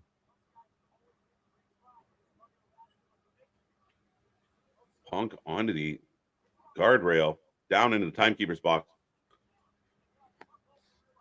As we've got somewhat of a count, so we've got AEW officiating calling this matches. I think we're up to 3 now on this, as we're 30 seconds plus outside, but we're up to a 3 count. Rollins is relaxing on the turnbuckle, if anyone's wondering about the count. Oh, yeah, shit. If I'm watching my 2 enemies just beat the ever-loving piss, tar, and leather out of each other, I ain't calling nothing. Y'all can have that. Drew into the post hard. Are they chanting, "We want tables"? Jesus Christ. Big fight feel. Punk looks good. They want blood. Far. Fingers crossed, fingers crossed. Right. What's going on, Corey? Lack of stress. Lack of stress. Oh, Seth tying his shoes. As Punk's just throwing Drew's head into the steps. Oh, you good? Oh, and just looks at it and just chuckles. I like this shit. Well, we worried that if Seth was the ref, would it be too much of a distraction? Would it be too much of, well, like we were even talking about would it be too much of a comedic performance tied into a blood feud? Yeah, a little bit. But now we're getting the Seth chance. Like he's completely like, look, I'm the most over guy here. But I like this though, of as these guys are doing shit that 100% should get them disqualified, as we've got, the fucking ring my bell spot with Drew and Punk, of Punk just eating that table. But Seth's out there, he's tying his shoe, he's he's playing in the crowd and everything.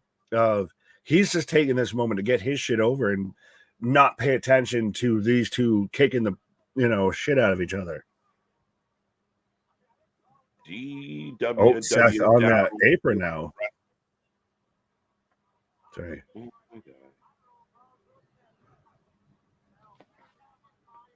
Oh no, oh no, oh no. Oh, the little pendulum spot of Punk into the bottom, the shit that sets up the ring as Seth's laughing. He said, referees letting it Referee's go. Discretion. DWW, what up? Yeah, that's an awesome show. We appreciate it. Thank you so much. Tried to acknowledge it, but I do appreciate it. It's good to see you. He doesn't even have shoelaces. That's adorable. Who? Oh, Punk just fighting air.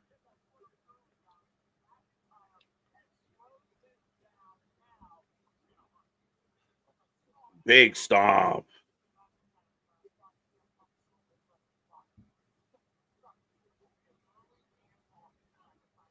Suplex right there from Drew on a Punk. Please tell me I'm not the only person who gives this SummerSlam a 9 out of 10. We ain't even through that yet.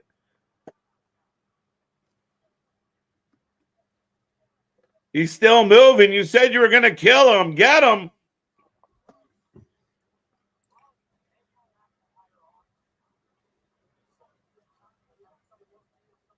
That's the thing, is Seth, to me, I just get to watch, my enemies pick each other apart. He's in the catbird seat a little bit. Oh, absolutely. Absolutely. Seth doing great. Not bad for a heel, Mr. Golfer.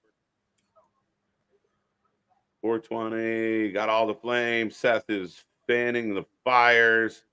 Big toss. I like that Mr. Noob Seth auditioning for an AEW ref job. Well, no, he's got to do the little pose like I say nay nay Aubrey there. Dude, what happened with the camera? All right, there we go. Yeah, the one camera just has like the fucking sepia tone filter for no reason.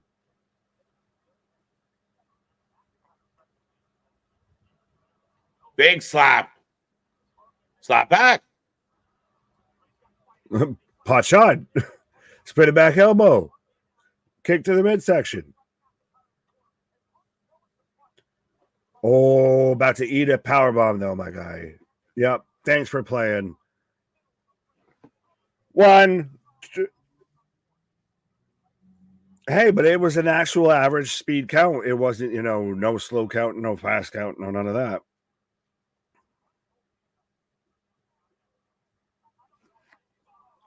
Punk is doing great. Right.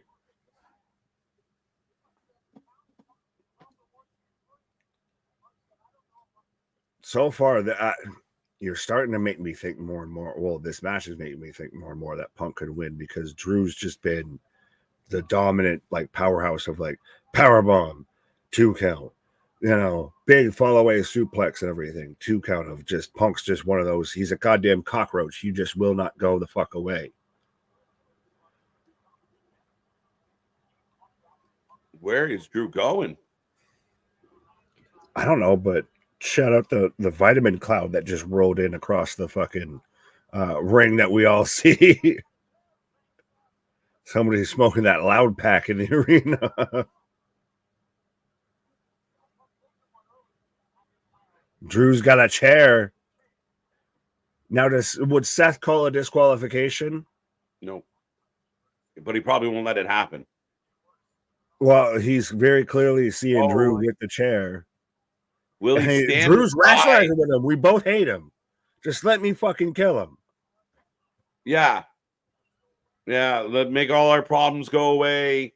As I was trying to say, yeah, Punk is all in a world of hurt, and Drew definitely trying to reason with Seth. As Seth turns his back. Oh, he's about to just oh. And then he pulls it away. Ooh, Seth might get kicked in the face in a second. Yeah, but I think it's going to be one of those if Drew moves out of the way and Punk's going to hit him. So that's going to set up the tension between Seth and Punk of, I was saving your ass, and you hit me. Oh, mush in the mouth. Ooh. Oh, he was about to counter Punk, but that's the thing is Punk doesn't know what else happened. He just sees Seth was about to clatter me. Roll up. 1. 4 count. Again, the extra technical that they've got going on with the refs and everything, because man's just dropped his battery pack in the ring as we got to keep up. Yeah, we're having to compete with technology with the officials here. Yeah, Seth had to just blatantly just kick that out the side. Drew going into the trunks. He's just having a little wank. Oh, the bracelet. I don't want to know why he had that in his trunks. I'm going to let you have that. Yeah. Big kick by Punk. Setting up the Claymore, though, too, with the bracelet on. But Neckbreaker. He's doing the whole punch drunk.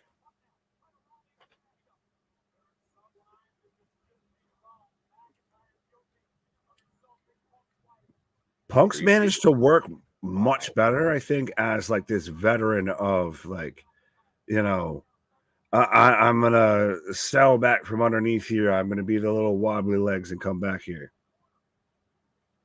Yeah, Nick. Mm-hmm.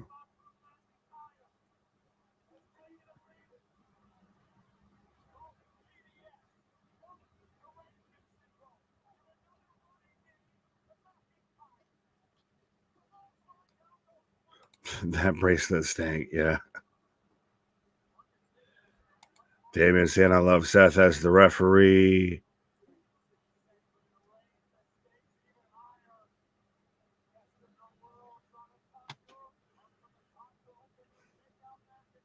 Selling it.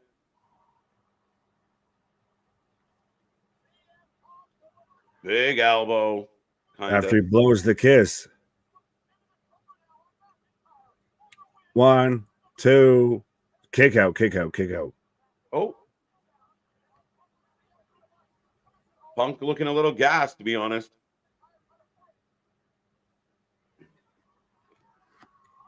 Anaconda Vice. I'm gonna look you in the eyes as I choke you the fuck out. He sees the bracelet. Jeez. Sees the bracelet.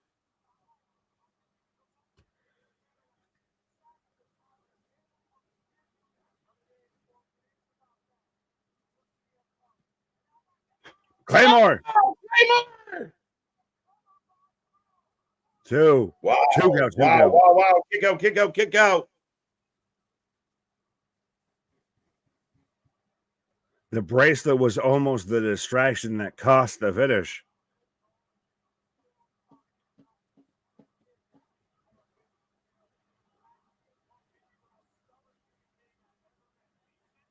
Oh, as Seth grabs the bracelet and puts it on. Oh. That's interesting.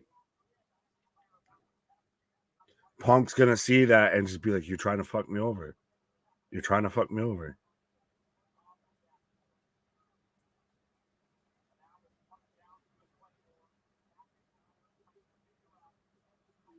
Yeah, but we don't know that.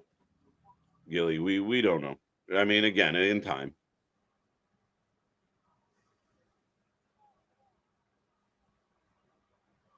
If it wasn't for the story, this match sucks.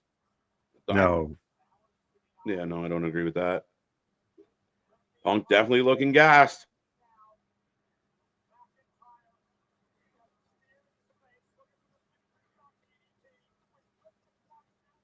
Oh, kind of a future shot. Oh, Into the turnbuckle.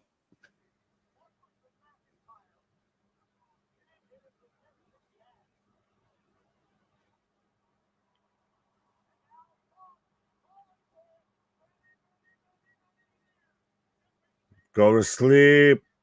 No way, no way.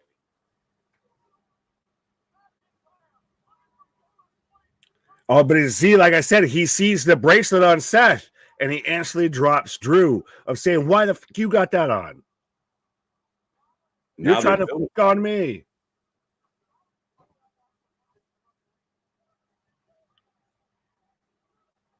I just picked it up.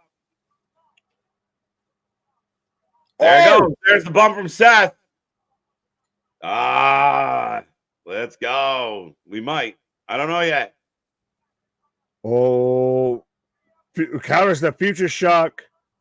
Go to sleep. Go to sleep. Yeah, Drew's winning. 1, 2, 3, 4, 5. Seth just now rolls at 1, 2. Kick out, kick out, kick out. So they take turns kicking out each other's finishers. Oh, As Punk still just, hey. But watch. Ah, this is getting tempting. They got us guessing, folks, but I like it. They're going to sell this tension as shit. Drew's about to get clipped by Seth. Oh, no. I don't care about your Seth just uses his sugar honey iced tea and hits Punk and just lets Drew pin him. Maybe. Something around that effect here. I still think it's exactly. Look, Seth snaps. He goes to hit Punk. Ah, come on. We're shoving back and forth. We're screaming back and forth. Stupid Sabu pants that popped me too, Boston. Drew's trying to climb out, get up to his feet in the corner. Oh. He's got Seth up going for the go to sleep. Hits go it. To sleep to Seth. That I did not expect. He ain't winning this match now, my guy. You can't hit a finisher on the ref and expect to win. You know what? Drew making Seth count with the dead hand would work really good too. As Punk kicks back the bracelet and just kick to the huevos. Low blow. So it's Punk that got distracted this time. Right? Claymore. Didn't take it great. Yeah.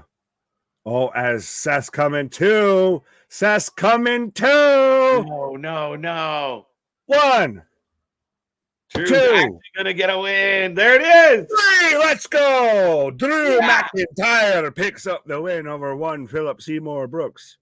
CM Punk takes the L. What do you mean, no winner? We clearly got a winner. We just got a winner. CM Punk takes the loss. But now, does this set up, say, a Punk versus Seth at Bash? Because instantly Seth's going up the ramp, taking off the ref outfit and everything. Oh, he's just pissed off. He just had to sit there and need to go to sleep. He had to hold back and forth the tension with CM Punk. Maybe that's the match we get at Bash. Well, I don't know if Punk and Drew are done yet. Drew takes back the bracelet. Sorry.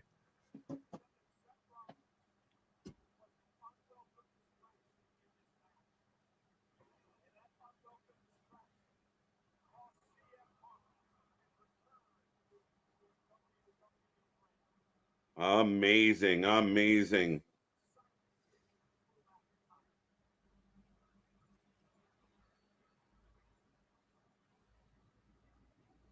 And just kicks the little proverbial dust on CM Punk there.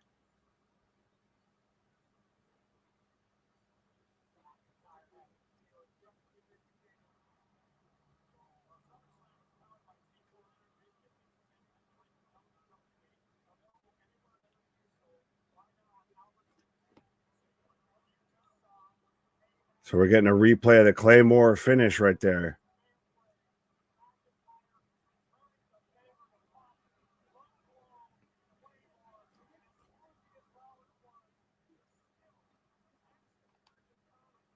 Yeah, so the stare down with Drew.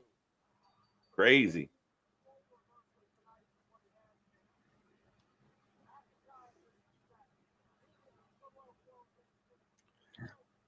Tyrell said the match was trash. The story was good, though. How do you feel? Match was okay. Again, the match is about the story. So again, I know people want to see this, like, you know, them running around. I thought the match was fine. I thought it did what it did. Couple clunky spots. I thought the Claymore looked like shit. But yeah, like a 3 out of 5. But the story told it all. Right.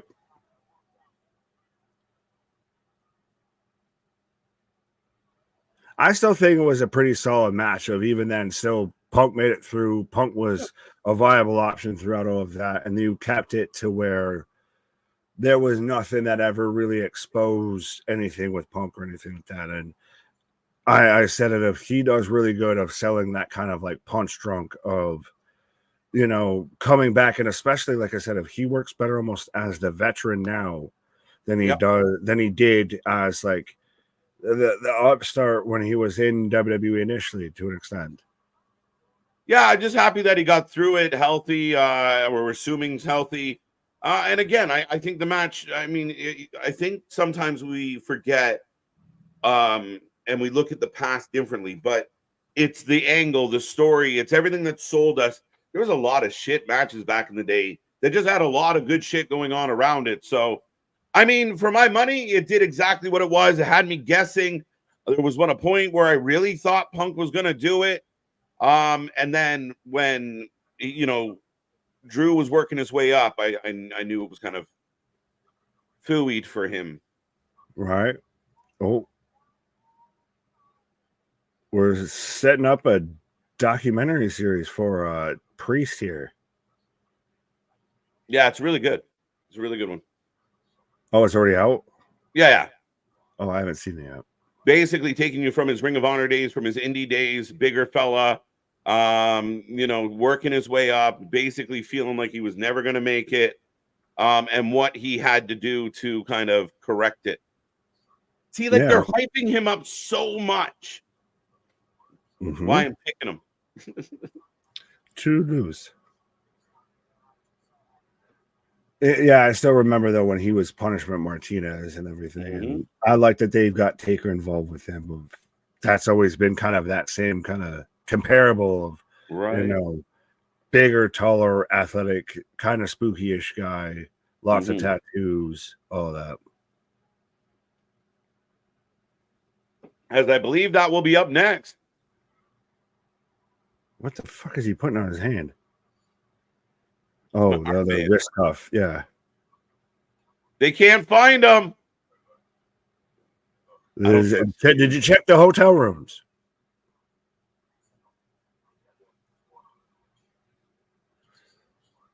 Okay. Notice how Finn's the only one that came back, though.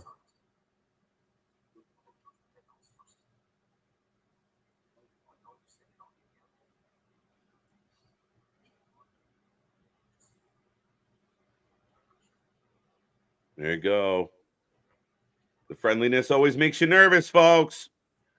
As you've got Finn's mask, the Prince shoes, and the demon kind of lunchbox cooler, all right in camera shot as Finn's talking to Damian. So maybe a little subtle context there.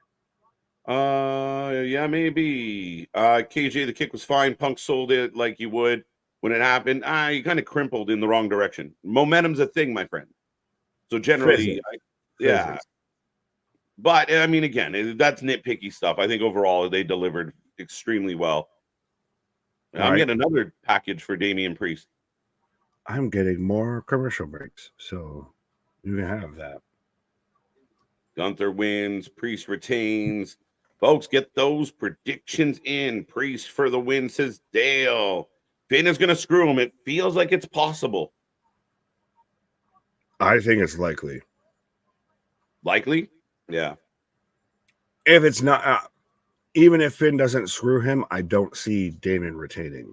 I think, respectfully to me, this is, so we've come to the end of the road. We're at the end of Priest's reign as champion here. Yeah, but if we listen to you, he would never been champ. So yeah, there's always hope. We can hold on that maybe, just maybe, the run continues. They seem internally. I just don't know him beating Gunther one-on-one straight up. I think it would blow my mind. So I don't know how we get out of this like that. I don't. What if Dom is one who cost Priest? Could be. It'd be weird. I think they know exactly where Dom is. Yeah. Gunther's gonna mush him like a bug. Yeah, not that easy, my guy. Two big boys. Gunther. Nick gets one. Drew McIntyre pick right. And now he You know what you got to do here, child. You got to make sure you take Gunther to take over Damian Priest. I don't know why I turned Irish there. Mm-hmm. Gunther wins. Gunther for the win. Gunther for the win. Cody and Solo about to get tons of time. Gunther wins. Ludwig challenges Gunther. Yeah, I don't know if Ludwig's big enough, and Ludwig might still be on the shelf, maybe. When did he get put on the shelf? If I'm not, we haven't seen him in a couple weeks. I thought he got hurt. I thought he was out. I could be wrong. We just haven't seen him in a couple weeks. Fair enough. Priest and Rhea are out of Judgment Day. Could be. I think we're very much going to get a reimagining or a rehashing, a new version of the Judgment Day post SummerSlam. Yeah, Ludwig's out. Ludwig's out on injury, but expects to be back by Bash. Fair enough. Yeah. So yeah, legitimate injury. But I heard it was minor, and again, he's expecting to be making it back for Bash in Berlin. So, do I see him instantly coming back and turning on Gunther for no reason? No. Now that he's out on an injury is even less of a reason. Right. You're gonna have this man just randomly show up and just like, fuck you. No. Kind of like how Cowboys sound like British people. What are you talking about? Well, because he said Irish and Jamaican sound eerily similar. No, they fucking don't. No, they don't. The cadence between the it's the same thing with East Coasters of Canada. The Irish, and there's so much Irish influence from back in the day. Like there's the cadence to it. I get you, MDB. Gunther joins Judgment Day. If Roman returns tonight, it's a 10 out of 10. All right. What if he doesn't? 5? How do you go? As I've got Gunther coming out right now. I get excited, says Cole. Right.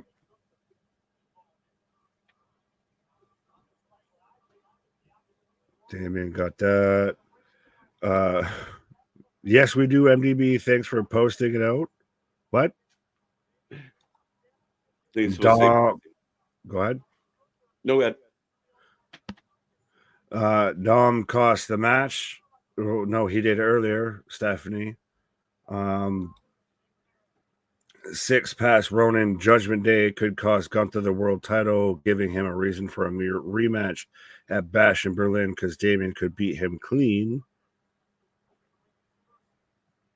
I don't think so. I mean, again, yeah, maybe, but I don't think so. But I don't have an answer much better. I think we just get a straight up match, and we maybe at most get, Finn gets involved and is the one that causes the distraction. I don't think we need, they're still out there searching for Dom, so they just stop all the searching just to make sure that Damian wins? Well, he just came back and said we can't find him. I mean, I don't Well, know. it was only Finn, so Yeah, I and still think that he shows up and could get an interference and everything like that, and fair probably enough. screws Damian. But as I'm saying, as far as Judgment Day helping Damian win, WWE Legend Suite. I love that. They never showed that before. Big Nash, X-Pac, DDP, Steiner's in the house. yeah, it's amazing how there was 8 people there and you recognize 4 of them. Well, the other I think were family Oh members. no, and that's why I'm saying I was just like, who the fuck are those guys? Punk knew he was losing the match. Bracelet was too much of a focal point. Well, again, I think it's ironic and I think it's good storytelling, guys. Drew lost because he got unfocused. Now Punk lost because he was unfocused. Punk suffered his own fate. The same shit he gave Drew in trouble for or gave him a hard time about, now it happened to Punk. Punk took his eye off the ball, just like the Money in the Bank. So what's all around, what all around comes around, and this is a perfect example of it. And the bracelet's still a focal point because even Drew, after he beat Punk, took it and walked off. Yeah, that's why we're definitely not done with it. But here comes Damian. El Champion. Interesting. If Roman returns, I give it a fall. See, Steve's got funny takes, man. He don't. Great entrance for Priest. Absolutely. They're hyping this man up. It's crazy. Well, he's your world champion. You're supposed to hype the man up. Yeah, but if you know he's about to lose it, then you can You dial don't it back. get. You don't. So what? You You can don't dial do it back a little. because he's about to lose. You don't have to sell me on his whole He career. comes out. He gets the jobber, the boo boo, the foo already in the ring because he's about to lose. What are you saying? That's a bit of a dramatic drop off. Well, no, you said that you were the one that said, well, if he knows he's going to lose, so why are you hyping him up? No, you're still going to do it. No, I mean they're selling us. All I was saying was they're selling him us. They're selling him hard. So again, you don't have to sell him that hard if you know he's on the way out. But like I said, they like him whether he wins or loses. They're big fans internally, and Gunther still has bruising on his chest from previous battles. Yeah, I've heard of back knee, but this man's got check knee. Out there a little bit. He's already, swelling up and bruising up on his chest, and we even had a chop in sight yet. This ain't AEW, ain't they burying the champ? Exactly. That's kind of where I'm torn on how this plays out. Damian Priest looks like a goon from the Dark Knight Returns graphic novel. Sure. Gunther reminds me of Killer Kowalski. Damian, okay. I did not expect that from you, sir. Right, Damian, let me know your factorial knowledge on Killer Kowalski. That is in a Wikipedia. Mm-hmm. Jackie, Demons, the bracelet thing seems very silly. Like 2 girls arguing. Yeah, but it's not about the bracelet. It's not about like one wants the friendship bracelet over the other. It was the sentimentality and what it meant and what it represents, Jackie. That's, again, deeper storytelling. It's not just 2 people fighting over a bracelet. It's the connotation. It's, it's the implications.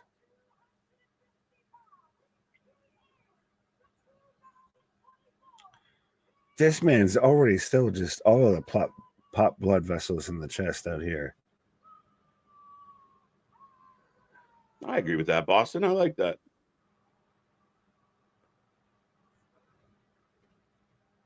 Tony Ferguson just retired from the UFC. Good idea at this point.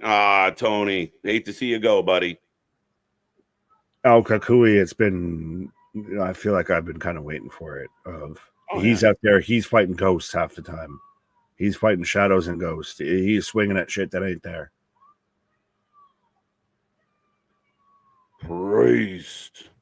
Damian wearing black and white, if anyone's keeping track of the apparel at home. I don't know if it matters. Right. Doesn't have to. It happens every time he comes back. Oh, Steve. Oh, Steve. They just can't get around it. I'm starting to lean towards Damian retaining. I'm a stick to with Gunther though. I'm in on Damian, guys. This could eventually it's going to run out. Brought to you by Straight Talk, so it's bright shit ass green. Damian Priest. All right, folks, we're closing up the predictions. If you haven't made one yet, make sure you do. Oh, big elbow from Priest right there to start off this match just instantly. There you go. Oh, already had Gunther on the back foot.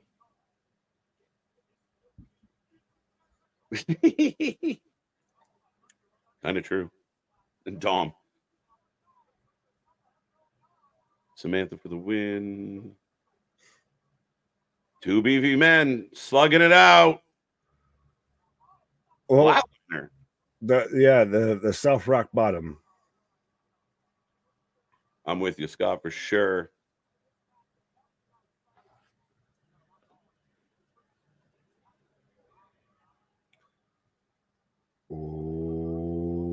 Oh, rude. Rock's mom. And oh shit, that's right. Oh, Rock's mom.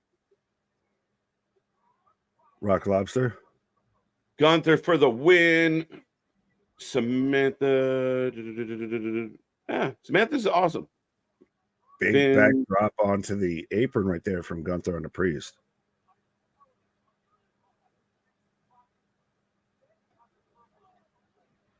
Yeah, that's the plan, right? You got to make him win or lose. He's got to look like he's not there to be pushed around, right? So, yeah, I think I give all the credit to the new regime, even if others don't believe that things have changed. It's the whole approach. A half of the show tonight wouldn't have happened if things hadn't changed. It's been unbelievable, and again, you want Damian to look strong no matter what happens here. Oh yeah, then you have the interference that cost him that he still looks strong because he didn't lose clean. He lost because of an interference, and it sets up Priest versus Finn, I feel. Oh, 100%. It's called bitter. It's called bitter. Yeah, bitter bitch face. Oh, I know you're supposed to clap around like somebody's head, but he just like reached straight around and just did that. It's the worst. It's rude. Rashad saying curb stop that like button. Absolutely. I don't know even. I got to refresh to see where we're at. As we're at 185. Let's see if we can get it 200 likes before the end of the stream here. As we're at 141 as well. Let's see if we can mash it up simpatico of 200 and 200. Body slams are underrated, underutilized. Fair enough. Same with power slam. A good old scoop slam goes a long way. I think they still happen. I think it's just you don't put the right emphasis on certain shit at times and everything. Like I can watch plenty of matches that'll still have a scoop slam, a body slam, what have you, but it's more of a transition than it's a big boom. I slam you and I gotta react to it, what have you. Oh, that was cool. Priest getting up to his feet as Gunther goes to the top rope, folks. Split crowd chants. I love this. Yeah.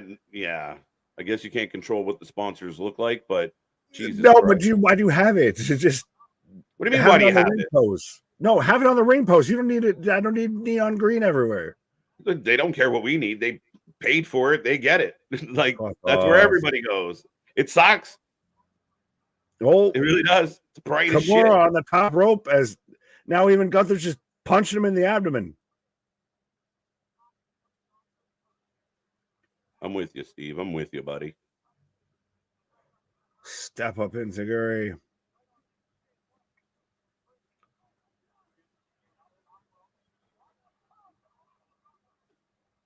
Hurricane Rana from Priest on the Gunther there. Oh, She's just letting release. yeah. Was that a release, Falcon Arrow? Yeah, he might have wanted him to land between his legs opposed to 6 feet away. Yep, no, he slipped. Ah, there he goes. Yeah, he just tossed it. You can have that. Slippery when wet. Pause. Hmm. Do we see Alexa return after this match? No. But she's close, folks. I just don't know why she would return after this match. I'm still hesitant on if, when, and how she returns. So you're closer than I am.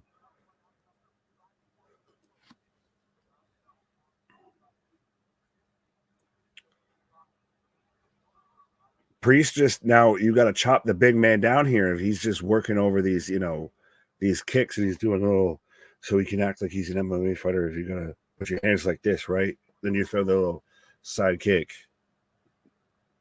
Ooh. Oh. Big forearm. Oh.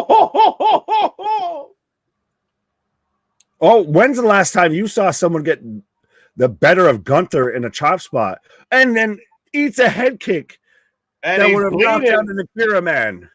But yeah, we got chest blood. Was what that a battle? A bit of coming in already with a bruise. So who did the chest bleeding better, Jericho or Gunther? Gunther actually has a chest. Yeah, well, I mean, is tits not a chest? Well, they're weird concave things. They look like silicone. It's weird. It's odd. I don't know. Like the skin, the cinnamon twist donuts or whatever. Someone put like a couple of milk pads fucking in his upper torso. The man's got milk duds. Yeah.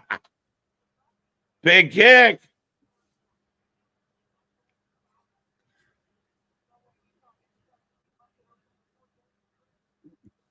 Priest just squared up, and you can even halfway. I don't know if it's this literally either someone's smoking that loud pack in the crowd, or you can like see their breath because you keep getting this little bit of like foggy shit coming on. I feel.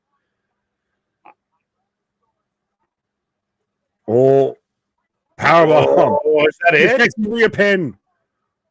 2. Holy shit. 190. Almost there, folks. 10 to go. If you're listening right now and you haven't clicked like yet, make sure you do so. We'll make sure we keep adding to the live viewers. As yeah, just Gunther out here looking like he spoke ketchup on his chest a little bit. Like he's not like gushing or anything. No, not at all. It's still crazy to see that someone's literally been chopped so much their chest bust open. Like you're used to somebody gigging themselves on the forehead, not in the chest. That's just au natural. That's a loose hangnail, is what that is. Oh! Powerball. Oh, rolls out. Spinning head kick. Good job, Michael. Grazes Gunther. South of heaven. Implant buster. 1, 2, no. 2 go. Busted open the hard way. I like it. They're just bursting blood vessels left and right.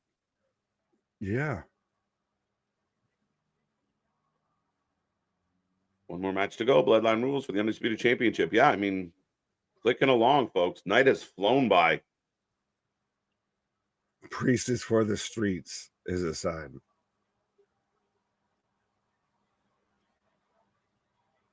Always calling out for the Razor's Edge.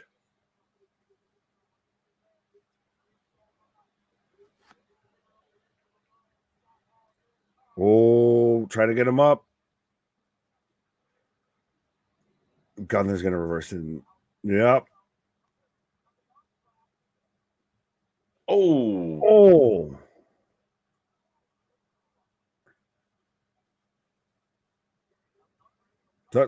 Kata Haja. Oh.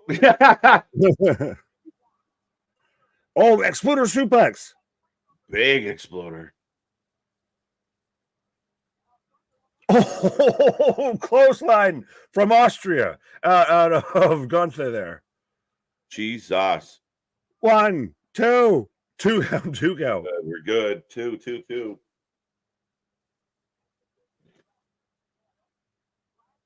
As even Cole is saying, this has been exhausting. Yeah, it's two beefy motherfuckers slapping the piss tar and leather out of each other. Both men trying to get up. Gunther talking shit, I think. Yeah, well, the drool would lead you to believe that he was talking shit because that man just bleh.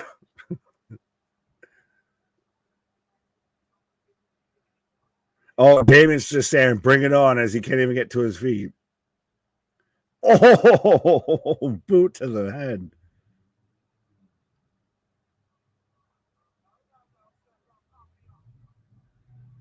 Pat with El Campeon. Listen, he's Caucasian as fuck. Like, I know we're Yeah. white. Like, he's whiter than white. He's whiter than white bread. He's whiter than mayo. So I don't expect him to really have any. See his own. The Orca. Free Willy? Shamu? What the fuck Yeah, are I you don't know going why. on? It was just a stupid sign in the crowd. The Orca. The Ocho? Is that what it said? I don't know. I'm just guessing of what I'm trying to make sense of Orca and how that makes sense more. Finn's here. Finn! Finn's here. Oh no. Oh yes. What is gonna happen? Finn It's pop. so hard to say goodbye to yesterday. But Gunther in complete control. So you almost don't have to screw Damian in. Oh,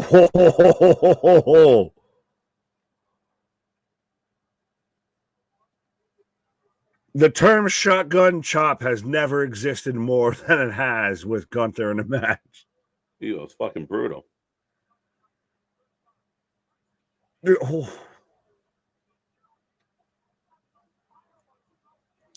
Pat, it sounded like fireworks going off in the arena. Another boot.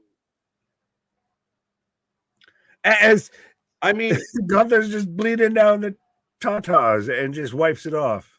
is the possibility that could Finn cost Gunther and then hold it over Damian? Like the only reason you have that belt is me? Then we get a triple threat at Berlin. No, Gunther gets to run it back. No triple threat. So then Finn just helped him just for no reward outside of hanging over him. They're in the same gang. Why they've helped him plenty of times. Why would he not?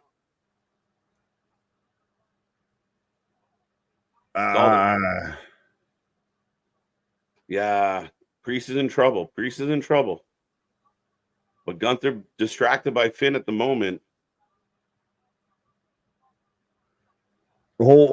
As shit.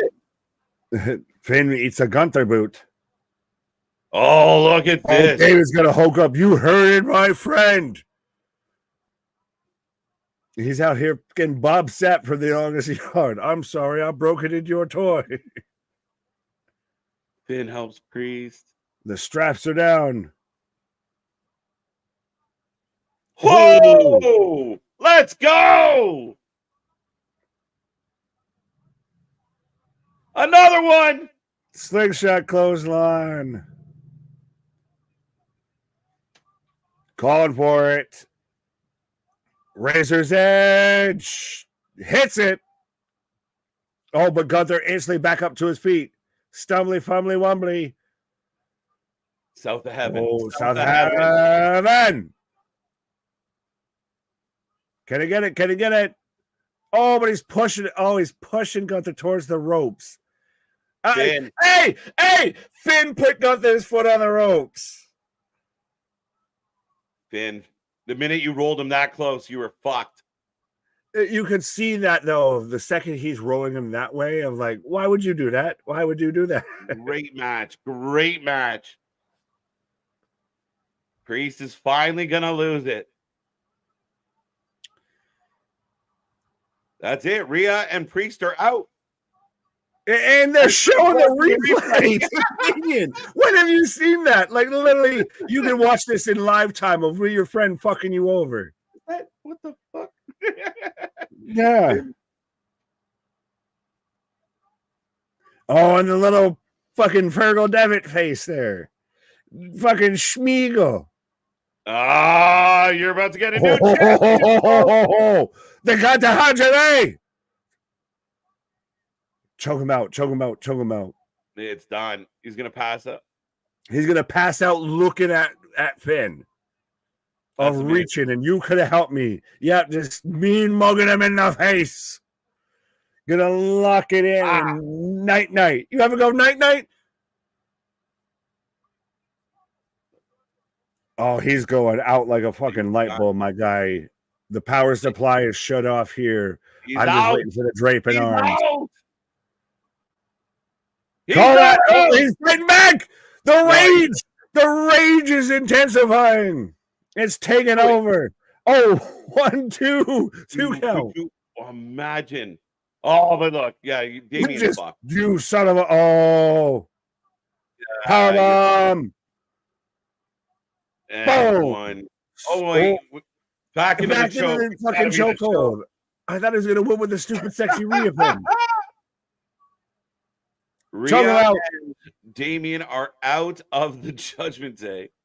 Is the Judgment Day still a thing after this, or is it just kind of a new Judgment Day, a new name? What have you? They've very clearly been excommunicated.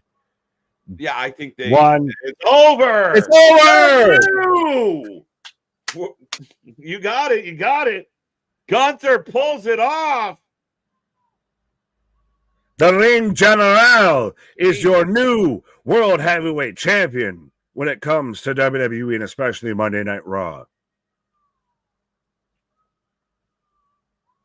Unbelievable. Gunther is a world champion in WWE. Love it. Now if only we could get that. Go back to the old theme song instead of this new bullshit. But yeah, Gunther, your new world champion. Damian screwed by Finn. Heels 5, babyface only 1. Guess what's happening at the end of the night, folks? Right? But yeah, you've said it. We very clearly now we've got so Rhea and Priest are clear as day out of the Judgment Day. Yeah, I think the Judgment Day, like Carlito, Finn, JD, and maybe I kind of feel like it's going to be Dom and Liv. Like just like Liv moves into Rhea's spot. You have the new Judgment Day kick off the next episode of Monday Night Raw. They fucked they screwed over your women's champion challenger. They screwed over Rhea, and they screwed over your world champion. Yeah. And you have them come out and just get nuclear heat to where I'm waiting for Dom to try and cut a promo after he screwed over Rhea and paired up with Liv. We thought before this man couldn't get a syllable out without getting booed. He's not going to be able to touch a microphone without getting booed. No, it's going to be good. And Finn's going to get a shit ton of heat too. 6-1 Anthony on fire tonight.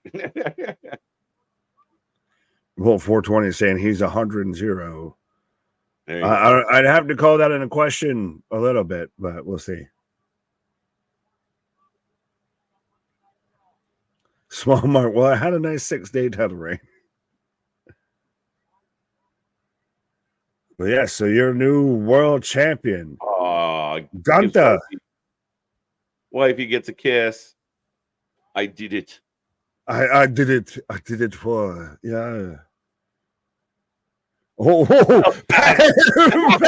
fucking ran.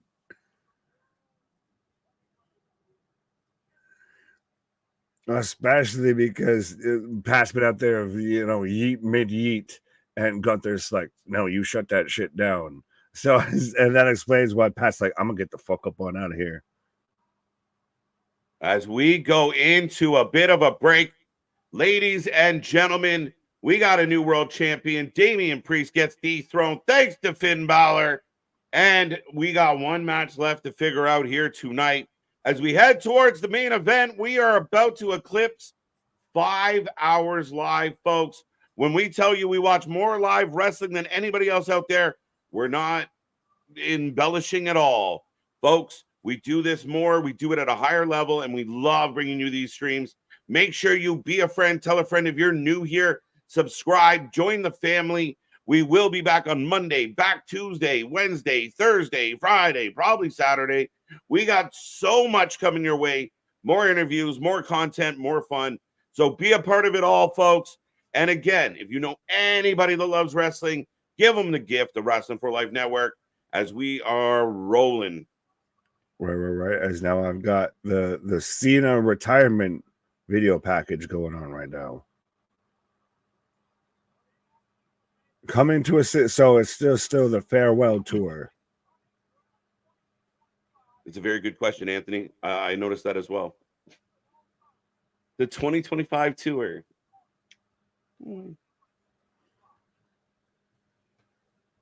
Does it end at a WrestleMania or does it end at like a Raw or a SmackDown or something? I thought it was going to Mania, but people told me that it was going to go like year long.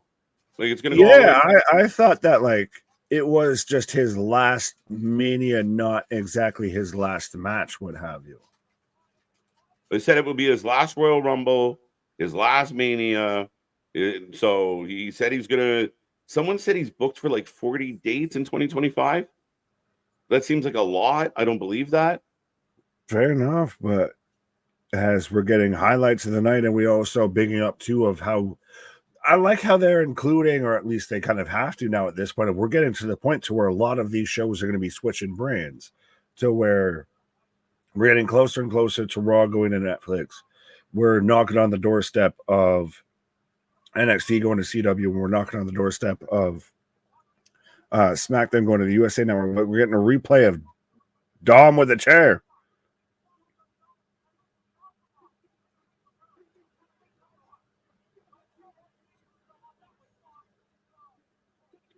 I guess he doesn't have his telestrator. What is going on? I mean, two-time disgusting piece of right. Gunther won, Solo for the win. I guess I could put that in there now. Cody versus Solo. Cody is not losing.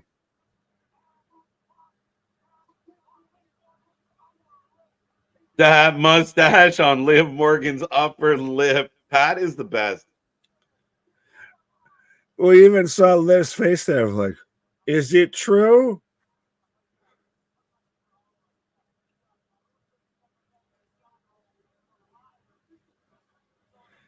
So is Liar the official theme song, or is it just Jelly Roll's the official artist of SummerSlam? Because I feel like they've advertised like 2 or 3 songs of his.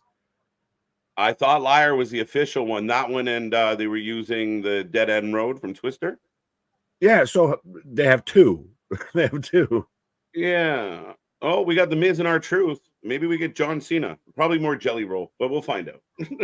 Right. Well, we're gonna have R-Truth, Brett, who made sure he brought the ice.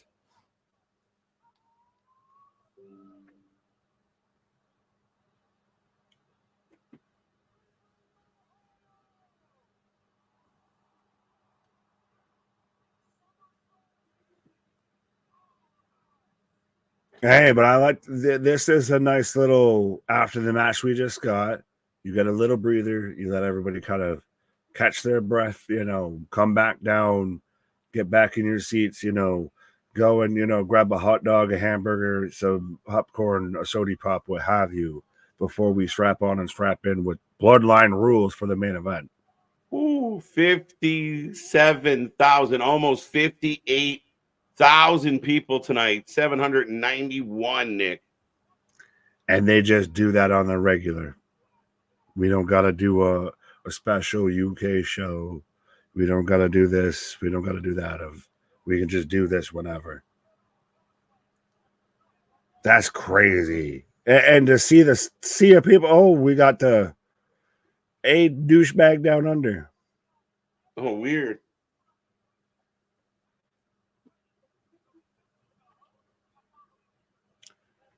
Are we going to get an obligatory tag match? No. Tell me we're not going to get an obligatory tag match. Well, we're not getting a tag match. I think we're just going to get some stupid, a couple spots to make the crowd pop. But this is just your downtime. But we're not getting a match. Look, everyone's in street clothes. When's that stopped anywhere before? I don't know. Highly unlikely. I want to see 200. Where are we at now? We got to be close. I will refresh the page here. 192. There we go.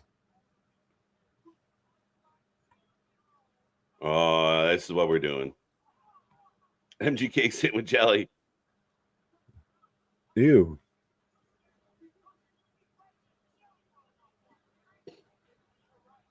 can disrespect MGK. You don't disrespect Jelly Roll. Do a moonsault, Jelly Roll, says the sign. Do a moonsault. Do a barrel roll.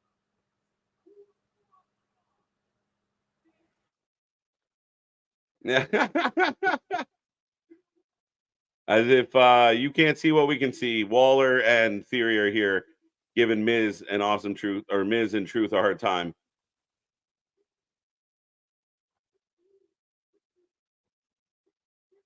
Ricky Morton and Robert Gibson.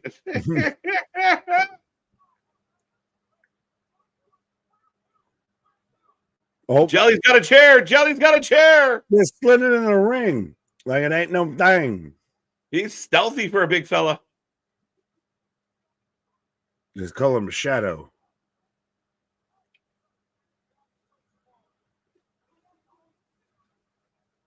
Who is that? Who is that? Yeah, exactly.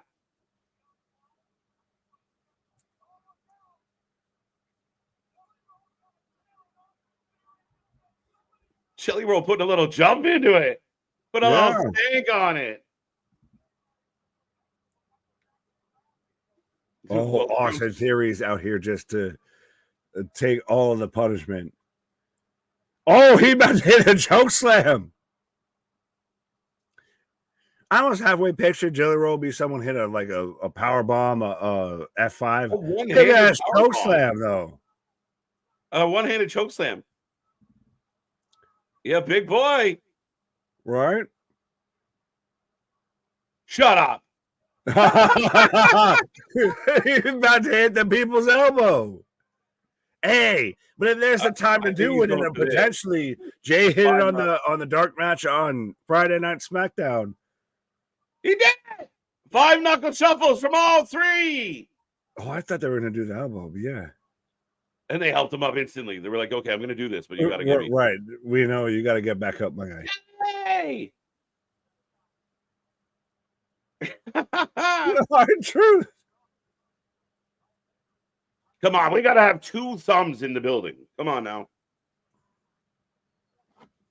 Yeah. I got 2 thumbs. Negative Nancy. He was complaining, and then all of a sudden he's like, whoa, that was quite the choke slam. Right. I feel like I know a few of them negative Nancy's. Monday. So, yeah, we're still on sci-fi, but we're also going to be getting, or we're obviously going to be getting the fallout from all of this, but we're also still going to be getting the Wyatt Six taking on Gable and the Creed brothers. Facts. Grayson Waller looks like a beach towel. This match is going to have more cameos than Deadpool and Wolverine. Yeah, hang on tight for this one. Wait. I'll wait for it. Where's Boston? Boston, when you said overbooked, were you talking about that stupid segment or were you talking about the main event? Oh, we're getting Bash of the Berlin ad. There we go. Thanks, Steve. Yeah, well, as sixpence none the richer out here, Six Pass saying he was the 200th like. Well, you've been here for a while. What took you so long? Look, picture of Berlin. We're getting the sky views of Berlin already. Yeah.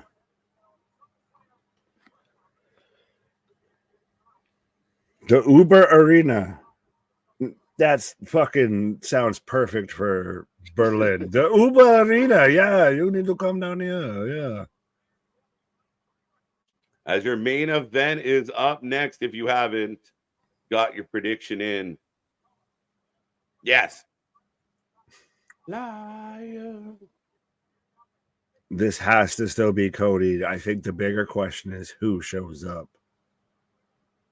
This is going to be a roll. I mean, again, Punk, Drew, roller coaster. Rhea, roller coaster. The last match, roller coaster. It's been fun, man. Few Peacock. They literally started to go into like the solo with the lay and the whole video package commercials. Like That's I got solo, like just stroking off the lay thing, and then commercials. So that's what it's just you. Like, why? Right? Yeah, I'm getting the solo package as we speak. Cody for the win. Who wants to stay tuned for the Terrence Crawford fight after? Who wants to pay for the Terrence Crawford fight afterwards? Not a Wyatt 6 gets a big moment Monday. Yeah. Oh yeah, for sure. They get the clean win on Monday. Well, not the clean win, but they get a win on Monday. Yeah, I believe so. I believe you've put Chad there to do what he does, and he's going to help elevate them. So I think it's going to be a big feel. It's going to be fun, and yeah, I can't see a world where the Wyatts don't find a way to win. Right.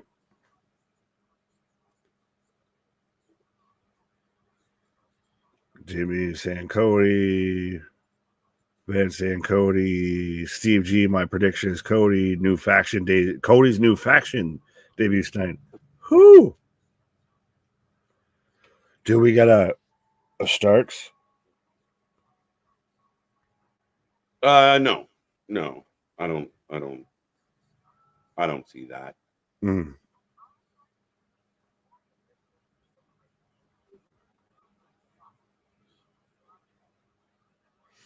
Mm-hmm. Corey, the chair that Jelly Roll had was shaved down with Manscaped.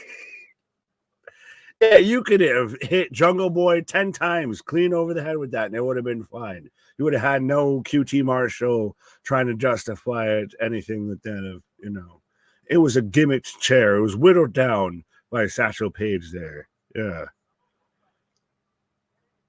Yeah, never heard of it. It's the dumbest shit. Like, you just, again, stop. Like, honestly, just stop making the excuses. Stop making up the stories. Stop lying on behalf of a company you apparently do not work for. Well, and it's also, though, still, QT was going at Corderas for that, but it's still even one of those of like, how about just don't do unsafe shit? Like, I don't know if that's such a hard concept to do, of just don't do super unsafe shit. Like, fucking clear as goddamn day, unprotected chair shot to the head, like you're swinging at the home run derby. I don't give a shit if you're hitting me with a rubber mallet or a fucking sock and bopper. It's going to probably do some fucking damage that it shouldn't do because I can't defend myself worth a fuck and you're swinging for the fences. Yeah, I mean, again, it doesn't change the spot. I gave a bit of a speech on it the other night. I have a slightly more open viewpoint to it. But at the end of the day, I just think that what bothers me more is the bullshitters around it. Shave down chair. You used the chair. You made a decision. Shut the fuck up. But here comes Solo Sikoa.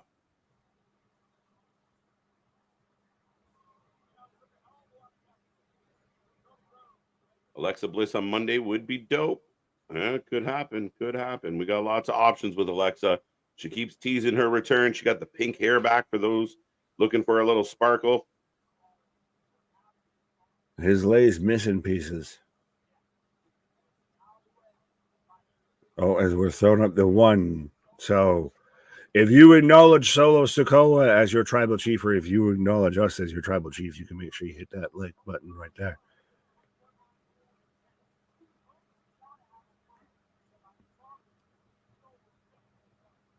Roman Reigns is not helping Solo out a chance. No, that wouldn't make any sense.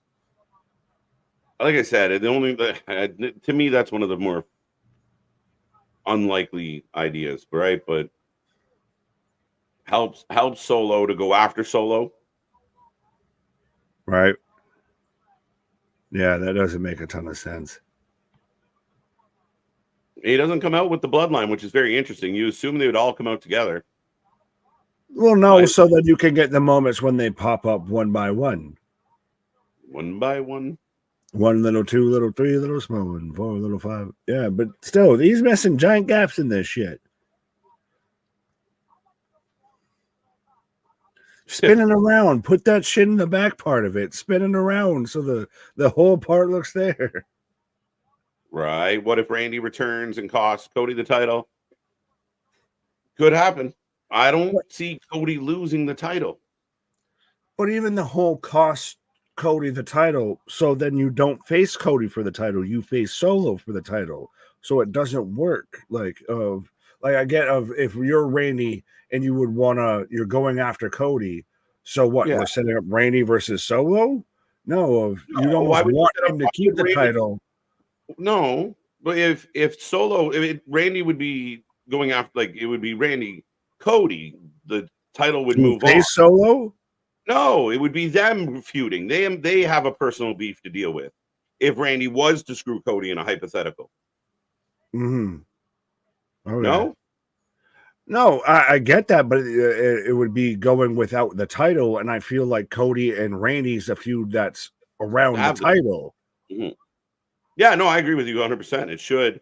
If you're going to do it. But I do not see Cody losing this title. I do not. Mm-hmm. If you had told me this time last year that Solo Sikoa would be main eventing SummerSlam, I would have told you lie for fun. LOL, Solo has come a long way. Undeniable, guys. Right.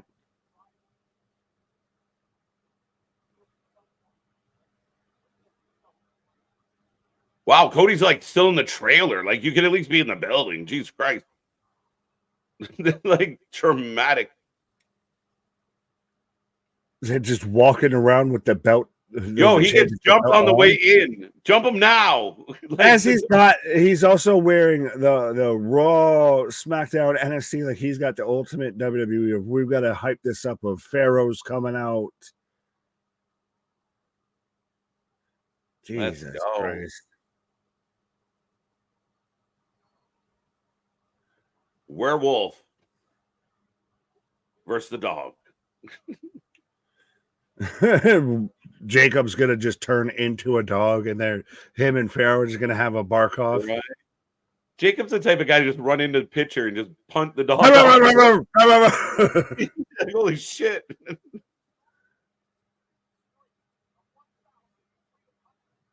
This literally looks like Cody's just taking his dog for a walk. Like, my dog's got to take a shit before this match.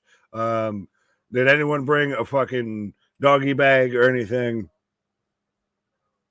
Right. Like, I'm waiting for Pharaoh to turn around and pop a squat or something. That'd be amazing. Just grab a wall. Just cock a leg. Arn Anderson is on WWE. Hey! Glock Anderson. Big pop for Uncle Arn. So we know no matter who shows up, Arn's gonna show up and just play hit. I'm here to drill you. Play hit.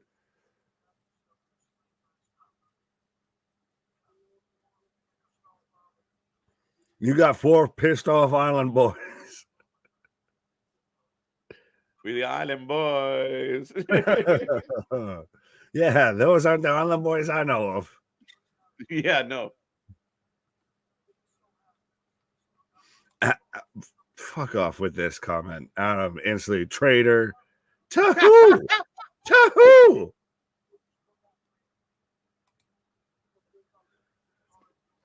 Well, you still have friends. What is this? What is up? Is this like, no, they're not going to surprise us with like the Cody, the Nightmare Factory. My guy, they're literally giving him the whole walk. Who was that fucking husky crew there? Yeah. He's like, just walking through everybody, like, my guy.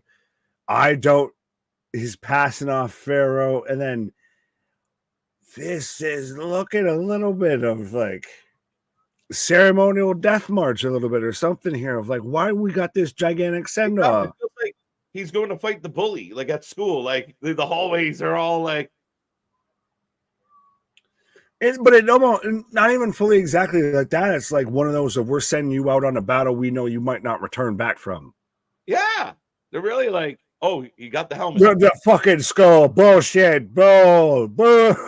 I hate this. You don't like the skull? No, it's fucking stupid. What's Fucking Shao Kahn coming out. Shao Kahn, Cody Rhodes. He's going to war. That's what it's like. They really gave you that vibe of like family and friends gathered around because they may never see him again. It doesn't work though, too, because it's like 18 times size his head. He looks like a fucking pinata float walking down. Skeletor. I'll get you, He-Man. Yeah, see, Solo, I will get you. No, he looks like fucking Shao Kahn of, Mortal Kombat. Oh, there is a gun. Yeah, he put it on for 5 feet to turn around and take it off.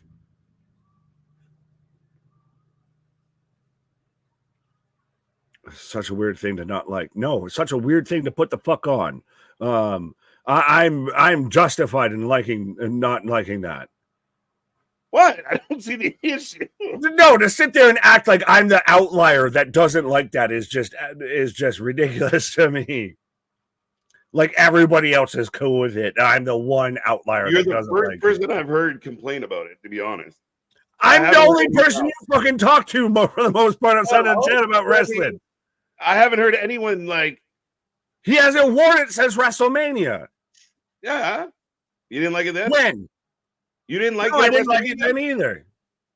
Why? Because it's trash. It looks like a Spirit Halloween costume. It was made by the same guy that made Brace. Okay. You don't hit a fucking 1,000 on batting average. You can strike out just the same. 4 horsemen coming. Ah, that'd be interesting. I don't think so, but wow. The mask is actually cool. If I would have liked this and you would have disliked it, everyone would have acted like I'm the idiot for liking it? I hadn't even given an opinion at all. People don't know how I feel about it yet. I think they will. Your favorite wrestler? Of course they will. When I get a chance to, get it in. Your favorite wrestler wears an effing scarf. MDB going at MJF. I'll take a scarf over a mask.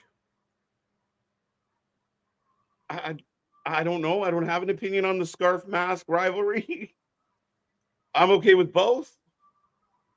If he came out to it every time, I'd be like, this is dumb. For sure.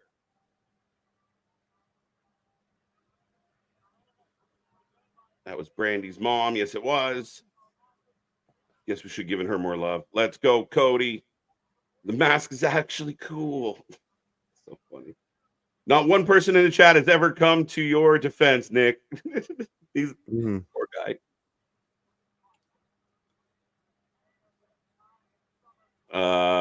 Put a poll up for the mask. That's a great idea. Let's do that. I haven't even really said how I truly feel about it at all, but it's peculiar.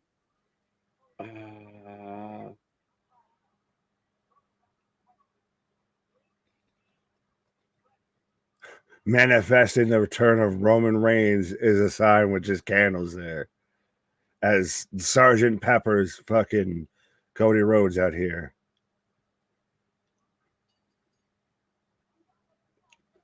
Him and Lexus King have the same fucking coat maker. Fair enough.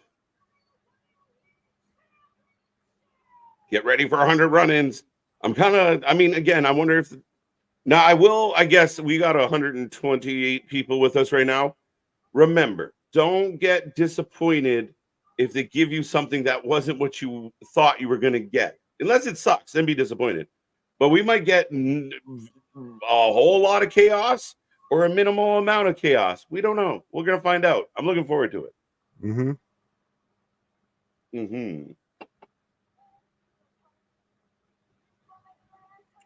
From Atlanta, Georgia.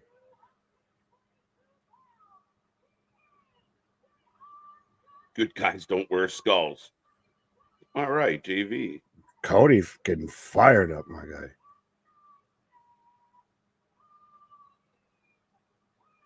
But it does feel like such a huge event. It feels like a UFC. It feels like a boxing.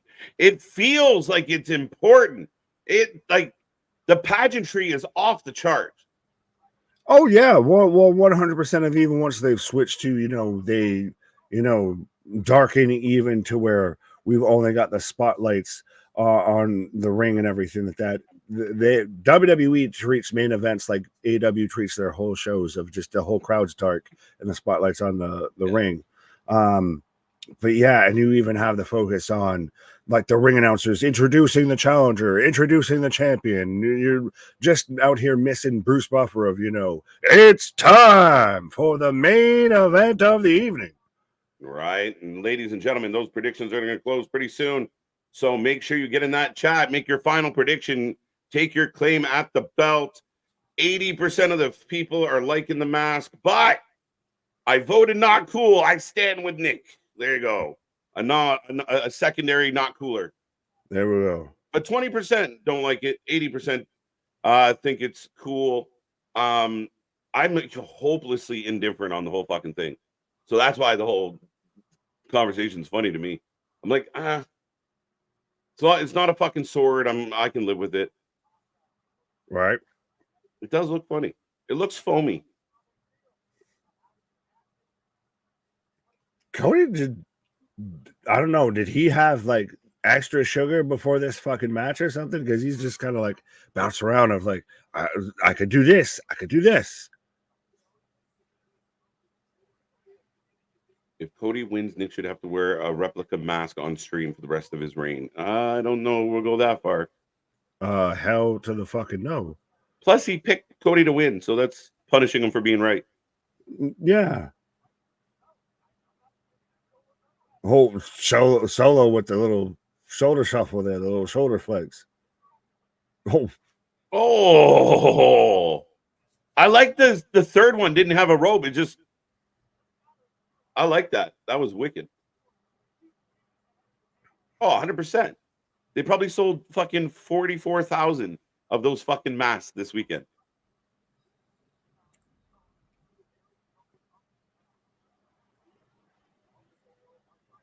I didn't like the mask. It's the Death Angel. There's a lot of symbolism behind it. He's the American Nightmare wearing the death mask.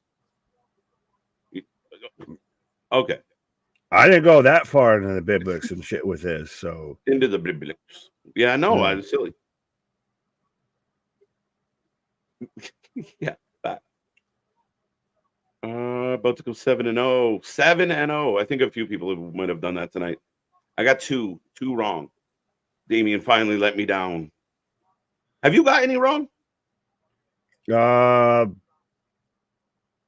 Women's match, the Bayley and Nia. I picked Bayley, and I also picked the cash in, so it's double wrong because Nia won. I was right on Bron. I was right on Drew. Liv. Yeah. That would be the only one so far that I've gotten wrong. Is literally so. Yeah. So I'm 6-1. You're on. Yeah, you're having a good night.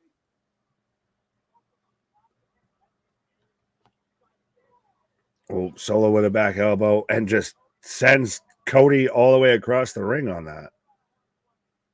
Right.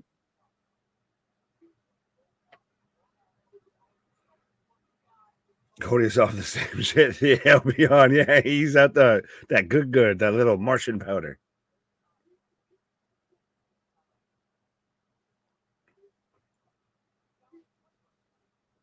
I think we might get a Rhodes brother moment before Roman. Oh, no. You are not getting Dustin showing up here.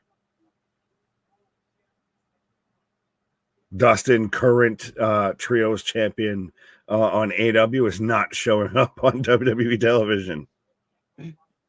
That whole beginning sequence, though, like people said it a couple times in the chat tonight of like, Cody gets a faction and da-da-da-da-da. And like, could it be this person and that person? I'm like, you guys are all being silly. And then all of a sudden, Arn Anderson's like, don't forget, you got friends. I'm like, shit. Yeah, but you maybe get a Randy, you maybe get a KO. And then I think as we got to skin the cat, and once the friends run dry, you get even a Jay. I think you would even go this progression. You get KO, you get Randy, you get Jay, then you get Jimmy, and then when the numbers still ain't mathing, then you get Roman. You get the ultimate fucking trump card. Yeah, do they try and like throw in that misdirection of like, well, we got all this, we might not get that, dude. Like at some point, you're just like, there's no way anyone else is coming out, and people keep coming. My guy, I saw people try and throw out there because Taker did, the One Man Dead show in Cleveland the same, evening or around the same time and everything, that maybe Taker shows up again and he just choke slams somebody else this time. Right. We better get Roman. See, I love the fans. Like, we deserve it. Give it to us. But what if we get Dwayne instead? Yeah. I mean, what if I'm going to feel bad if it's just Jimmy. Jimmy going to take some heat. If Jimmy's the only That's what I'm saying. Jimmy might be better on a SmackDown, and you can just suffice till SummerSlam. Oh, Irish Rip in the corner, Cody up over the top. Oh, love it. Solo spinning wheel kick. What? The spinning wheel kick from Solo. When is the last time you ever saw him pull that shit out? Pulling out going for that belt. And the whole move itself, holding up on the power slam, Nick, making Cody oversell, hit the mat, and then hit him with the kick. Oh, yeah.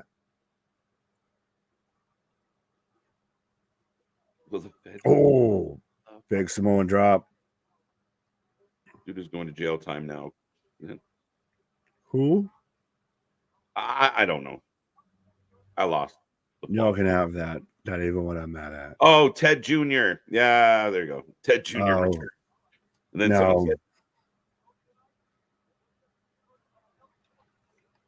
Cody's calling the match. For sure. Maybe. No, I'd say, I would guess that Cody would be calling the match. Well, I'm more of debating on the fact of, do you think he's calling it as they're in the ring, or they've already got this pretty much? Oh, yeah, no, they're definitely prepared for it. But you would imagine the veteran, right? Like, so I think Desmond's trying to point out, like, I see his lips moving, but I don't know. You talk too much. You never shut up. Rule of thumb is generally kicks the spike. It's funny that literally Solo was going for the spike. You're like, the rule of thumb generally is.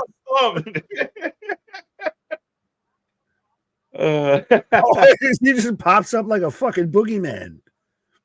Oh, now that's definitely good. Solo jumped to get into that clothesline. You jumped into trajectory for that a bit. Well, yeah, that's what they do, bro. Yeah, but still, if you can fucking put it in, you don't need to jump to get into the move. Cody sips a prime. Cody unable to finish the match due to violent stomach issues now. His eyes started bleeding. Right, he just exploded. He just fucking disappeared. I don't know what happened. He just fucking disappeared. Cody throwing punches. We're getting a little dusty up in here. Bionic crotch elbow. Oh, power bomb out of the Cody cutter. 1, 2.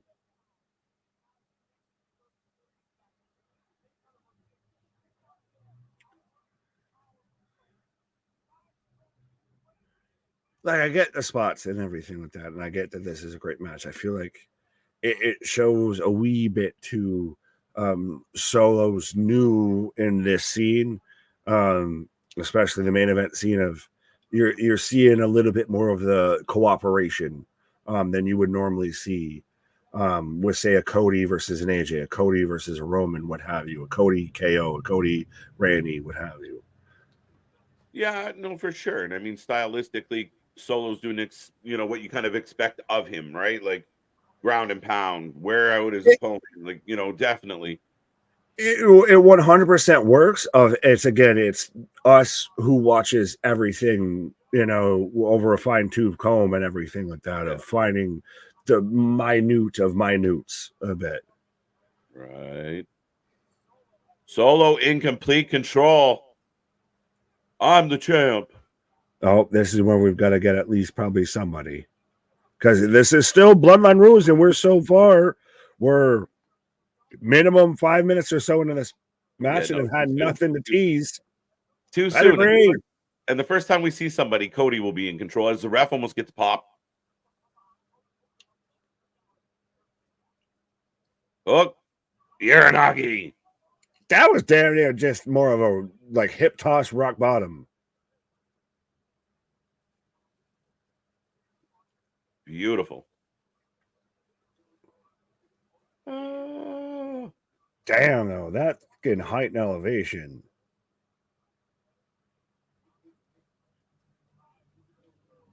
Yeah, fair enough, big dog. I agree with that. The major pay-per-views are kind of those moments most times, in most cases, or the start of something new, which is where we're heading with all of what we got tonight. Yeah, you very much will. You have to have something in to start something new. As Solo just clamping on the shoulders there. Well, again, little bit Solo's just kind of spamming buttons of this is like the fourth or fifth, Samoan drop we've seen so far already in the match, I feel. Is it? It's at least the third. At least the third. Okay. And you don't like that?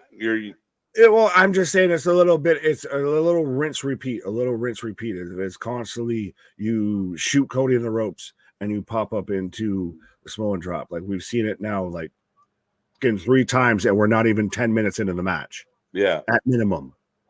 Yeah, I didn't realize I didn't feel like it was that many. But yeah, no, I don't mind him. I don't mind it. I don't mind watching him just annihilate and use. I have no problem with 3, 4, 5. It's like the suplexes. I'm not going to complain about Suplex City.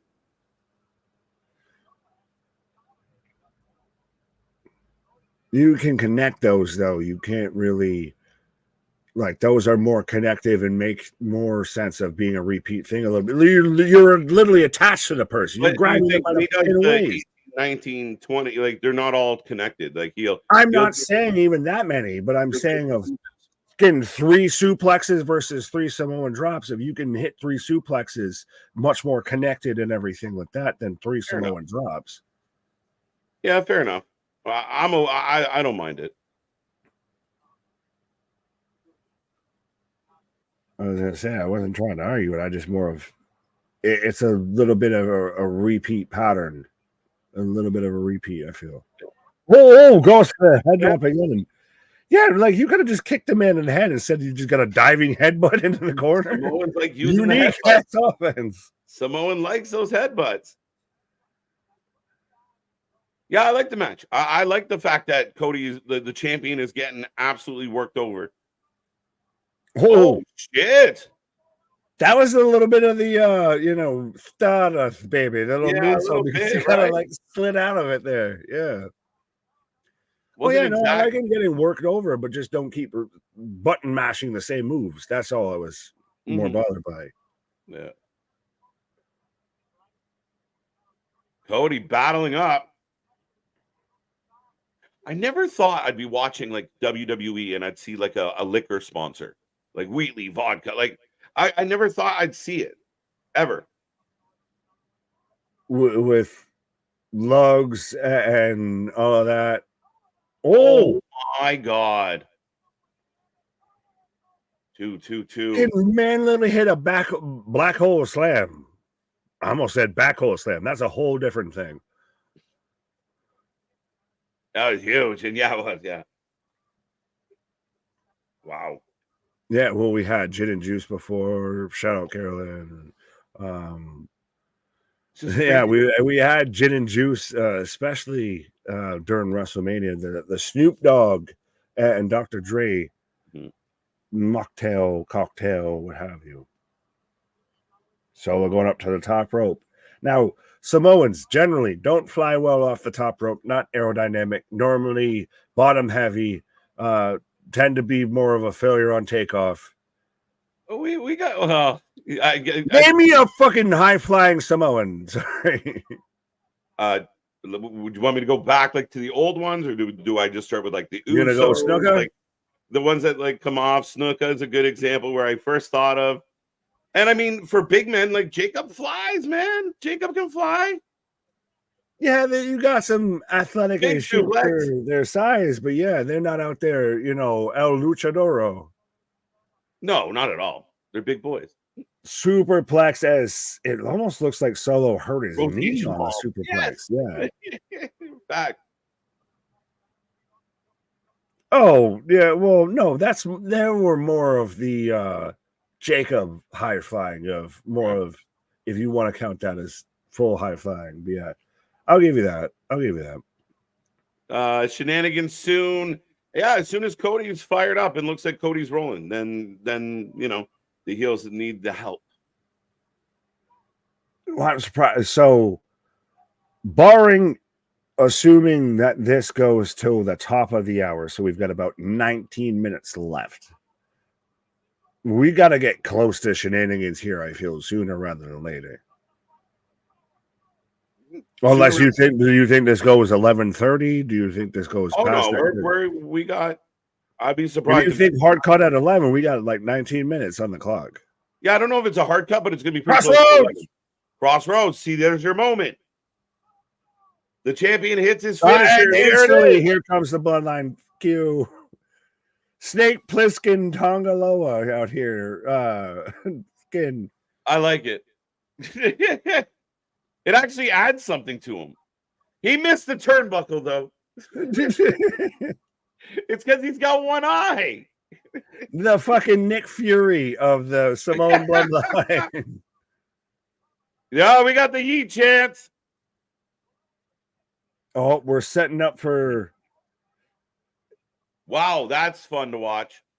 What a neck breaker. Crossroads. But still no Fatu. 1, 2, 2 go, 2 go. Now, I know for the sake of kayfabes and everything like that, but if you're truly setting up to set your guy up to win, just help pin him down. Like, help hold him down. It doesn't matter. It's back. Do you need to pause to make it out to the ring, sir? Right, let's go. And that's funny as hell. Just help him pin him.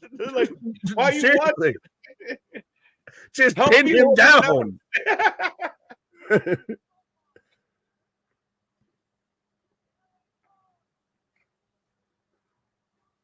Kevin just getting throwing hands. Super just everybody beating the shit out of everybody. But see, this is where I'm calling. We're gonna get this now. We didn't get Jacob now. We've got Kevin Owens in the ring. We're gonna get Jacob Fatu, and we're gonna get a stare down between Kevin Owens and Jacob Fatu. Yes. Dude, it's gonna get full marks for me if that moment happens. I was gonna say, I think I can tell by your shirt, your nipples just got harder. The fact that I even said that, let alone it's on screen right now. My God, you can cut glass. Right. This man's cutting the side plates out there right now for the new championships. Right. I hear voices. Voices in my head. They talk to me. They call me Stan. Randy's hilarious, man. Yeah. He's having way too much fun with life. He looks like he's running in slow motion. Do. I'll get there, bros. Do. All right, so interesting. Oh, and see, he didn't see it coming because no peripheral vision on that side. Yeah, no, he's having a rough time with that one eye. Stop it! I thought he was getting about to pop up into an RKO because Randy looked like he halfway wanted to grab him. Power slam. Bullfrog splash. So this is just how it's going to go? No, because now Swanton Bomb. No, because you're going to get a Jacob. You're going to get a Jacob, and he's going to show up and destroy these fuckers. Where is Jacob? Crossroads. No way. Solo just kicked out. And his shoulder up. Kicked out. Solo kicked out of an RKO. A Swanton and a Crossroads. And what now? See, you have the cavalries running off because they're fighting off the Gorillas of Destiny. So now the door's wide open for a werewolf to walk in. You're in trouble, Cody.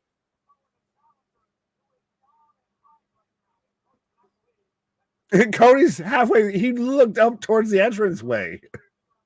If you ain't selling that somebody's about to come out, I don't know who the fuck you are. Where is Jacob? What are we doing? Did Jacob get lost? Right. I know he managed to make it into Canada. Could you not make it somehow into Cleveland?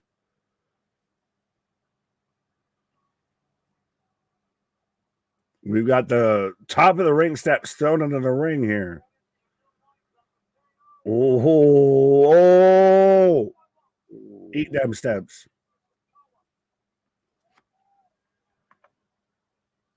He says, go down. Cody's eyes are giving this fucking away so much because he keeps looking towards the entranceway he's just waiting. He's waiting for a cue. Yeah, he literally, as he did that, and he eats the spear as those ring steps almost came back and clattered him. Damn. Two count. As it bounced. Yeah, just for fuck's sake, Cody, can you not look at the entranceway that much? But no one's coming. That's the thing. Like, still just like you do, like not even like just like full head tilt. I think he's looking at himself in the screen. He's checking it like a backup mirror and everything. Is this my good angle? Oh, there we go. So we figured out physics. We figured out how shapes work. Where's Jacob? I don't. Solo is setting up Cody to eat a fucking goddamn Samoan hip thrust here into the corner amongst the ring steps here. And if he fucking hits this, I wouldn't be surprised. Cody's going to need that goddamn skull mask because his head's going to explode. God. Oh, Cody. Oh, dodges like? And Solo catches the top turnbuckle and the steps. Crossroads. Going for another one. Now we get Jacob, right? Now we get like the super kick. You literally have people looking around and pointing at shit and everything. Double crossroads. Two crossroads. Do we get literally, it takes 3 crossroads to put Solo away just like it took 3 crossroads to put Roman away. Yes. Go, Jacob! Wow. Welcome. That's one way to break it up. I'm going to run by. I'm going to run straight past you and turn around and hit a corkscrew. Jacob's got so much charisma. It's ridiculous. Just like commands the fucking room. Because he instantly looks like someone you know not to fuck with. Yeah. His intensity. Like, I don't need to know anything. I don't need to say hi. I don't need to ask how your day is and anything like that. No, I just know not to fuck with you, not to piss you off. Who's next? I agree with everything you said. Up in Solo on him. 2. Okay, Two. Is it going to be interesting if Jacob and Solo and Cody are the only 3 in the ring when Roman shows up? Yeah, maybe. Yeah, I think do we get one more, right? Like, does Jimmy show up to counter Jacob? Someone's got to show up, right? Oh, I didn't realize I muted myself. Sacrificial lamb as I was trying to have a sneak a cracker. Bad timing. Yeah. Announce table getting cleared out here. I'm going to try and eat this before we get... Ladies and gentlemen, my name is Paul. Yeah, I don't want you to Heyman. Have this man choke live.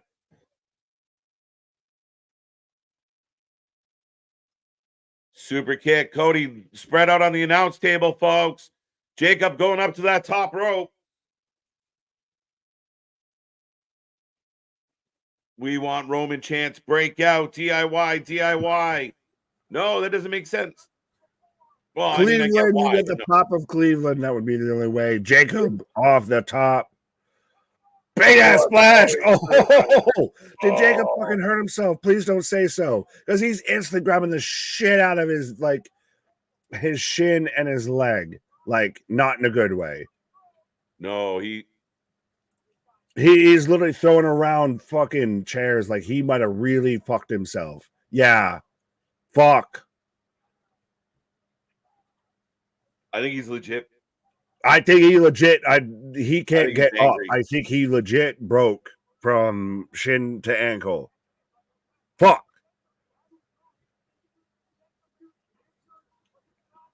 Yeah, because and that's not a normal like. Oh, I'm beat up. No, he's getting splashed from Solo. But yeah, Jacob's just throwing everything around.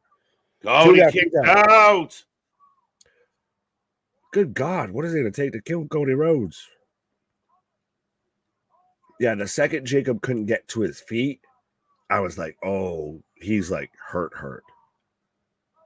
Crazy. Cody just drops. He was pissed. Yeah, that's one of those, a motherfucker, I'm here, and instantly they're not showing them. They're nothing. So, T's and P's, hopefully it's not legit. Cody Cutter!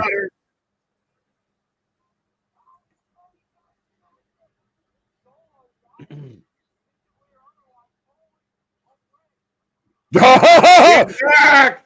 Here we go!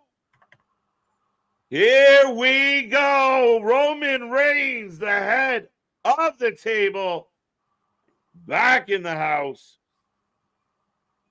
Oh, I'm just glad they didn't Def Rebel this man. Yeah, we just got the music so far. We haven't seen him. They're milking it. OTC, one tribal chief. Let's go. Roman Reigns, acknowledge your true tribal chief. Place goes unglued. For the first time since losing his crown at WrestleMania. And now but that's the thing, is you even see Cody of just kind of having the fuck face of, right? Is he, whose side is he on?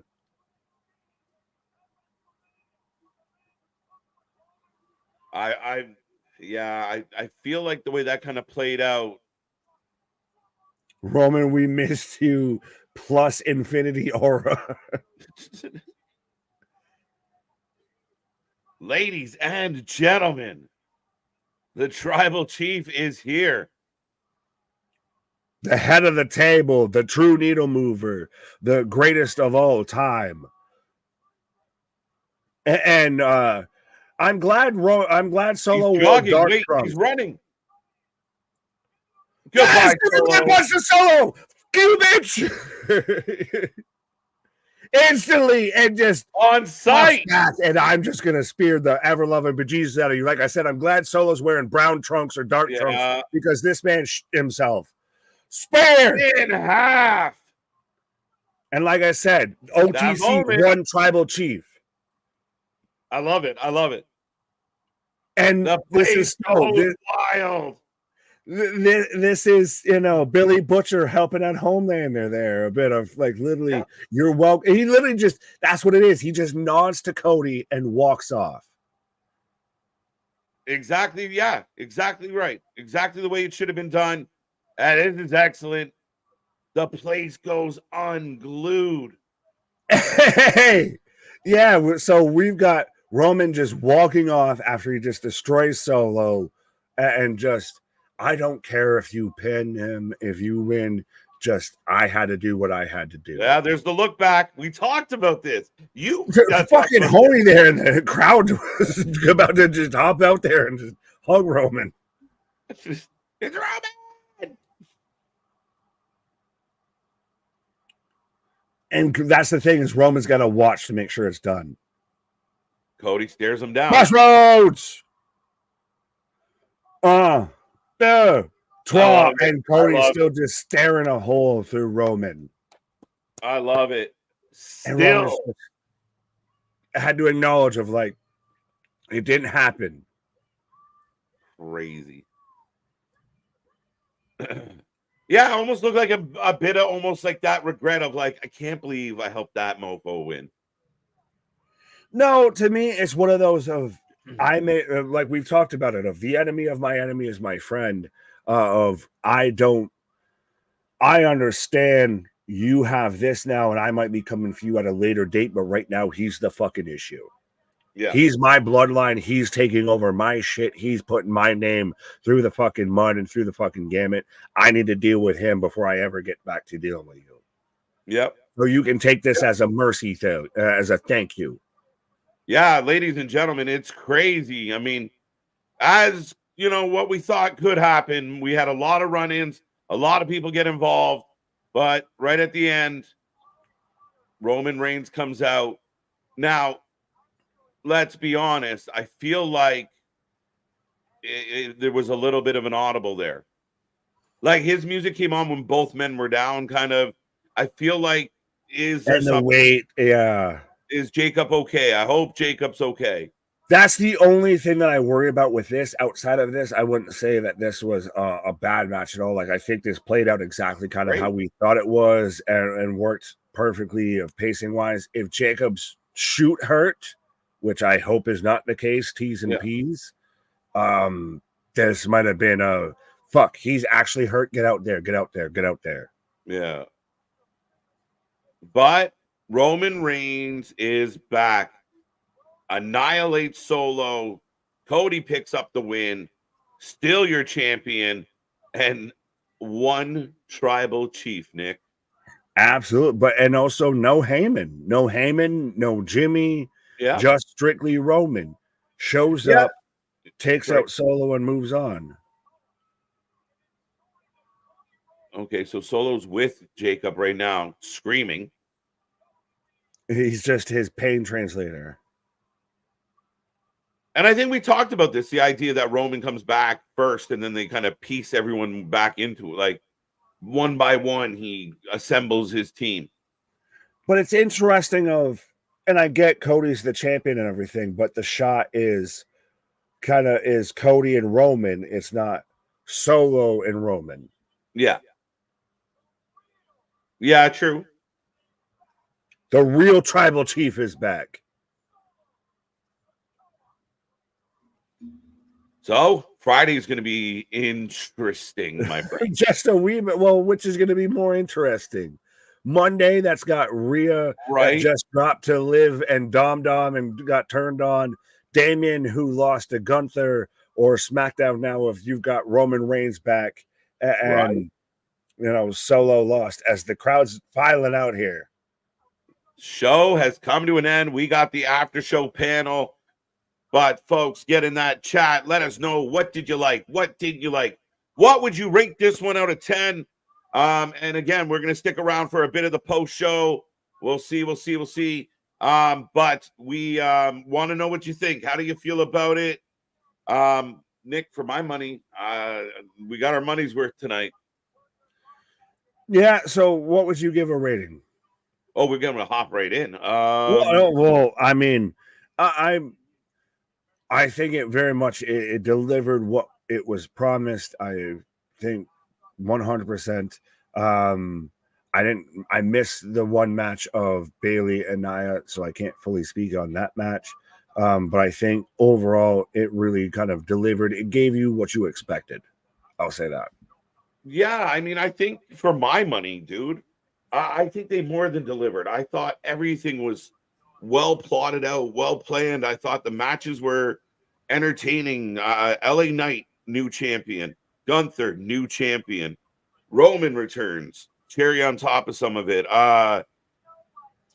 The Liv angle. Liv and Dom made out. What the fuck? I mean, I think they had us guessing at a lot of this. This is one of my favorite pay-per-views of the year, honestly. From start to finish, edge of the seat, lots of pops, lots of oh my god, false finishes that we thought were gonna go the other way.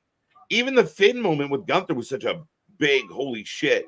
Because we kind of knew he was gonna do it, but it's not until you see him do it. But I mean, we did kind of also have like what you had talked about. If we had everybody get screwed over by everybody a wee bit. Well, now part of that for me is I think the Liv Dom Finn thing all ties together. So I count that as kind of one big job because I think that I feel like we're going to get it. Rhea Ripley and Damian Priest pushed out, but the gang goes on.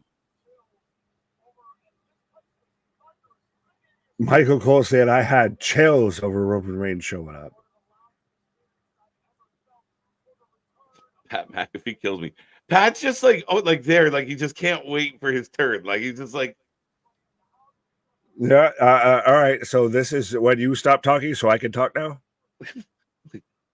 What? I was saying with Pat of yes. My bad. It went over my head for a second. It's been a long one. Me too. 9.2 out of 10. Yeah, back to my rating. I'm gonna give this one an how boisterous am I feeling on this?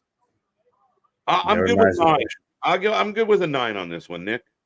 I can even go 9.5. That's my only debate, but a 9. I was really happy with everything and the energy and where we ended up going. I think it was great. I'm weird because I can agree with you. I think I'm more like an 8.5.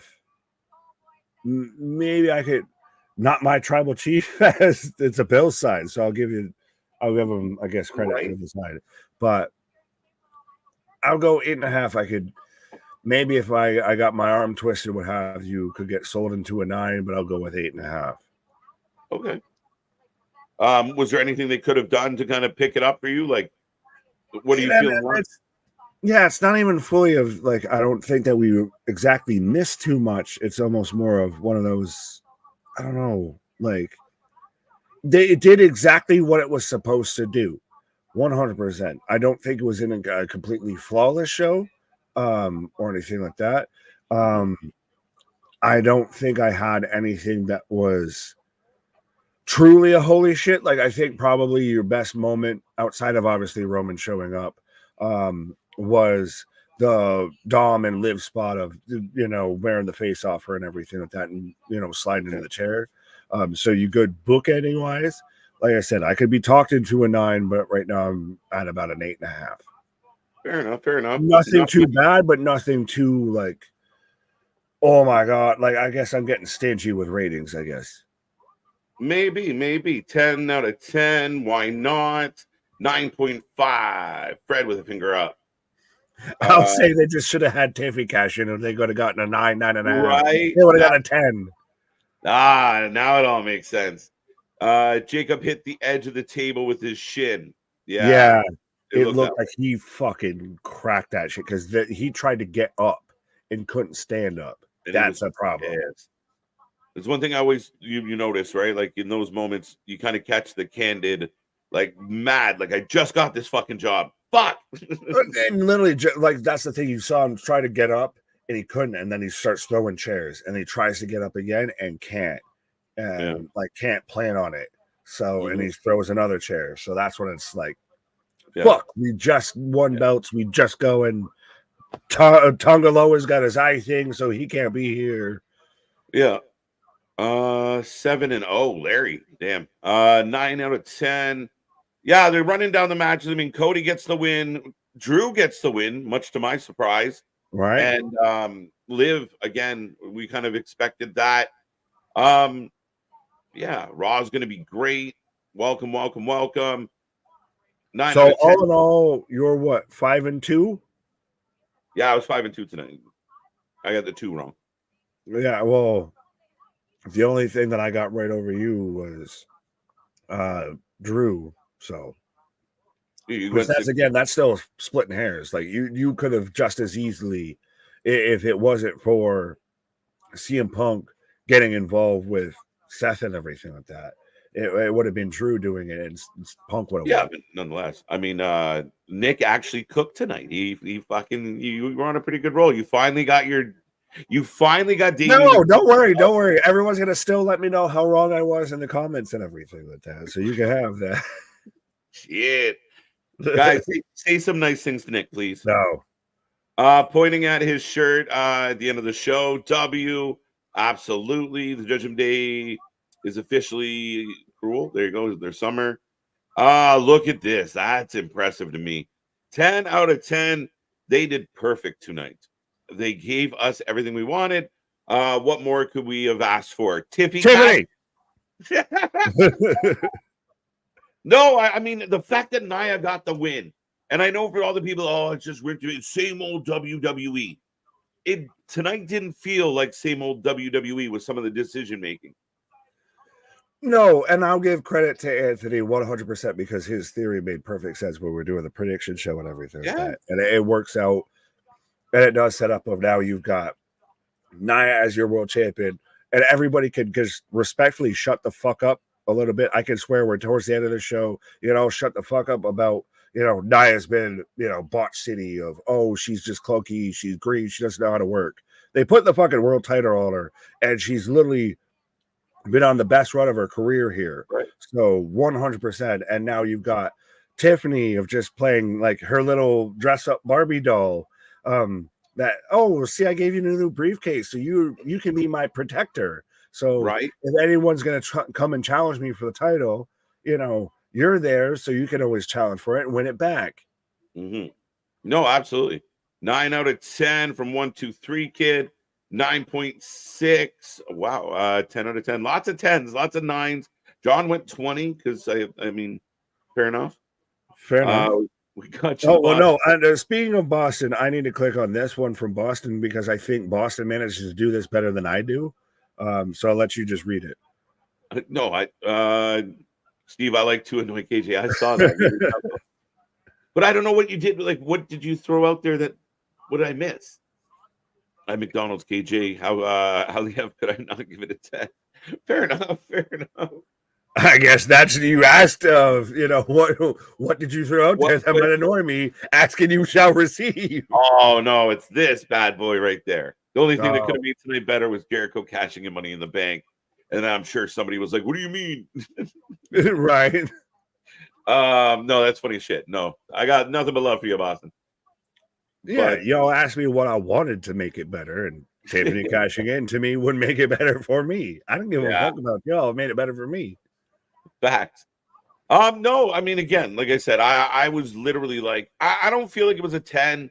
I felt like maybe there was, there could have been a couple things a little tweaked, but that's being a little picky. But one of my favorite shows of the year, as far as being engaged with it and into it, and just again, like Bron and Sami, I was excited for Bron. We haven't even talked about Bron winning his first title. Another title change tonight. Almost all the title changes tonight. 100%. Yeah, insane. Well, and so we've had WrestleMania. Well, I'm going since WrestleMania. We've had WrestleMania, Backlash, Clash, and SummerSlam. Am I missing one? Money in the Bank. Money in the Bank. So out of what we've had so far, would you say this is your favorite out of all of those? Yes. Okay. Yes. I can agree with you on that, actually. Yeah. I mean, I like Backlash, dude. I thought it had its moments. The crowd was the big story. AJ, Cody was good. But, I mean, Money in the Bank, I enjoyed a lot as well. I think I gave that a really high rating. But I think this one is and maybe a little recency biases. MGK is strumming down the hallway with Jelly. MGK just needs to respectfully fuck off. I'd rather see MCMG than I would rather see MGK. Right. I'll agree with you. Post Mania, this has probably been the best WWE Premium Live event. Right. Like I said, I could be twisted into a 9. I guess partial pink and tea Tiffany bias. I'll go 8.5, but yeah. 8.75. I'm already working up my score here as we're talking. Tiffy time will come. We are in the era of Nia. There you go. It's like a compromise between you and Anthony of like, well, Nia's got it now, but your girl can have it later. Like, yeah, we're in the era of Nunya. Right. But I mean, Anthony was spot on, and Anthony on Thursday, like, literally talked me into picking Nia because it was like, you know what? Damn right. She's come back. She worked her ass off. Give her credit. Spelled out what the fuck happened because Bayley had it dead to rights. Shoulda, coulda, woulda won, and then just didn't. Speaking of it, hey, we got Nia and Tiffany. Me in the ground. She literally looks like she went to like a Ren fair or like what is it? Where you've got the fucking restaurant to where you've got, you know, the jousting and everything like that. Right. Medieval times. She looks a little bit like she's went there. They had a Game of Thrones night, right? Where she won the crown from there. But yeah, there's the press conference that started. Nia and Tiffany have come out together, so they're quite the little duo. Is she gonna cash in at the press conference? Just smack her with the briefcase, bitch.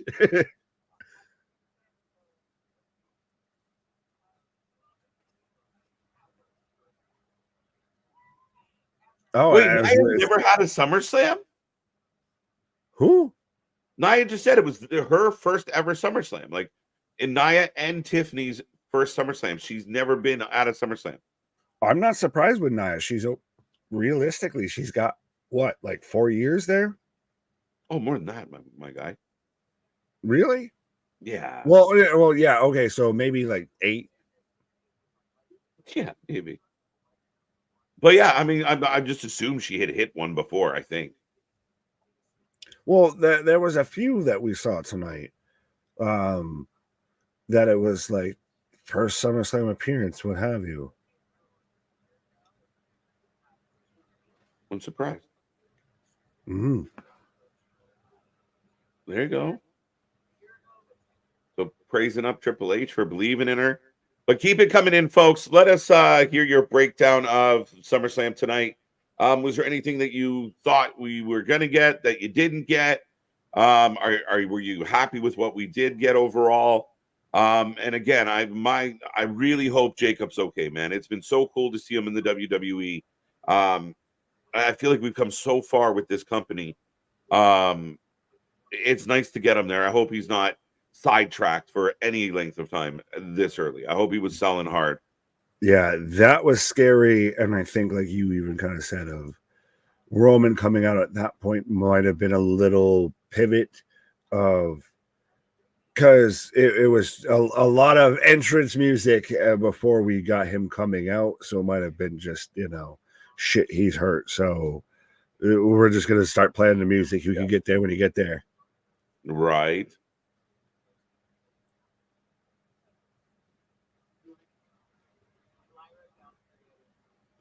Praising, see, everyone likes Lyra. Praising fucking Lyra. Bird Lady. I told you, man. Bird Lady's on an upward climb. They love her.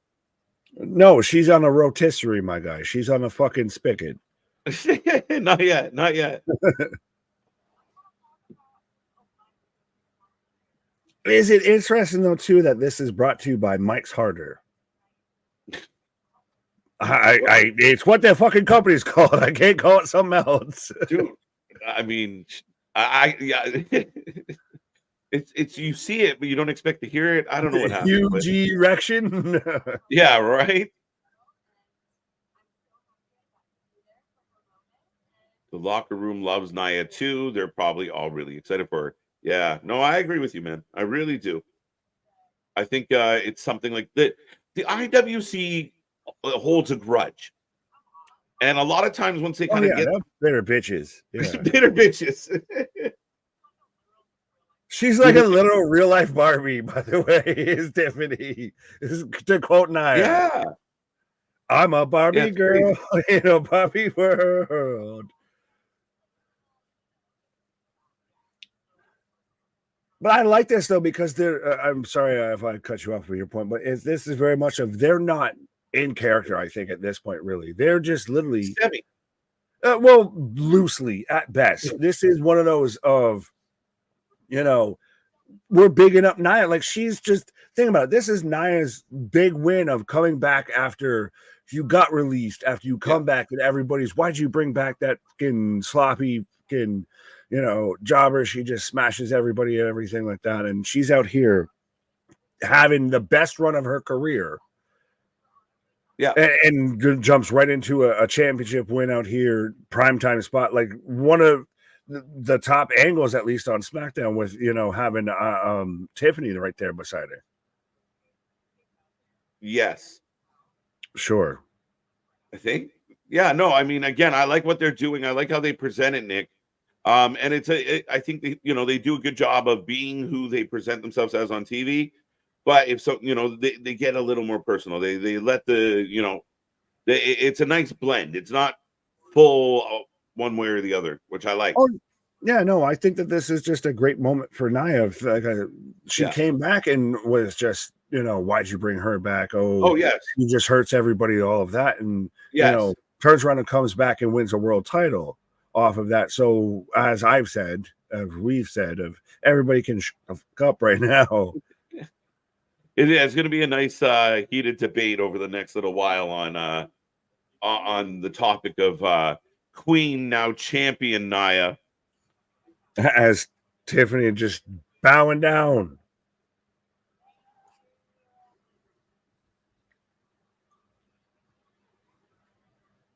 Drew McIntyre, what the fuck? Just center stage there. Just hi, how you doing? Hi, how you doing? He just looks like a fan that stopped by. Like, oh, where did you come from? Where's an Adam Pearce to headbutt when you need one? Right. Oh, still got it. The bracelet. Oh, tell me he doesn't just like fucking fling this off into the crowd. Yep. Oh, I thought I saw him start to put it down. I thought he was just gonna like ping. Yeah, that's interesting. Tony, that's not nice. Be better. Scott, did you even watch what happened? I have no idea. This relationship reminds me of Alexa and Nia. Very similar. Oh, 100%. 1, 2, 3, 4. I declare a thumb war. Yeah. When Punk tried McIntyre and failed. Somebody has a spot the difference sign behind that I saw, and it's Nia Jax and then Oprah Winfrey. Oh. Drew trolling Nia.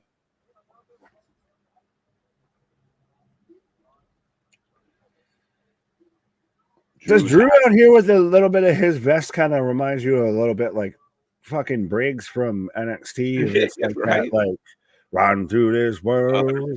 Oh, like he's Chibs, my guy. Right?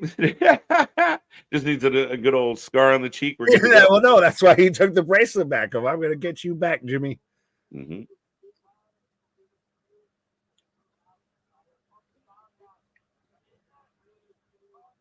In that ring, on this microphone, shit, even on commentary. Amazing. And I like that, like they went from the press conference to this, and Drew just happened to be there. Oh, yeah. That's nice. Nice little touch. Well, it makes you give a fuck about this table here. Outside of that, they're just talking headpieces. Yeah, it's not as stale as static, right? Like, I mean, it's moving. Oh, there's a dejected Punk. Hey, he survived the match. He's not injured that we know of. So you did good. You did good. Right.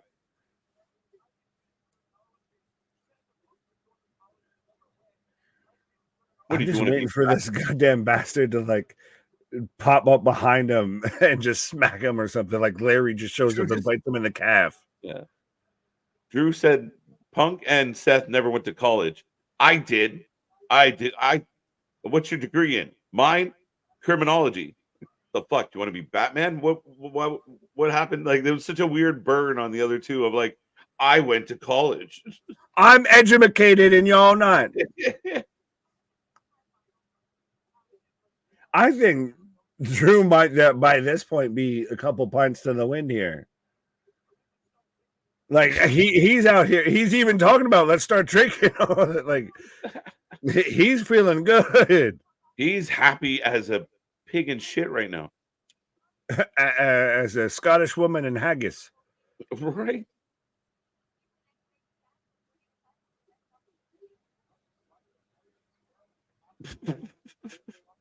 Is Jackie Redmond's outfit of literally she just wore like a sheet and just tied it around her like a fucking toga? She's Canadian. It's duct tape. His home things in places.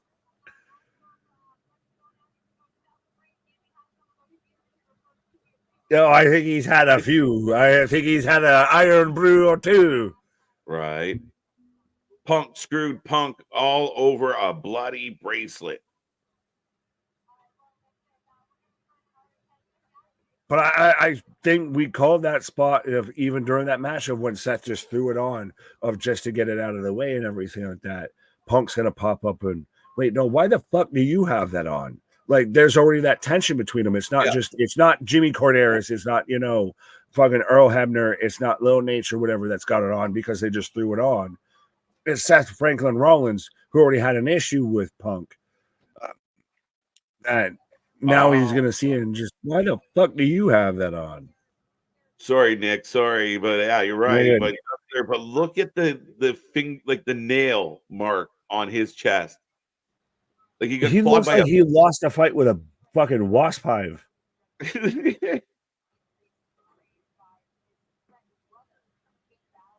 Looks like a fish hook left a mark in his chest.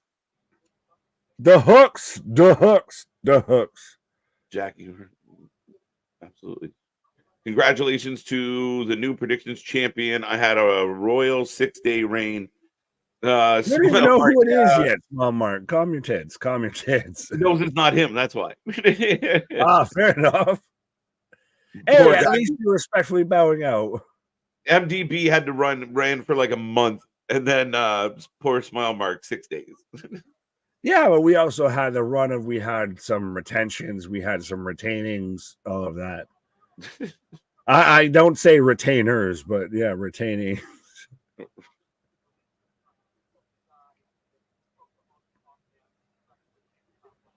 How do I get Pete Rosenberg's job? I mean, I'm bald-ish. I have glasses. I have a beard. I can say things. Right. What qualifies him more than anyone else? He contributes next to nothing. He's just, yeah. Still to come, LA Knight. Yeah. Oh, shit. So are you surprised? And I'll put this to the chat. Are you guys surprised with the number of title changes tonight? No. And is there any title change you think was not the right move? Again, no. Yeah. I've had about 10 Mike Harder, so LA's on his vibe. Exactly. Too. Everybody's feeling one right now, my guy. We're just waiting for Yaz and all of that. Oh man, they got to give him the dummy button for these. But no, I think it's one of those of they did enough of through your backlashes and your clashes and everything like that that built to this moment of this was you pulled the Band-Aid off on a lot of shit. Yeah, no, absolutely.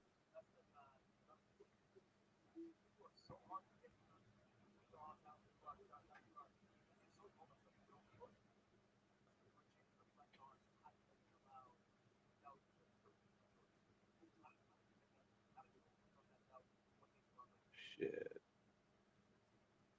I agree with all the title changes. It's a mid-season reset. I like it.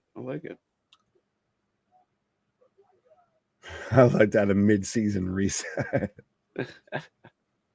Well, we're about to get a new season because everybody's about to be on new networks. Yeah, new networks, new factions, new teams, new people, new champions. Shit. Does Roman Reigns show up on Friday Night SmackDown this week, or does he show up in that he goes back into recluse, into hiding for a bit? No, I think you have to have him there Friday.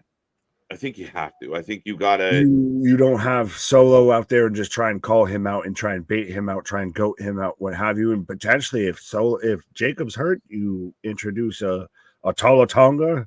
Yeah, you're on. Hey, Lance. Hey, Zilla. I know you're here in Cleveland. Zilla might be the best bet on that one, but yeah, you're not wrong. No, I think you have to. I criticized AEW when MJF came back and they skipped a week. I think you got to capitalize, and then he can take the next week off. But you have him there for the first Friday and I don't even open the show with him. And he walks out. Remember, that's his fucking show. He walks out and reminds everybody who he is and puts everyone else on notice. I think that's what I would do. Capitalize. Is the last thing we're talking about tonight should be the first thing we're talking about on Friday. That's 100%, and that's fine. I feel exactly that same way with Monday Night Raw. A bit of that's how you open it with Dom and Liv and all of that. You 100% just open it with nuclear heat. If you do it with SmackDown, you ended up with a huge pop. Now, granted, if you get involved at this point, I think it's one of those. Once you're here, you ain't going away. You can't sit there and take a week off. What have you? You're in it with the ticket. A little bit. So yeah. No, go ahead. Yeah, you might have that later schedule still, but I think you strike with the irons hot. You don't want to run it too hot for too long. So you let it cool off, maybe the week after or a couple weeks after. But again, are you going to do anything in Berlin? Everyone says no. Roman's not going to Berlin, so we know that. So what side story is going to come out of that? And then again, if you're trying to build towards the pay-per-view, we got time, but I'd capitalize on the buzz right now. I get it. And do you get though a Jimmy or a Jay, what have you, comes out with Roman coming out? Do you get a Heyman comes out then? Do you get all of those moments, or do you get Solo comes out and just what the fuck, and we actually get this confrontation? There's still 10 different ways you can play this coming out. Yeah. Yeah, LA Knight. Everybody I was running into saying, beat the brakes off this motherfucker.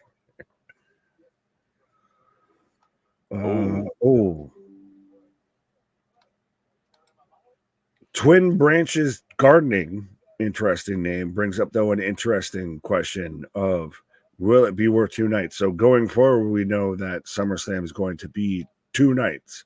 Right. Did tonight sell you on 2 nights? I think in the sense of, you take the 2 matches we had last night, push them into this. Yeah, I mean, again, the challenge is going to be on them to deliver it, but I think they'll do it no problem. We'll have 6 matches or 5 matches each night, or 6 matches each night, and we'll be fine. Well, I think that this did well enough for tonight, because you can still make a case of how 3 to 4 of these matches should have main evented it and everything. And I know we still had Roman and all of that, and that's part of why it main evented, but you had so much stacked stuff of you could have even still spaced out. You could have had a tag team match, what have you, thrown in there. We're only still just getting the wheels turning even a little bit more here. So give it a year's time, and I think, yeah, absolutely. You'll get 2 nights, 5 matches each, 10-match card, still less than AEW, still moves at a quicker pace, and I think it'd be fine.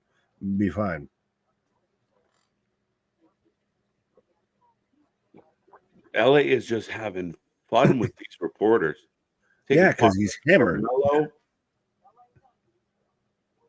Yeah.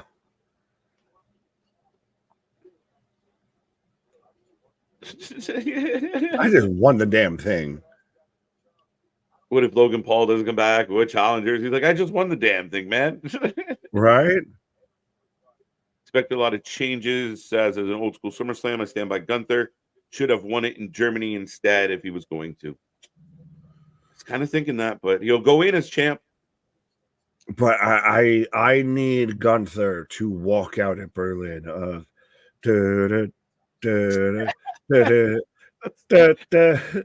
I need it. The ring general.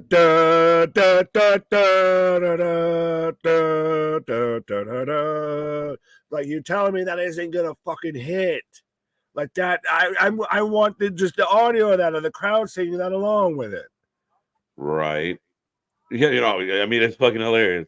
Right. But LA's done. Braun Breaker's supposed to be next, and Cody and Triple H. Hunter, are we standing for this or are we not? Well, so Anthony is correcting us of it's in 2 years. In 2 years' time.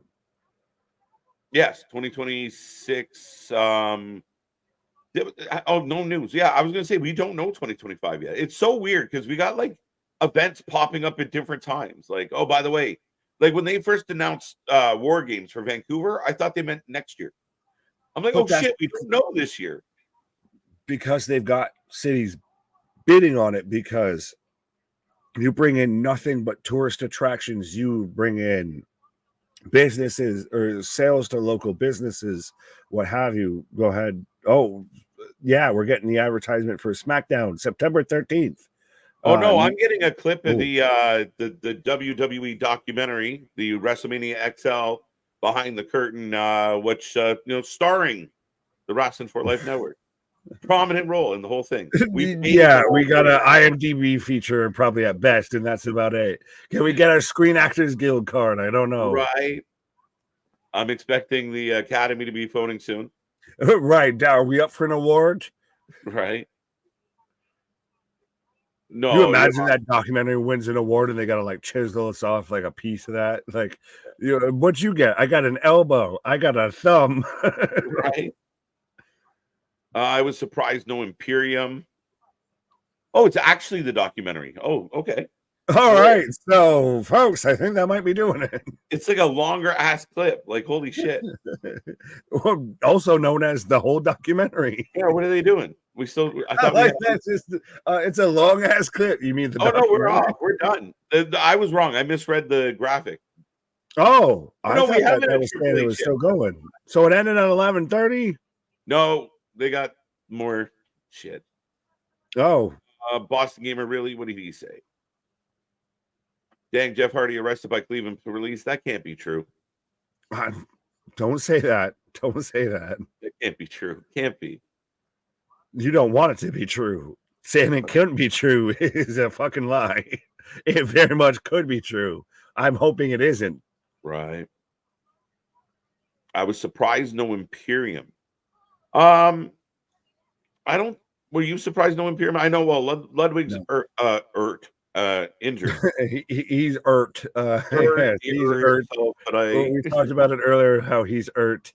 And the only other person that would have been there would have been Vinci, and Vinci's been excommunicated. So, yeah, I'm not surprised. No, I'm not surprised at all. But I had a moment there of like, nah, Finn's not going to do it. Like, Finn's going to accidentally distract Gunther enough that Damian steals this win. Right. And then he barrel rolled him to the ropes. So I was like, oh, fuck. Yeah, that was the biggest tell of instantly just start shoving this man towards the ropes of like, I've got to move you over here. Right.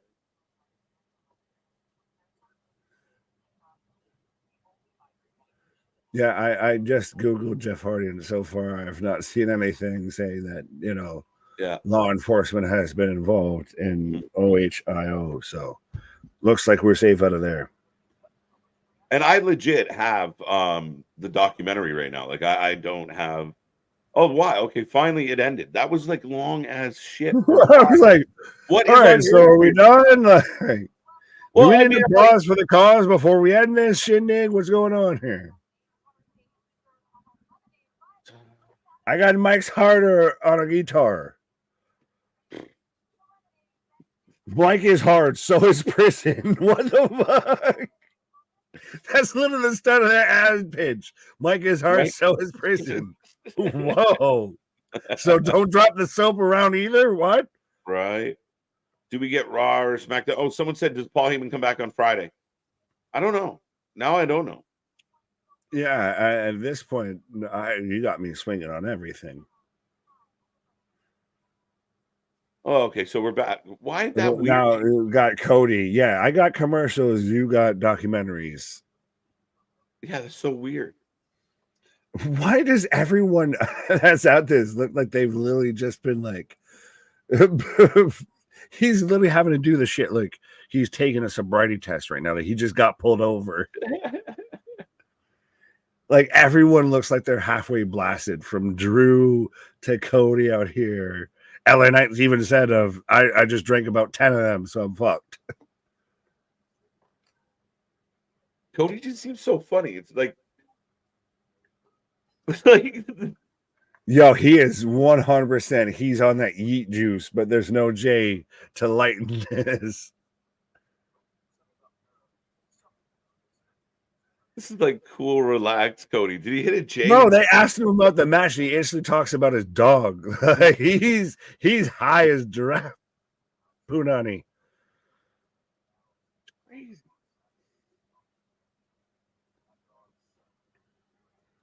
Well, there was Pharaoh has retired from wrestling tours. Yeah, right. Retired from active duty in wrestling. Is this man about to shed a tear because his dog retired? Maybe it's important. I'm all for loving pets, but if you shed a tear because your dog retired, like, I'm sorry, but I kind of feel like I need to just punch you in the throat one time. Absolutely. Right on that neck tattoo. Or the mask. The mask. Put the mask on. Fuck that mask. I'll take a shit in that mask and you put it on your goddamn head.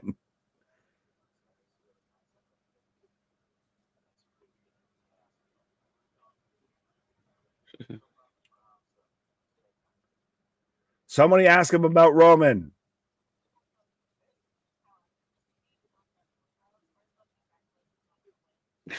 Cody's hilarious. Why is he just like rubbing himself? It's in his head. No, when you're sitting there in a room full of people and you're like, stay cool, bro. Stay cool, bro. I got this. Yeah, don't do any awkward movements. Proceed to do all awkward movements. Just play it cool.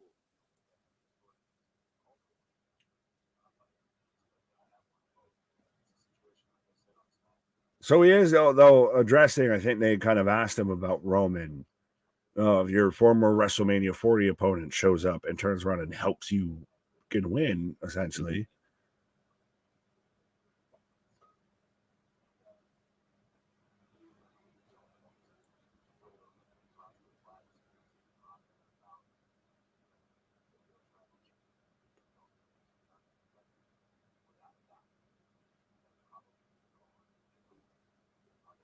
So Cody probably would have gone a different way if it wasn't for Roman.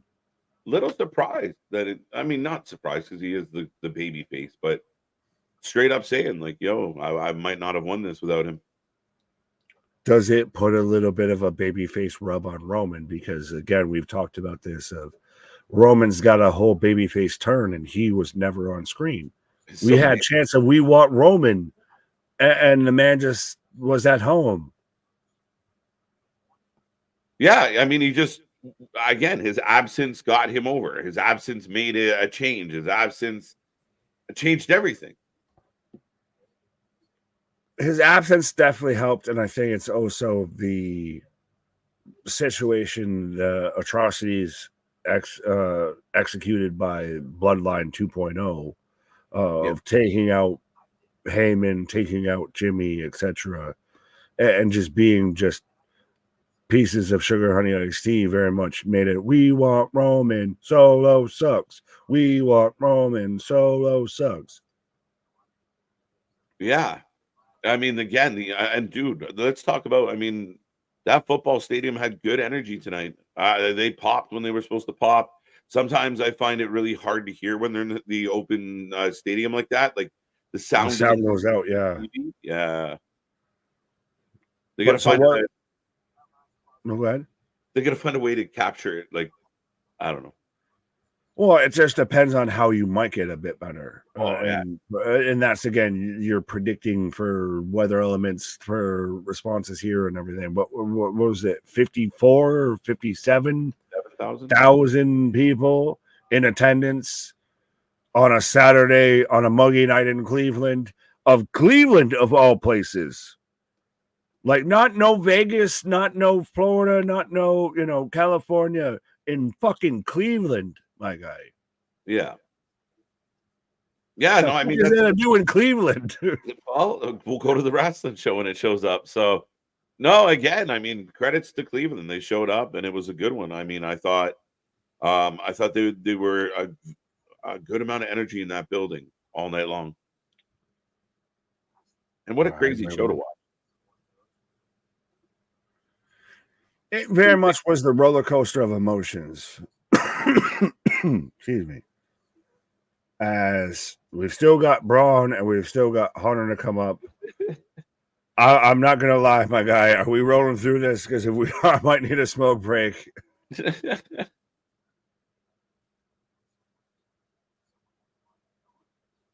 So I'm trying to figure. Yeah, so they're talking about the potential rematch. No, I think we're good to go. Fair enough. I want to hear. You want to grab pauses? If you want to, go for it. I was just reading the comment of SmackDown will be must see with Roman. So here, I'm reading comments. You grab a pause for the cause right now. 4-0 in title defenses. Interesting. Well, yeah, because his title defenses so far have only been really AJ and Solo a bit. Interesting. Valid. And surprising that we got KO, we got Randy also showed up there. Randy out there just having the time of his life. Yeah, and still ultimately I wish T's and P's that as bad as it looked, as bad as it was perceived, that Jacob Batu is still good to go, because man came in and set the world on fire. And if he's out there with something like that, could be a good minute. Good job, Cleveland. Never said that before. Yeah, literally out here making me now I need to do like a franchise mode with like the Cavs or the Browns or something like this. Probably the Browns on Madden 24 or what have you. Randy versus Cody, WrestleMania 41. Interesting. When do you slot in? Who do you slot in with potentially a John Cena last Mania match, which I think is still set up to only be to be at 42. So maybe you could get away with a Cody, Randy at 41. It's interesting to see what might be on the future for Cody Rhodes, because you've got the potential of a Randy Orton. We've seen him eyeballing it, what have you. We saw Roman Reigns just showed up tonight and kind of gave him the little nod of like, I could have fucked you up, but I fucked him up instead because he's my cousin and he's my problem. So I got to deal with that shit before I deal with you. That's a thing. You still got the potential of a Dwayne versus Cody match, which might be a thing at some point here. So there's spots right there, 100% that you could have big matches, but it's now even what do you do in between there? Because we've still got to go all the way to WrestleMania, especially if you're going to do Randy, Cody at WrestleMania. You got to have some in betweens. You got to be, throwing them seeds, what have you. I don't think Cody will have his belt come Mania. Could be. Boston follow-up question. Who has the belt?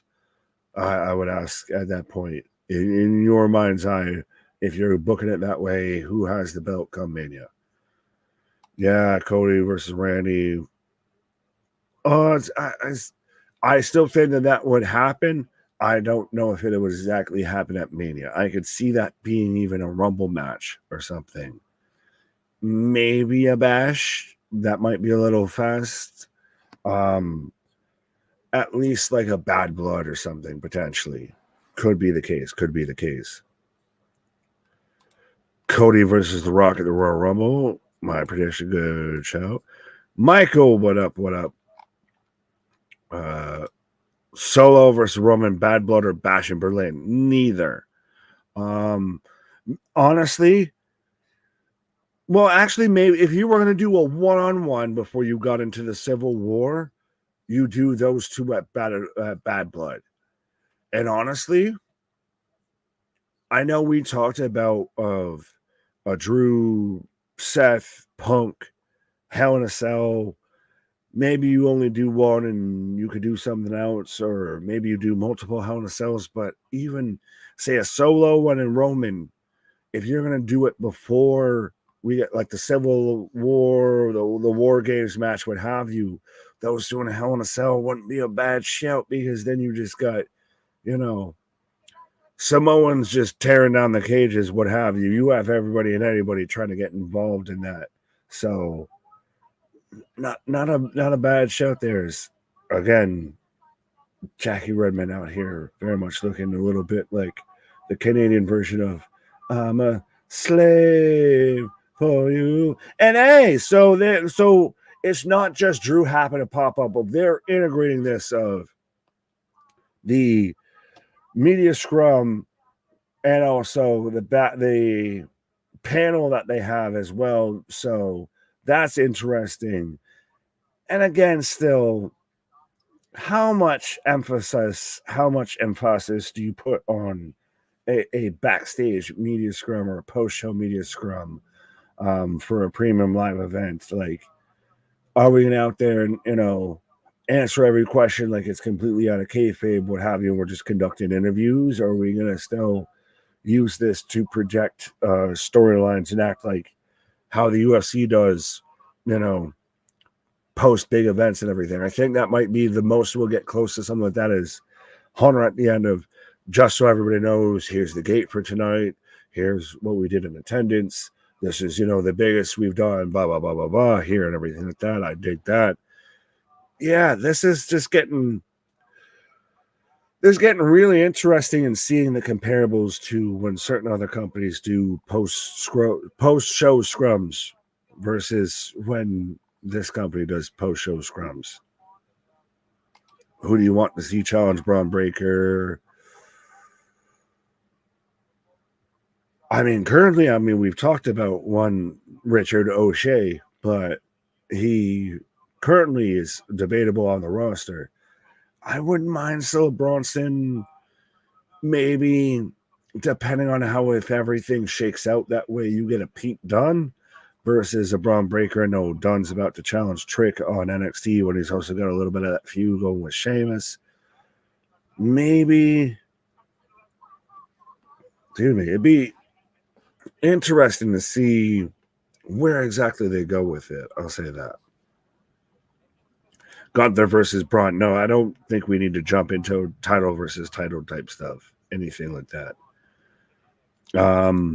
Orton will have it, and Orton will be versus Cena at Mania. So would it be at that point, it would be to break the record or tie the record with Flair? Because I believe Orton's 2 away, Cena's 1 away. So it would be literally, I guess, assuming based on that match of at that point of who breaks the record, which would be interesting. Gunther versus Bray, we talked about that. Yes, sir. Braun Strowman versus Bron Breakker, also not a bad shout. Just Braun on Braun action. No on that match. What match, fans?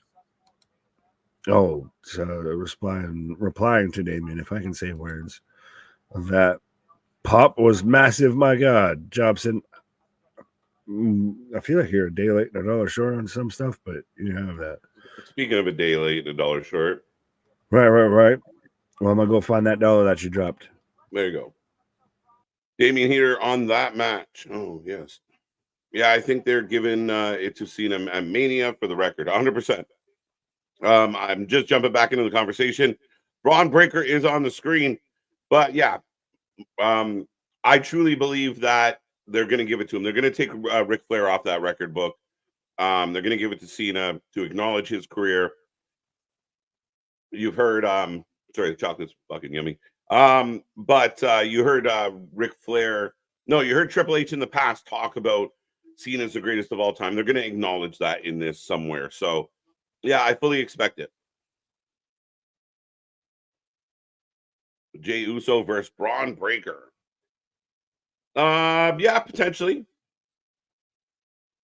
As the crowd pops for Sami,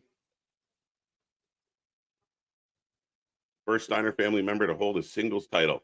Ah, touche, touche. Very good point, AJ. But Braun, again, I mean, for all we talk about his athleticism and he's an up and comer and he's a blue chip prospect, here he is post show and he's comfortable on the mic. He's charismatic. He is a really, the full package. Pause. Orton will have it, and it will make Orton versus Cena and Mania. I still think that it could be Cena Cody, and I think Cody could be Cena's last match.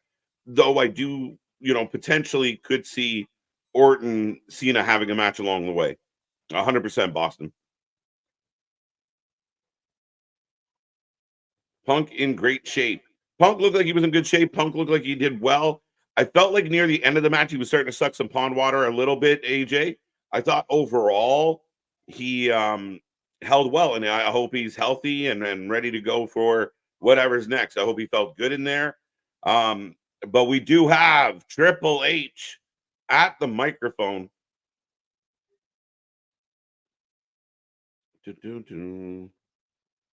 I could see Cody dropping the title before this year is up to Cody versus Orton at Survivor Series, with Orton winning and then dropping to Cena. And then, well, I like what you say, and I could see that. That works well. Could it work out that Cody drops to Orton, Orton does lose it, but then Cody comes back around to take it from Cena at Mania. Cena goes into Mania as champ. I would love to see Big E versus Braun Breaker. Again, we'd like to see Big E get back. We love that we get to see him on the pay-per-views, but yeah, if he can get back to that level where he gets in there, absolutely. Two big men. I think Big E coming back would be great. A lot of good opponents for Big E, especially if they keep him as, kind of a purely singles guy. Okay. He looked good. Hopefully, no injuries. Absolutely. That's all you hope. And again, I hope Jacob Fatu's not injured. I hope everyone's good. Wasn't Scott world champ? Not in WWE.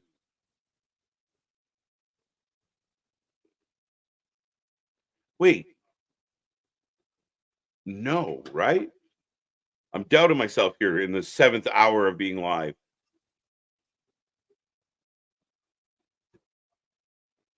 Big Papa Pump.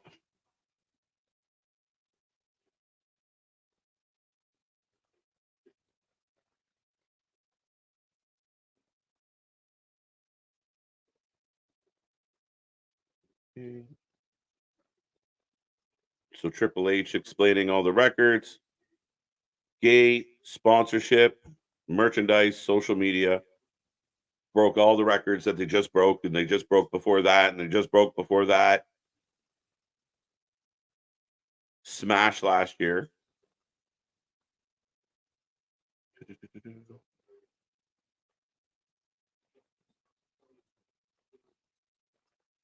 Yeah, no, okay. I was right. Now that I know. When is Bash in Berlin? August 31st, the end of this month. So only a few weeks away, folks. We are going right back at it. We're going right back into it as we get Bash in Berlin. Very interesting. Gunther going, to be champion heading into that pay-per-view. Is very curious about who will challenge him for that. I wonder if it would be too much too soon for like Ilya, especially because Ilya got taken out by Bron. So maybe it's a rematch for Damian. I don't know. Does Damian has a claim that, I got cheated. I had you beat. Finn put your leg on the rope, and they run it back? Or Gunther versus Orton and Bash of Berlin, because Orton shows up and says, I was supposed to be king of the ring.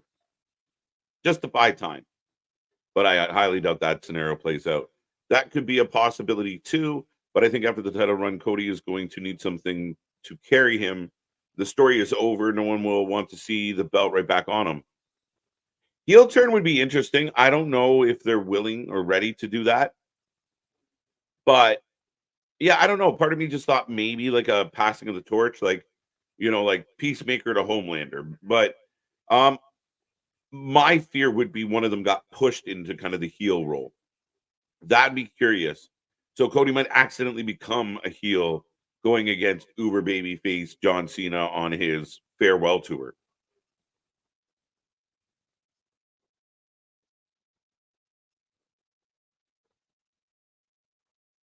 Triple H complimenting Sami Zayn for what a wonderful guy he is, what a wonderful worker. Cody heel turn on Cena would be epic. It would be pretty big, man. Like it would blow a lot of people's minds. Scott was one time yes. Holla if you hear me. When he had Keebler. The Alf, he was here earlier. Ilya versus Braun Breaker at Bash in Berlin. Absolutely. I'm still holding out that Ricochet might resurface. And Ricochet goes after the IC belt. The only problem is would Ricochet be just, fed to him at that point? Yeah. Close enough. I can't remember a time when we had 4 title changes on one pay-per-view. Let's talk pop culture. I'm with you 100%. One of the impressive things about this, and where we talk all the time, we debate, is it the same old WWE? Has things changed? But that's funny. Triple H, there's too many flip names out there. But yeah, I can't recall another time where this much uncertainty going into a pay-per-view and then delivering on why. And you still had other titles retained, but you doubted if they were going to be retained. And I like how, like, the first match, the live match, tied into the main event. You're connecting stories, you're connecting dots. You're threading things really well. But to get those surprises, those twists, those turns, was beautiful. It's what we want as wrestling fans. A lot of times we know where the story is going to finish. No different than going to your favorite movie.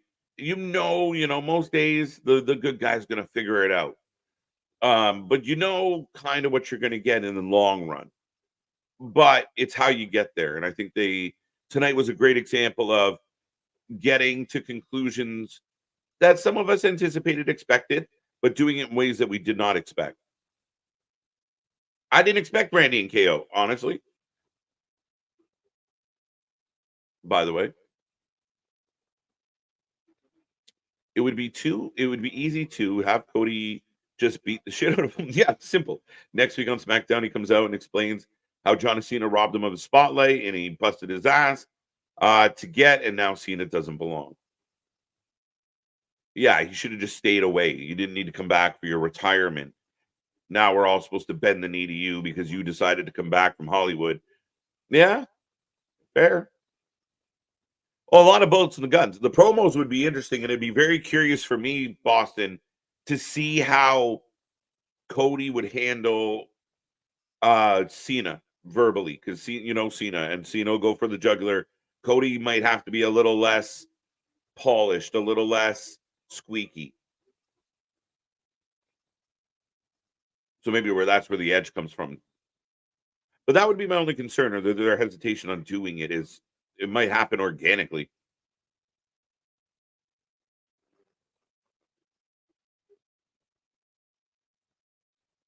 Triple H says, as much as a lot of people out there say they want to be Dom, you don't want to be Dom. Once upon a time, Triple H was the Dom in the situation. Think. Who fights Gunther at Bash? This is a loaded question. I'm wondering if it's Damian. But Damian's got beef with Finn, so maybe not. But do you save Finn and Damian for the bad blood? No, that might be too far away. Does Damian get a call back and you hold Finn off? If not, it might come out of left field. Ilya would be great, but Ilya's tied up with Bron a little bit, kind of, sort of. Who else is on that list? Sami Zayn? I heard groans. I heard groans through the computer when I said that out loud. Sami just lost the IC title. Has a history with Gunther.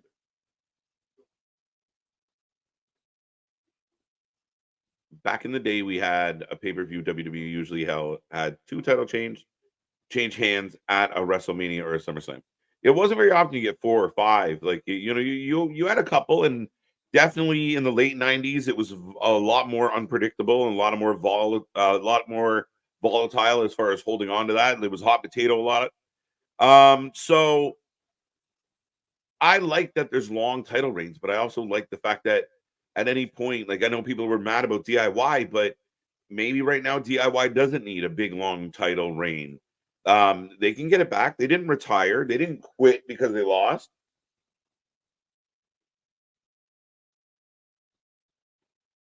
He's talking about Damian Priest. Do we get any returns on Friday? I feel like you've asked that a few times, Damian, and I think we just have been ignoring you, and I apologize for that. Again, I don't know. I mean, it's so up in the air. I do expect Roman on Friday. I hope Roman's there Friday. Tomorrow, no, I don't really. I mean, maybe Alexa. She's been on the horizon. I still don't think Charlotte's coming back yet. Would Ilya count? Not really. Maybe Ricochet. I suggested on Thursday, could Ricochet show up during the celebration?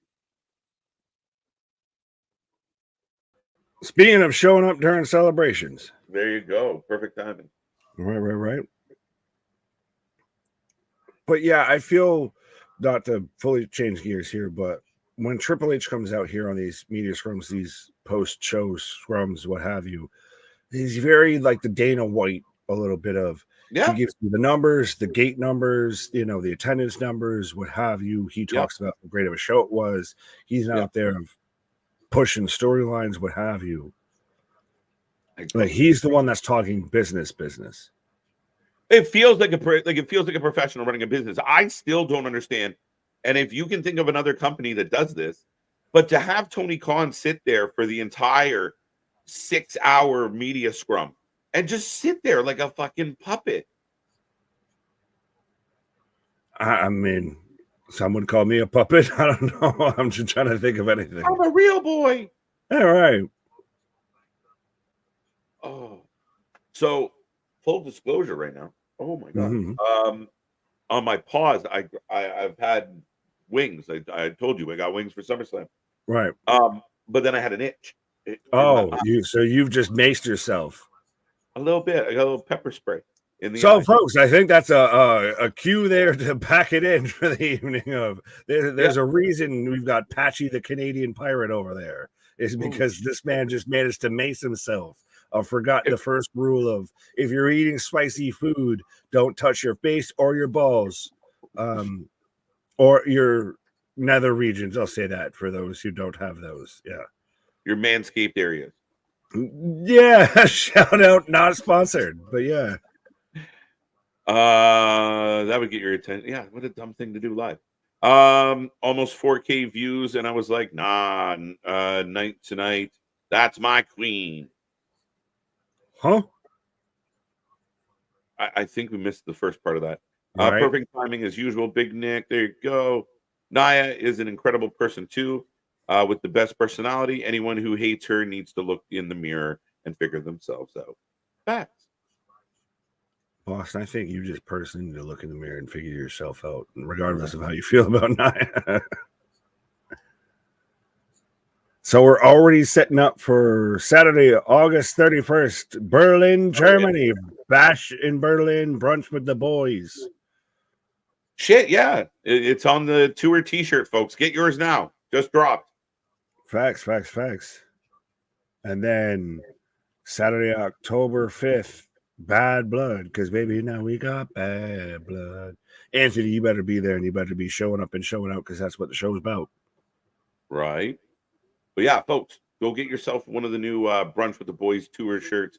It's got all the Brunch with the Boys we did in our summer tour. The brainchild of the man next to me, and a really cool design on the t-shirt. It's one of my favorites. I have the brain fish of a memory. But 100% though, still, even if you grab those, keep in mind they're going to be constantly changing and everything like that. They're going to be collector's items of I've been down touring with the boys since tour 1. Right. Where's Monday Night Raw this Monday? Ugh. Sci-fi. Yeah, That's the most I got for you. Sci-fi. It's the best answer possible. Boston, Nick, never mind. I'll spare you this time. Bring it on, my guy. Bring it on. I'm feeling like Kodos there in the fucking, Emperor's New Groove. Giant waterfall. Yup. Bring it on. Wells Fargo? They're at Wells Fargo tomorrow? I understand that's an arena. Would you like to tell me where the arena might be? Because that's also a bank, so they have multiple branches, sir.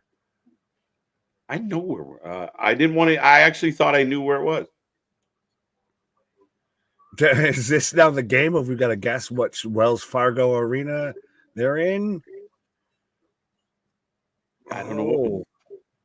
Now I'm trying to think. Where the fuck is that arena? Exactly. That's why I stopped for a second. I'm like, oh, Columbus? I got that. I'm trying to think of around Ohio. I thought it was in Wisconsin. Really? No, it's Philadelphia, stupid bastard. That's where I thought. That's where the Sixers play. But I'm like, that's a good clip to move away from Ohio. Well, I mean, they go from like Scotland to. Yeah, but normally they've got a little bit of a day. Well, they've got a day, so I'll give them that. Yeah, because Wells Fargo, I believe, is where the 76ers play. Right. Yeah.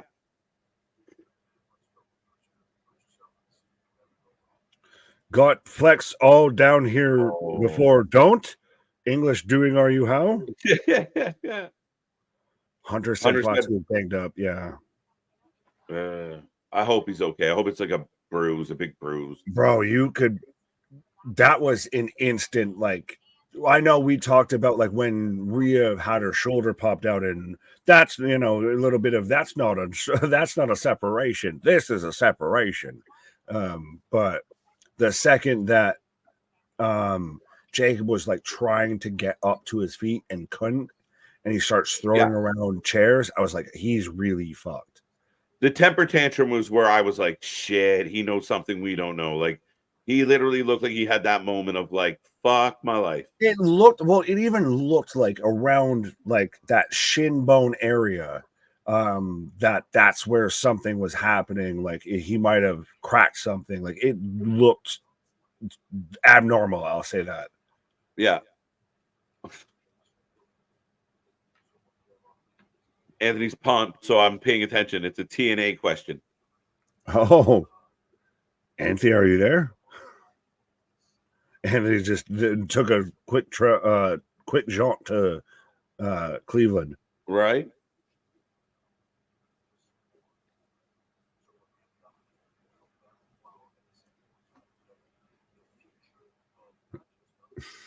It's funny how Hunter had to pull up the glasses.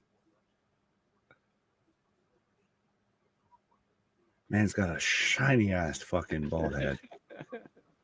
Like, do you polish it, bro? You got it shining too, bro. Look at you go. Where does Seth go now? He's still intertwined in all this nonsense. Him and Punk at Berlin. I think that's good. Yeah. Drew got his W. Let Drew hang back a little bit. Fuck with Punk. Is it crazy to think that a match that theoretically was almost at one time a WrestleMania match we could get at Berlin? Yeah, it's insane. It really is. Right? I don't know if you're like leaning in because you got like you got Mace in the eye. I was like, I don't know if I look harder, I can hear you better or something. No, I literally was just playing with my one eyeball. Tuning in. They're like, what is wrong with this guy? I gotta let my eyes breathe.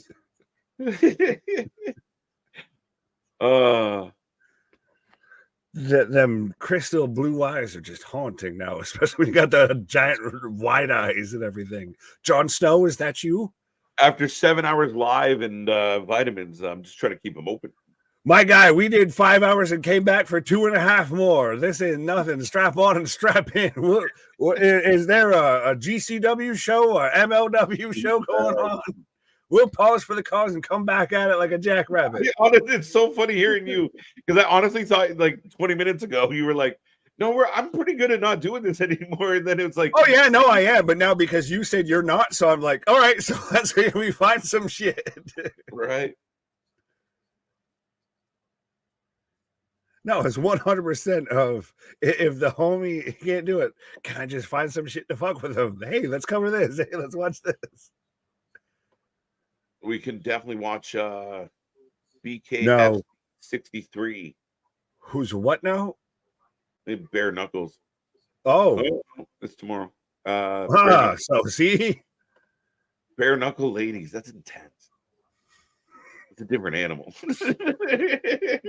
How many knuckles deep? Hey, we got it. You didn't have to put pause with the right. No, you said my guy.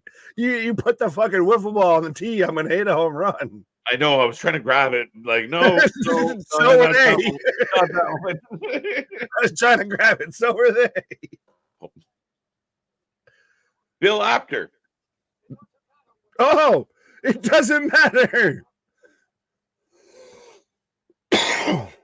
I'll do respect to Bill Apter, but is he acceptable just to have senior moments now at this point a little bit? Yes, 100%. Yeah. He's the long time delusional. Go ahead. Wait a minute. We'll go back to the delusional thing. Speaking of delusional, I want to see Nick and dude, you've been here for longer than 10-hour streams with us. My guy, Damian. You especially, you of all people, outside of me and Nick, fucking Christ, me and KJ. That's who he thinks he's on. Yeah, right. You can tell I'm ego focused. I'm talking to myself. I'm talking to multiple personalities. But me and you and Damian, have been the only ones that have been out here. We're literally having to run off stream because StreamYard's about to stop recording everything we're goddamn doing and everything. If you're gonna get live exclusive, everything he's been here for literally live exclusives.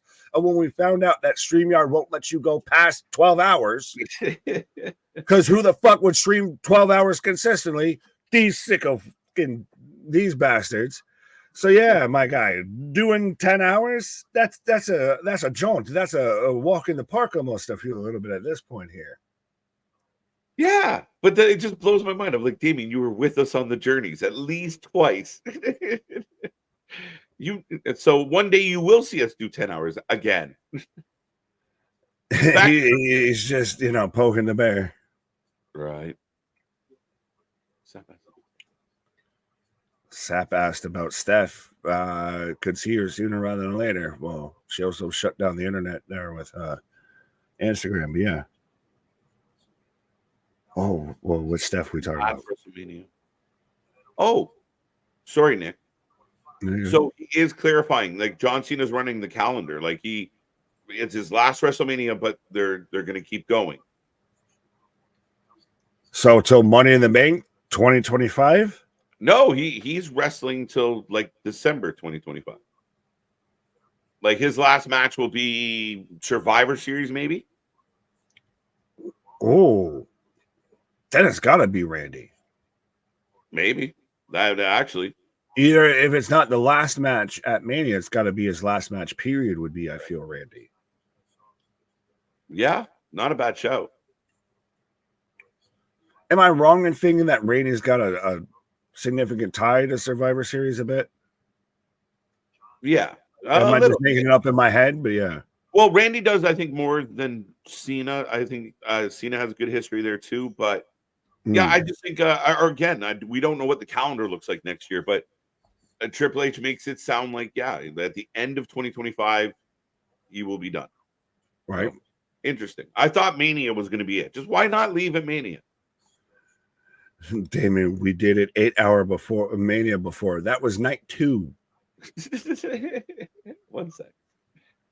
Oh man, it's about to pull up numbers and facts and everything. But you woke up the statistician in this, man. We was out the door, and you then provoked and poked the bear here.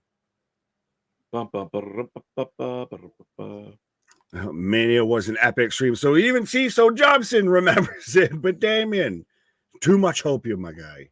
Hopium clouding your brains. Oh, yeah. Oh, the knuckles. Salute to the champs. My homegirl Raquel said hi. Hi, Fred, and hi, Raquel. Hi, kids. Do you like Primus? Do you want? Oh, fuck. I I was like, nope, can't say that. No.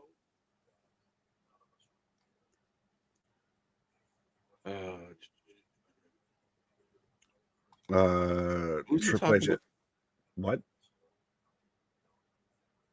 You asked a question. Sorry, I was trying to figure out who he was talking about specifically.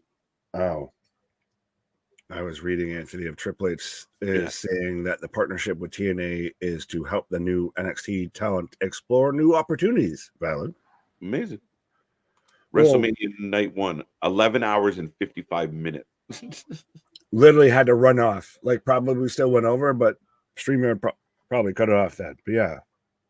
Yeah, it doesn't we would have kept going, but it doesn't record. I think it was 39 is when we learned the hard way of like, hey, by the way, the stream cuts off at 12 hours. Yeah, we went like 12 and a half, and then half an hour of the show was just you if you were live, you got it. If not, it's like San Diego Comic-Con. It's right. Exclusive. You are the only ones outside of us that ever got that footage.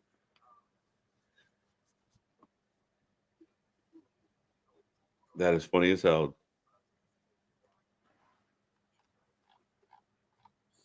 Triple H's forehead, like I said, you got it shining too, bro. Look at you go.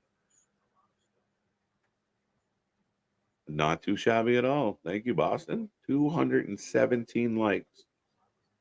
Let's see if we get to 220 before we pack it in another 5 seconds.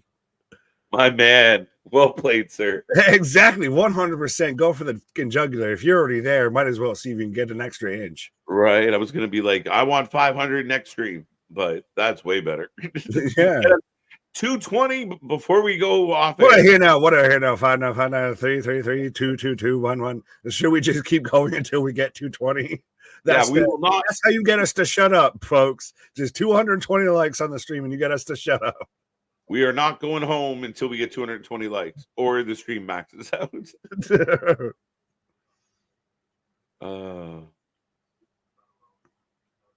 It's more of a 5 head at this point, maybe a 6. Well, no, when you don't have hair to differentiate between what separates the 4 head from the 5 head to the 8 head and so it's on. Just all 4 head. It's just all head. It's all head. Pause. Yeah. It's all head. Not a bad weekend. Whoa. Nick lives for being greedy. That's your gimmick. Huh? It's at 219. Let's go. It's a 219. We got 220 in us. We gotta have 220. Us up, folks. Send us home. Show me the way to go home. I'm tired and I want to. 220 been hit. Not on my end. Not on my end. Not on my end. Show your work. Right. People don't forget. I still got 219 as I keep refreshing. The 4 giant wrinkles. Yeah, he's got that, the Sharpay forehead. Oh, so they are doing this every week. The 3 stars of the pay-per-view. I like this. As a hockey fan, this is a very hockey move. Oh, so did they actually name him, or are they naming him right now? They're about to name him now. Da-da-da, da-da-da. Big E 5 count. Hey, I like this. Knight is number 1. Oh, Big E going big. Yeah. Numero dos amigos, dos. What's the next goalpost? We're not at 220 yet. I still got 219. 222. We got to 222. Jesus. A nice synchronicity there. We got 2s all the way around. Okay, we can live with that. Bayley is number 2. Right. Dirty Dog. Mysterio number 3. He's so dirty. He's so dirty. Everyone have a chicken tender or a chicken nugget tonight in memory of Dominic Mysterio. So actual boneless, I knew you held it up. I didn't fully see it. Boneless wings or bone-in wings? Those ones are boneless because if I'm trying to kind of munch on the fly when we're doing this stuff, they're always boneless because it's easier. I prefer bone-in. Fair enough. Love bone-in. You are at 220. There you go. I'm looking. I believe you. I don't. His system updated faster than our system. I'm still at 219, so screw your shit, Boston. Oh, wait, I'm back. I'm at 219. He lied. Exactly, 222. Here, let me. Drew McIntyre, number 4. Roman Reigns. Just fisting all around. Right.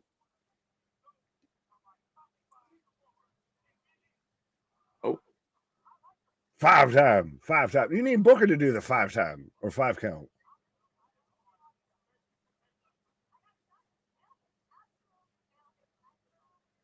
He really 100%. I know we would love to see him back in the ring.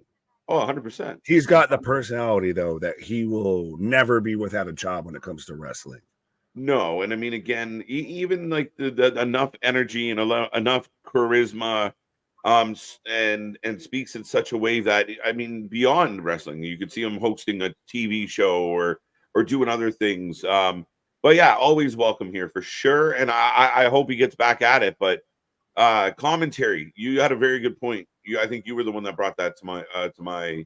Well, that's before we thought that we were getting. I still don't know fully if we're make sense of having Michael Cole go to SmackDown. I think we're getting the teams of Michael Cole and Joe Tessitore on Monday Night Raw, and we're getting Corey Graves and Wade Barrett on Friday Night SmackDown. But yeah, if we weren't going to get Tessitore on Raw, and we had a 3-man booth on SmackDown, Cole and Big E, I think, has a lot of the similar energies that Pat McAfee does to an extent, and Cole.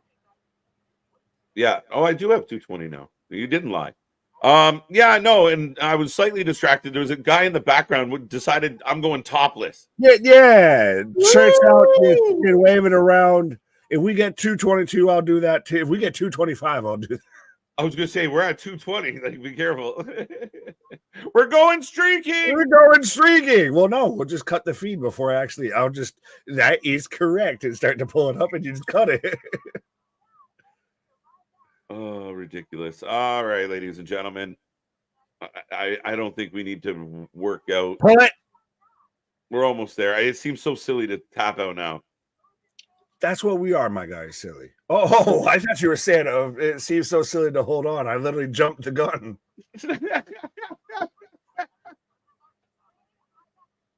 Who quits first? Hey!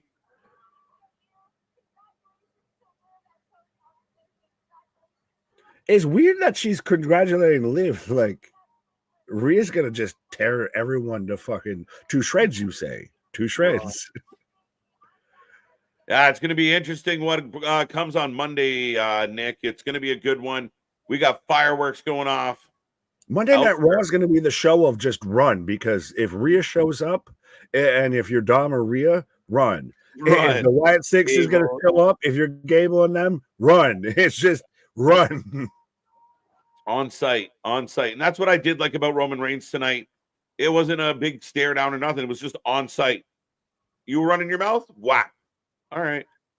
Well, and even you had it to where you at least had the half a second of he slides, and you don't know for at least a split second of where he's going to cock the fist. Pause. And and then turns around and smashes Solo on the face, hits a spear, and then just kind of waltzes out, gives Cody that look of like, you're welcome, and then just leaves. And like just has to sit in the alleyway or the entranceway, not looking even at the match, just has to hear the call that Solo lost, and then he can go to the back. Yeah. I like it. Right. So we're getting a little one more jelly roll on the way out the door, folks. Halfway to heaven, halfway to hell. Actually, you had a 50-50 shot. They went with Liar on this one. Oh, I figure they did, but yeah, I that's still just kind of my jam of this little light of mine. Never gonna let it shine.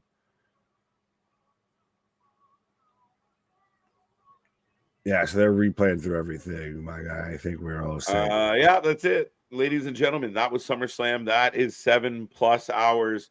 The channel that just watches more live wrestling than anybody else at a different level. Doing it again, folks, and we appreciate you being here back Monday and all week long. Heading into a busy time for the channel and busy time for the wrestling world.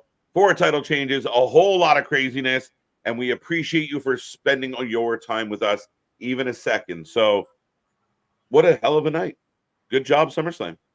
Absolutely. And our shit is real. Our shit is raw. Our shit is authentic. When you're talking about that wrestling, you're able to put that for life with it. See you on the flip side, folks. Have a good night.